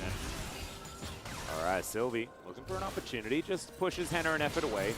Bit of a bait and switch, I like that. Just by Peter and Vital, the space in order to get the lane into a position that they wanted in, grabs them a back that they enjoy. Trying to be good here is Fiesta. Laning very nicely, as you can see, very even on farm. Pretty safe in the farm department is good old Victor, but right now you can see Karis is getting to that point where he can just eliminate these waves over and over again and then threaten these realm warps, which is so much of the power of the Rise. Yeah, it really is. But there hasn't really been much kill pressure in the bottom 2v2 thus far. You know, and we did see that small exchange earlier, but it led to nothing, right? And okay, here's a root. Umpty nearby. Yeah, finds the Glacial Prison as Arctic Assault's going to go wide. Peter comes in, heals up his mid laner, and Effort going to come on over and do exactly the same for his jungler. Sylvie looking to start off the Rift Herald. They knew exactly where Umpty was. That was, you could see there was a moment, it just at least felt like where Umpty was like, dodge the wild growth. He's like, oh, he's level 5. He like oh, that's what it was. Yeah, I saw the hesitation. I'm like, Umpty, I mean, it's Solulu. She's coming in. It's going to be fine. I think he was like, oh, careful, wild growth. And then he was like, oh, he's level 5. Never mind. But I don't think it would have been a kill either way. Perhaps a permafrost, but yeah, might have been able to get a flash, but that's about it. Peter going to have his back stopped by his former mentor in Effort over the wall there. The Rift Herald goes over to Nongshim here. Have a 1,000 gold lead despite that early Drake. A lot of that, of course, sitting on Dundun here. We'll see where this does get dropped right now because not a great setup for it outside of top lane, which is super awkward because we're talking about the Gragas lane, but Gragas is winning this so hard, has 2 crystals picked up. Starting to get a little bit tanky, pick up some extra money, and you're on your way, you know? Yeah. He's getting that work done, taking those drinks where he needs to. Because mid and bot is pretty optimistic. Now, if they can set up a gank here bottom side, could be great, but you don't know where Umpty is at the moment. There's Rise Realm Warp available, so very difficult right now for Sylvie to make a smart choice with this Herald. Could just wait for Drake and try to use it for extra tempo instead. Might actually be the best play. Still a minute 40 to go on that. Yeah, well, there's the Rune Prison. Oh, if that Q had landed, that may have just been a dead Fiesta. Not going to be the case, though, as Winter's Wrath not going to be found there by Umpty either, but Sylvie going to lose his control ward and possibly his blue buff as well. Yeah, Sylvie's just surfing bottom side here, knowing that Umpty is probably looking for a dive right here. And, you know, he doesn't have a lot of agency except defensively. Idle, yeah, fighting against Henna here. We do have the W activated from Effort. Sorry, the E. Tidecaller's Blessing. Was a very scary moment there for just a second. Vital doesn't use his summoners, though. Umpty nearby with ultimate and flash. A lot of respect needs to be shown. Yeah. Ooh, Sylvie actually looked like he was wanting to find a position to put down the Rift Herald. Umpty just telling him no over and over again. Sylvie does make it out, but loses half of his health bar. Dundun just took a very aggressive trade, or rather, Morgan looked for an aggressive trade here topside, but Dundon is just not having any of it. He's got his Catalyst. He has 3 biscuits and a Doran's Ring. He's like, yeah, keep trying. Yep. This Renekton's just kind of running into a brick wall right now. Although, doesn't seem to matter too much. Plate goes down there towards that bottom side as Morgan, he gets Conqueror, but he's not conquering this guy. As Sylvie finds the stun onto Karis, but he's immediately going to get punished. The Wild Growth comes through it just in the nick of time. And bro, they can make it out. But that was almost a kill on their side. Not quite. This is a fine line. They're walking topside. Yeah, Karis walking on in here as well as the Rift Herald going to get a charge. Give a plate over to Fiesta. So much of this exchange that happened mid is Nongshim trying to force their way into grabbing second Drake here, not allowing Nongshim to have that 2 Drake lead. And Nongshim tying this Drake up 1-to-1 means they can avoid one more team fight basically before Seoul. So that way, they have more time to get the scaling aspects of their comp online. So in its isolation, 1 Hextech Drake, 1 Elemental, not the worst, or not the best or worst to lose gain, but just having a 1-to-1 Drake scenario and preventing that Soul point for 5 more minutes, buying those extra 5 minutes of time is massive. No back for you. Oh, Dundon taking control. That is how you know that you own the lane. And you can just throw a barrel in because you expect that he's probably there. Love it. Nice work there for Dundon. Got his Barmies set up now. Yeah, looks like the Catalyst, by the way, just for sustain here for Yeah, Catalyst Dundon. was just one of those really great items back in the day. Seems to still be the case here for Dundon. Yeah. That you just buy, and it works really well.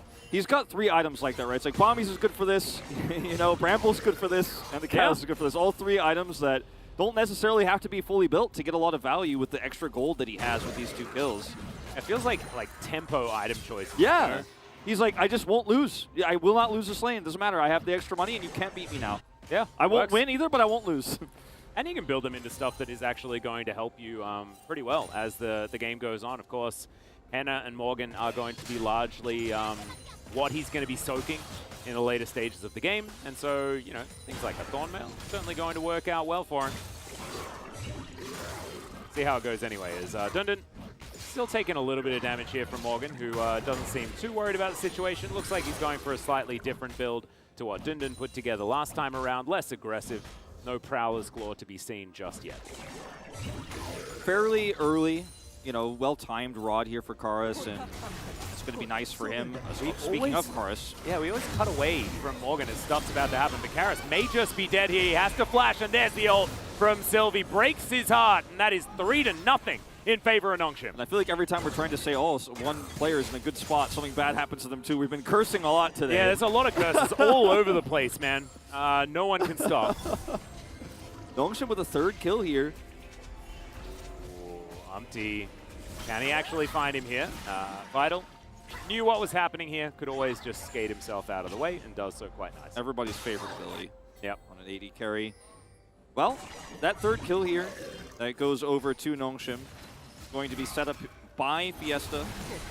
Sylvie comes over here, has his ult, speeds up. Oh, the last second of the gravity field. He just barely dies that. Otherwise, probably safe here. Yeah, I mean, if he had a flash to the gravity field, then he would have survived. He just was ready for it. Yeah, wanted to wait, save that flash, then uses it anyways, tragically. Well, Dundon throws out the party cask, misses those barrels. Morgan stands still and basks in what Dundon just did and continues to lane. Very strange scenario here. Slicing, dicing, body slamming.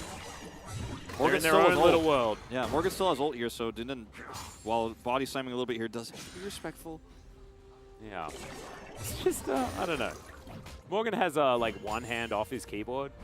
Was adjusting his mask there for a moment while standing in the middle of the lane. You know that thing that you get when you're a kid, that little like doll that stands up, and if you push it, it like stands back up again no matter what. Yeah. Like Morgan is the one pushing that doll, and Dundon is the doll. Like it won't fall over, it just keeps standing back up. Morgan's like had enough. Yeah, and Morgan doesn't quite understand how it works yet, so he doesn't. You know, like a cat would do it. He like keeps pushing it, and he's like, wait, what? And pushes it again, like, wait, what? Morgan's like, I only know crushing lane. I am the Renekton. I am the Lord. Like, what is this guy doing? As Vital's going to get culled. Oh, a lot of damage there from Henna, but not going to quite be able to find the rest of the damage. There gets the barrier out from Vital, though. Fiesta is just handling this rise super well on the Victor so far. Picked up 2 plates earlier, as you know, these do fall down. We take a look at that, but just dealing with them in a side lane too very well. And has a lot of pressure on.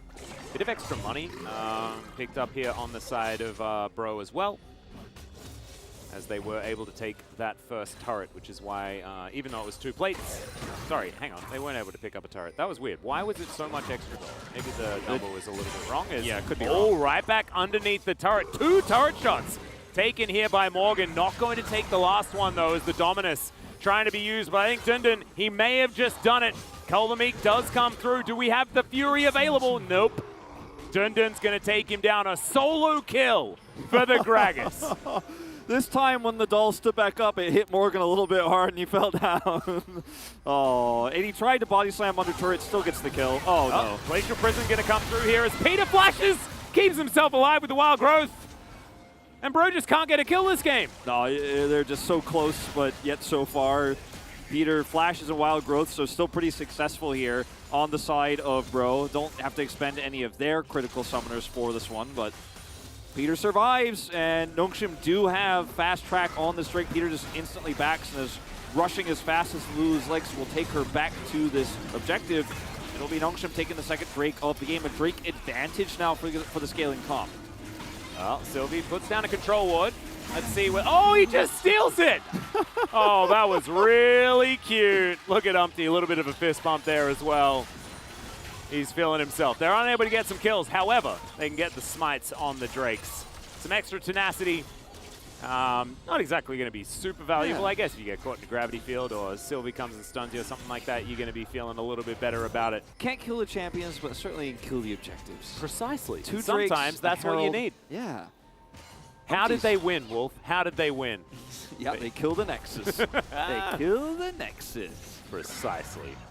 This Got is that the Bro 50 way. gold at the end. Pacifist winning. As I say, pacifist winning. Hannah gets the first kill. What is it with the... Oh, man.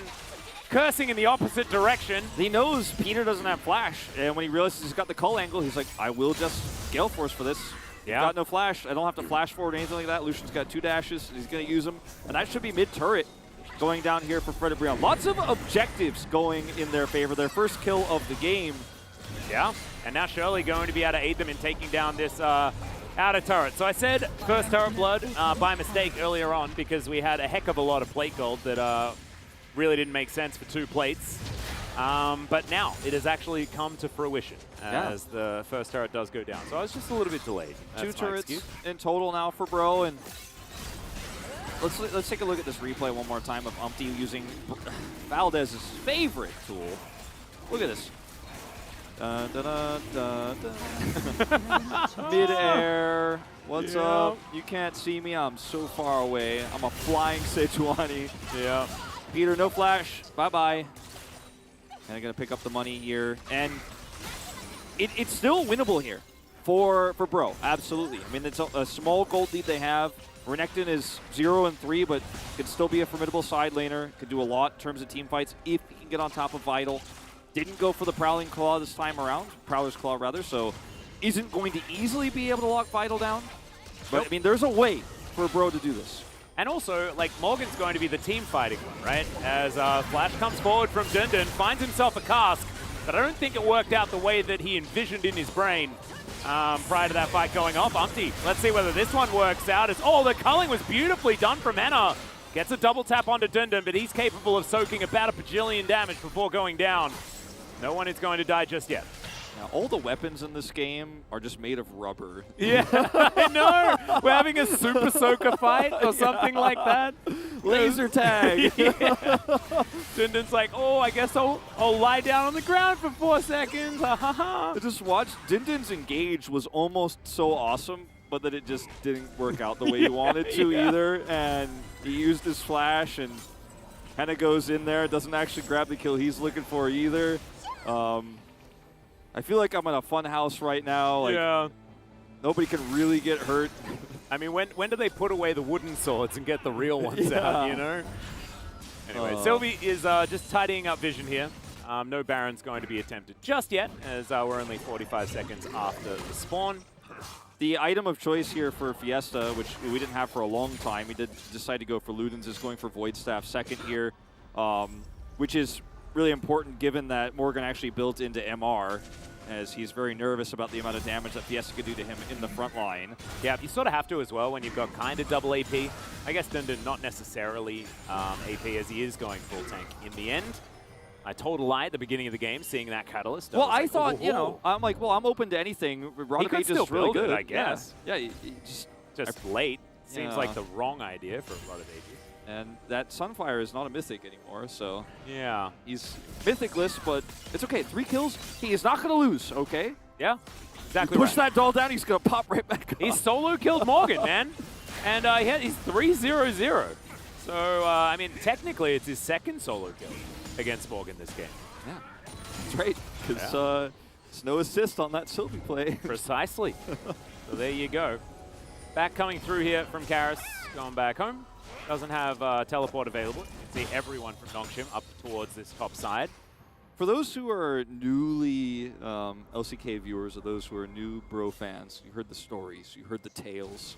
It's usually like this, actually. This is not a bizarre game for... I mean, this is the seatbelt style that you were talking about before, right? It's like, okay, we have a tempo-based comp, but we're not going to use it that hard. You know, we're not going to go too far. Did you see Dundun's reaction? Neither did I. And it dashed at him, and Dundun was like, nah. Not interested. Fiesta taking a fair bit of damage there from the double tap. Save your cooldowns. Yeah, exactly. I'm walking here. Oh, let's see whether he can soak this culling. Fiesta taking a lot of damage. Glacial Prison soaked by Dundun, who gets Wild Growth as well. He'll finally go down. Henna picks up that kill. Oh my goodness, the Q damage there onto Peter was huge. And now they're trying to turn it around. They've lost Dundun though. They don't have their big tank, and Sylvie this time isn't going to survive. Morgan taking matters into his own hands. He culls the Meek. This time around is Vital. He can't do anything. It's an ace for Bro. And they'll look to take down this inner turret as well. And finally, Bro are online here. Preon taking several kills here. The whole ace going split across the team. Henna grabs 3. And 2 go over to Morgan. And so much of this fight is Vital saying, no, I'm going to turn this, I'm going to turn this. Dundun doing his job in the front line. But once he's down, there's a bit of a split call here. Vital wants to try to push this down, take out Umpty. Morgan's low, and then the turn happens. Morgan's like, I've got my ult here. And the stun goes on to Sylvie, and he goes in, grabs 2 here, stuns them up. Or stuns Fiesta up, rather, and then just slices Peter. And Vital's like, wait, where'd my team go? I was trying to kill Umpty. And he will get the kill. Yep, he got it. But at a very high price. Yeah, it was the cost of the rest of his team. So Bro now back in the driver's seat in a serious way. 4,000 gold ahead, and as you can see in the gold difference, it was teetering. It's very similar to last game, right? Like there was nothing in it until now. And Bro, let's see what they can do here as we've got Soul Point available. As Chronicler mentioned, not exactly the most valuable dragon in the Chemtech Drake as far as the soul is concerned, but still, certainly a good thing. And with Umpty's smiting abilities that he's shown us so far this series, you'd be pretty happy for an Elder to spawn, as Morgan's got the most damage on the map, as now we've got the rest of Nongshim dashing on forward. The tidal wave only hits onto Peter. Does a fair bit of work there, but he is safely in range.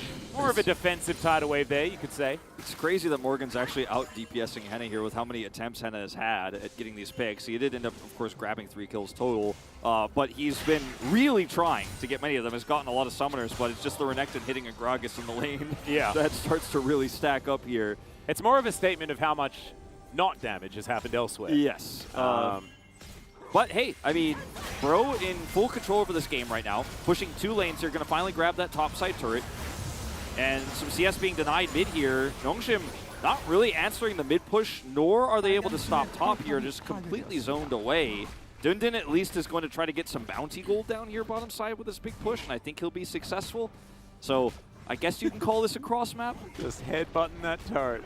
Keep zooming in, Kisan. I like it. If he doesn't get the kill, we don't call it a cross map. Come on, come on. Oh no, Come on, keep going. Dundun doesn't care about turrets. I forgot. There we go. Manages to get that bounty gold. That's what we're talking about. And Sylvie, I believe, just secured. Oh, no, he didn't. Never mind. That was Umpty. At least I think it was Umpty. The rest of... Hang on, who got it? Oh, Henna managed to get it somehow. With his smite, I guess. Sylvie gets the bad news that, in fact, his red buff was taken by Henna. Was it? Yeah, I mean, Henna was the one with the red buff. I don't think Sylvie had one.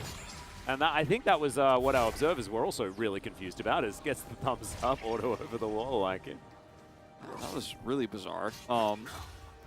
Bro can't actually take the Baron right now because the rest of Nongshim is grouped up. Dundun forced that turret down bottom side, picked up some of that bounty gold, and did have TP. So it was a pretty risky call to make for Bro, despite some of the vision control they had behind Baron. I think a lot of other teams like T1 would have tried to pull that one off and go for a big Realm War play or try to flank, you know, with the Renekton, but Bro just playing it safe, you know, calm, slow and steady wins the race. Seatbelts on, Wolf. Seatbelts are on. Okay, wearing a helmet. We got the like sparring gloves on. Nobody's gonna get hurt. Yeah, I was gonna say we got ankle guards on. We got our elbow pads. We are definitely not gonna hurt ourselves when we're roller skating this afternoon. Yeah. Didn't take the plastic off the TV, you know? Oh, no! I can't handle it when people don't do that. Hey, PTSD. All right, 4,000 gold the lead for Bro. It's really not that large. However, bounties are still in place here for Nongshim. Possibility to get a bit of that gold back. As we saw already, Dundun has partaken in some of that. Henna is, you know, on 3.5 items here. And Vital needs to be really careful about his positioning here with no flash for the next few moments because all it takes is one bubble, one tidal wave, one Umpty ult. Umpty was just like, I'm threatening. I have my ultimate, but I'm not going to throw it at you. They were like trying to force a flash Vital doesn't have is almost what that looked like. But he skates away. If he gets caught by any of that CC, he's dead. And that's Chemtech Soul. Yep. There may still be, with all the control they have over the map. Fiesta's stuck under turret. These top laners fighting is actually just the most fun thing about this game for me because they just, neither of them do any damage. Yeah, the wet noodles are real. Yeah, seriously. And it's been not a wet noodle meta. No. Just this game. They just brought it out. Of course, Morgan and Dundun, the two players that would definitely do that. Dundun is like the Korean that he uses for his name, as he's kind of shortened it to DN. DN is actually just the word for sturdy, like unbreakable. So very fitting in this case that he just will not be shattered. He will not be broken. Nope. The epitome of sturdiness. Well, Karis, he's splitting on the top side of the map. Bit of a 1-3-1, you could say, as Henna is just culling Nongshim. Dundun seems to not be bothered by it or notice Henna's in just any way. occasionally going to ult people. Okay. Angle here, good for the Renekton flank. Aqua Prism was cute as there's the flash out from Henna. Thought that he could pick up Fiesta there as the tidal wave is very late. A little bit uncoordinated there on the Bro side. Umpty thinking about trying to find an angle. Still has that Glacial Prison available as Dundun trying to get out. Umpty finally throws that ult as Morgan dives on forward, but he's polymorphed immediately. So much damage does come through. However, then nothing happens in the end. An ult has been used here by Vital. Vital's I think on full health. Bro are just trying to time it out, I guess, as now Morgan's been caught on the backside of the fight. The Heartbreaker comes through just to close the distance, but it doesn't quite work, as now the Realm Warp to try and defend Sylvie is caught with his pants down, and now Dundun as well is collapsed on by Bro. A teleport to try and stop this as Umpty's found it one more time, and you may not think that it's the peak way of playing League of Legends. However, look at how Bro do it. It's gorgeous, and it's a quadra kill to finish it off for Karis in that mid lane. Another ace for Bro, and they'll walk it down the bottom lane. You know that quote, like, you may not like it, but this is peak League of Legends. You may like it, but also, this is peak Fred and Brian. And I say Fred and Brian because they were like this last year especially. It really feels like nothing's changed, does it? It really doesn't feel like anything has changed. And this game was, as Valdez said about the last game, a game of who makes the least mistakes. And Nongshim, they overextended, they chased down that Krog, and they were punished, and that's just it. 30-minute game, the end, 2-0. Yeah, clean win for Bro this time around, and they were a bit plagued by illness and things like that here today. Still able to walk away with the victory here. Wasn't clean, you know, and we were having a bit of fun on the broadcast, but still good to see that Brion managed to get things together to take their first win. And Nongshim, a lot of good things to see here. Of course, we weren't expecting a whole lot because they are a challenger roster. But they probably wanted to see a victory there in that first game. That was so extraordinarily close. And then for a young team like this to have to go out again and try and back that up after that hard defeat, that is difficult to do. It's a tough call for me for POG. I forgot I had to vote for this one. I put one down. Well, okay. I was kind of caught my pants down on this one, so you guys can Ian cast low me if you don't like the result. But I really think that a lot of this series was, like I said before, very Breon, right? You know, so much of the quintessential Umpty, the Morgan, the Lord in the top lane. Even if he went 0-3 in the laning phase, he controlled all of those fights. His flank was really important in that last exchange. Oh, yeah. And how they tunneled on him is how Bro won that fight, won the game to take the 2-0. Umpty's level 1 in game 1, and his game plans coming into these 2 games, both of the early games were played really well. I think Nongshim had some really good laning, though, right? We can give Dundun credit. Yeah. We can give Dundun credit for his laning phase, especially in game 2, how much he dominated also, you know, the Fiora in game 1. Yeah. Shaky hands. Yeah, a bit of shaky hands there, but I think honestly played so much better in game 2. I think it's very obvious that he got the feedback, immediately put it into effect because, yeah, wasn't making those crazy plays. His effort, I don't know whether we can communicate to him to say, hey, can you celebrate because we're watching. But instead, we're just going to have a look at him in his bedroom. It's good to be back in the LCK. Yeah, it's good it really to have is. Bro back, you know, and yesterday we had all of these banger games and banger matchups, right? And everything was like really like the top level. But this is the kind of stuff that we really want to see. You know, like Nongshim bringing their challenger roster in. Want to see how that one goes, of course. Like Humble Life Esports getting a whole bunch of new players. It was great to see, you know, Zeka completely pop off. But on the other side of things, Kwangdong Freaks looked a lot better than what we were expecting. Today was a really fun day. Yeah, and I want to see Dundun against Keen. You know, I want to see Dundun against Rascal. Right? I really want to see KT. Yeah, this is... Oh, Umpty's parents came. And that's another thing that I want to say as well as Umpty does make his way out of Lol Park here is I don't think that Breon is Breon without Umpty. No. So the fact that we almost didn't have him on the team is really sad. But thankfully he is here, so we're happy again. When I called Umpty Breon's franchise player last year, I had a bunch of fans message me and be like, that's so untrue. Like, what are you talking about? And I was like, what? Who is it then? Yeah, I'm like, he is literally the face of this team. And Morgan is quickly approaching, right, that sort of status. But he joined much later and has still made a huge impact on this squad. Right now it's he and Umpty who have more of an iconic presence than Henna does, unfortunately, just at this point in time, although he's on his way, potentially. This was such a great play. Locks down Fiesta and still gets Peter there. Yeah, the double. Unfortunately. And a little bit late on the polymorph, I think, from Peter. Probably was waiting for the cooldown and just needed it to come up a little bit earlier. We have a listen to the call here, and this was actually a really beautifully coordinated fight. Yeah. Morgan's like, it's okay. You can see the chase coming through and how deep they go. I mean, look at how far Nongshim put themselves into this choke point. Sylvie's down and there's just no escape. It's just not often that you see a Realm Warp used mid-team fight as well. Often it's used to set up for team fights. Yeah. But Karas did a great job making that happen. And in the end, it was Bro that were just far more coordinated. They really were. Everyone's like, can we end? Yeah, we can. And. That's the final words there on this. As let's take a look at some of the damage here in this game, because Morgan was the top of the chart for a long time. Henna does eventually eclipse him. Yeah, and largely it was just Morgan and Dundun hitting each other. Yeah, and not a whole lot else happened outside of that. It was a really fun game, though. And I don't know, I just can't leave a Breon series without a smile on my face, regardless of the result. I don't know what it is, Wolf. You really just can't.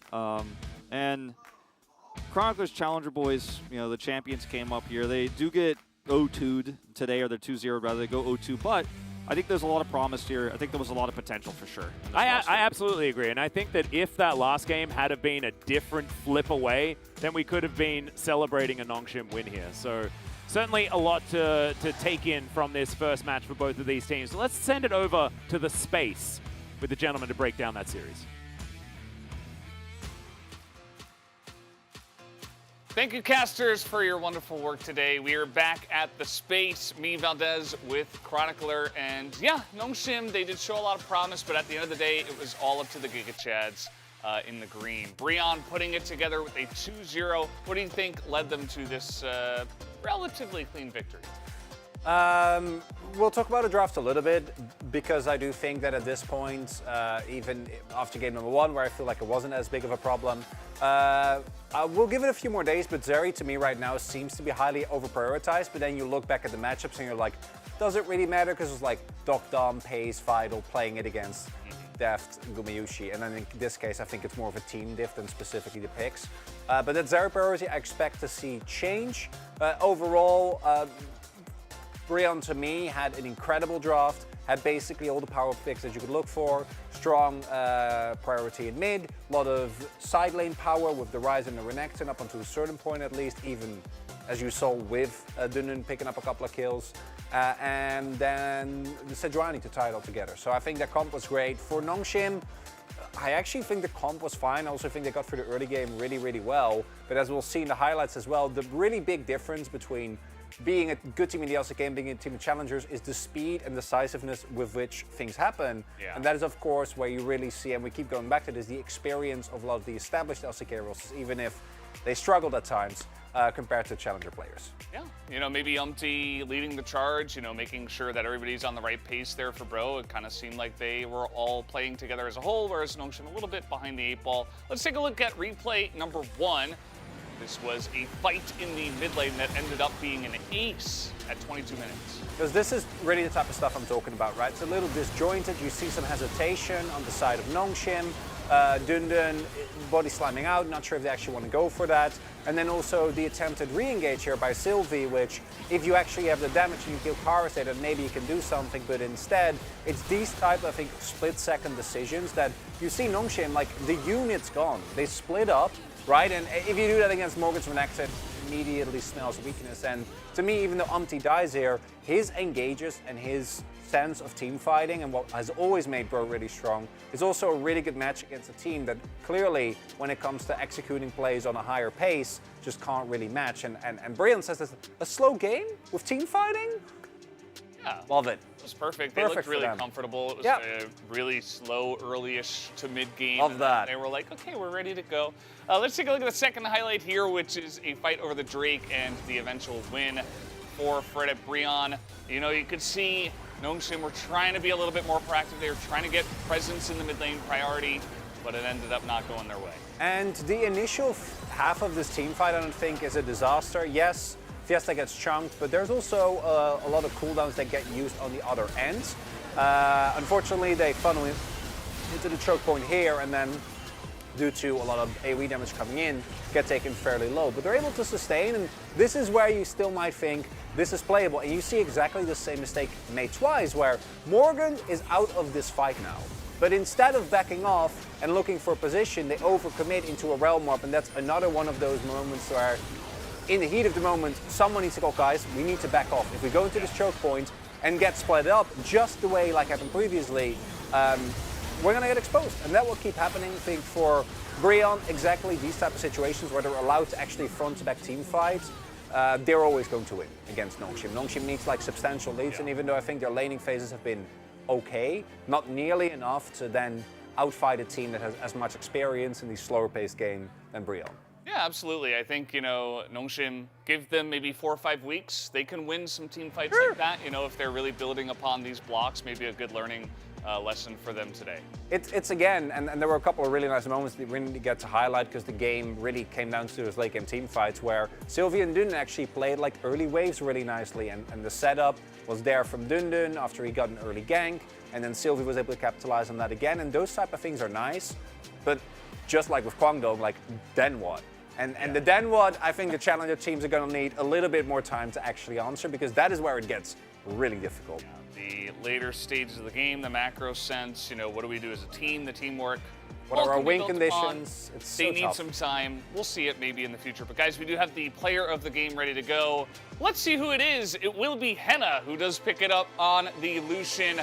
Honestly, a very huge amount of damage that he did do. You know, not above the 1,000, but definitely a very important part of how they were able to win this game. Most unfortunate part for Henna is that he comes off the back of the Viper's performance, which isn't really fair to compare. Yeah, the 1300. Yeah, the 1300. Like, well, he didn't quite hit that. But overall, I do think, as the cast also mentioned, very important to highlight that this was a markedly different game from Henna. In game number 1, he was very, very clearly caught out of position many a time. The vibe, and I think, also helped a lot with that. Silver was able to catch him out repeatedly. This time around, not going to be the case. Morgan highlight here. Yeah, we segue from, as any threaded, or any Brian highlight rather, has to segment from either Umti into, as I was the only Umti believer. I think the way he managed team fights was really well done. That's okay, you know, can't always hit it correctly. As a couple of cars which I actually liked, I think his realm warps are really good as well. One of those Henna votes for media that's just like not highlighted. They're like, no, yours doesn't count this time. But actually it did in the number. Either way, guys, we do have the interview ready. Let's hand it over to Ji-sun for the translation. Thank you very much, guys. This is Ji-sun for the POG interview. Translation joined by Morgan Henna from Brion. Congratulations, guys. We have so many fans for Brion today. Congratulations on your first win of the season on your kickoff day. And it's been a year since I actually talked to you for POG interviews. How do you feel, guys? Yeah, I think my last interview was, you know, when I won the regional qualifier, like in Hana Live Esports. So that was my last interview on stage. I'm so happy to be back. Same. I mean, I'm not the one that usually gets the POG, but I'm so happy that I got the POG on the very first day of the season. Today, you guys are playing up against Nongsin Red Force, a team that has been playing together since the Challengers Korea last year. While I was playing, yeah, I could definitely tell their teamwork was so good. So we also wanted to always keep that in mind. What about you, Henna? How was playing against Nongsin Red Force? A roster of rookies. I mean, considering the fact that they are actually like rookies, I think their performance and their play was pretty good.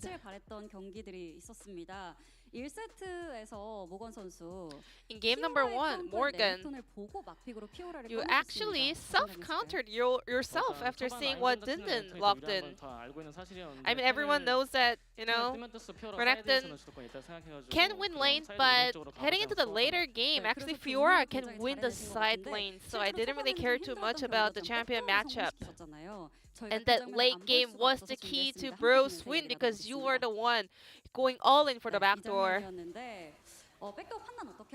Whose call was it? So the rest of my teammates kind of exposed where the enemies were located at, so I knew that I could go for that backdoor. Henna, do you remember the shot calls at this moment? So 4 of us were like, let's not get engaged, you know, just stop their back and let Fiora go for the backdoor. And that was how game number 1 ended. And then game 2, it was the Lucian that ended the game. I was really surprised to find out that you actually said in an interview that you were not confident in Lucian, and that's why Bro's you know, drafting was not on point because they had to avoid, you know, Lucian. How did you step up so much? So my coaching staff, they trusted me, you know, they believed in me that I can become better at Lucian. I practiced a lot in solo queues and I think I kind of leveled up. So I think I just want to be a lot more aggressive and proactive. That's my goal for this year. And we had some interesting champion matchup and win rate here. Lucia and Nami, they are 6-0, whereas Zuri, she's winless so far here in the LCK Spring. What do you think about this champion matchup? I mean, both comp actually has their like pros and cons. You know, they're actually both good. It's more about your execution, I would say. And somehow Lucia and Nami is getting better win rate so far. But Hannah believe it's gonna be like 50-50. Morgan, this was your first day for the LCK Spring Split, but sadly, Effort and Edgar were not able to come to Low Park. Yeah, I mean, you know, winning the first match is all about building the momentum for the season, but they were not able to be with us today. But, you know, still, we can come back to the team house and we can celebrate outside of the door because they are isolated, but still, we're going to celebrate together. And they're feeling very well. They're recovering really fast, so I hope to come back to Little Park all together with my team. And yeah, it's been a while since I got to see my fans, and it feels great. And then we will keep working hard for the rest of the split. And this will be the end of the interview from the PUGs from Bro, and I'm going to pass it back to the carpet space. Thank you.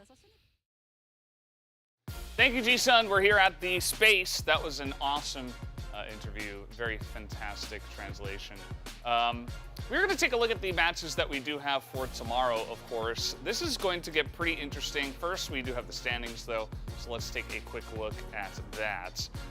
And would you believe it? Bro's on top. Yeah, it's a bit of a toughie for the Challenger fans out there, not gonna lie, but it's okay. We'll bounce back. Well, no problem. Overall, what we've seen so far is that some of the teams, T1, D+, most notably, look incredible. Hanwha Live, after today, I think we still see a little bit more in terms of area of development that they're still looking for. For Nongshim and Kwangdong, unfortunately, it's a rough start, as could be expected, of teams that are relatively new to the LCK. Yeah, tomorrow is going to be pretty interesting. I think the first matchup, KT do have a Titan ahead of them, but it is the Telecom War, so you know, we've seen crazy things happen. It will be the first time we do see KT here for 2023. And then Live Sandbox, one of the teams that on paper definitely looking like a weaker kind of growth development team, are going against D+ Kia. Yeah, I of course have been a notable Live Sandbox fan, but with how incredibly good D+ Kia looked, I am worried for that team, because that is not necessarily as much of a rookie roster, but it is a roster of inexperienced players. Birdo, of course, also taken on his former team, so that's cool. For the narrative, I don't know if it'll be cool in terms of gameplay, because what D+ Kia showed was so impressive. We'll just have to wait and see. Of course, that's going to be you and I. Yeah, we're going to be taking on that day. Tomorrow will be the first cast of 2023 for us. But that's going to do it for today's day of LCK. Hope you guys did enjoy the games. As always, thank you for watching. This was Friendo, Brendo, and Krani Wani. We'll see you tomorrow.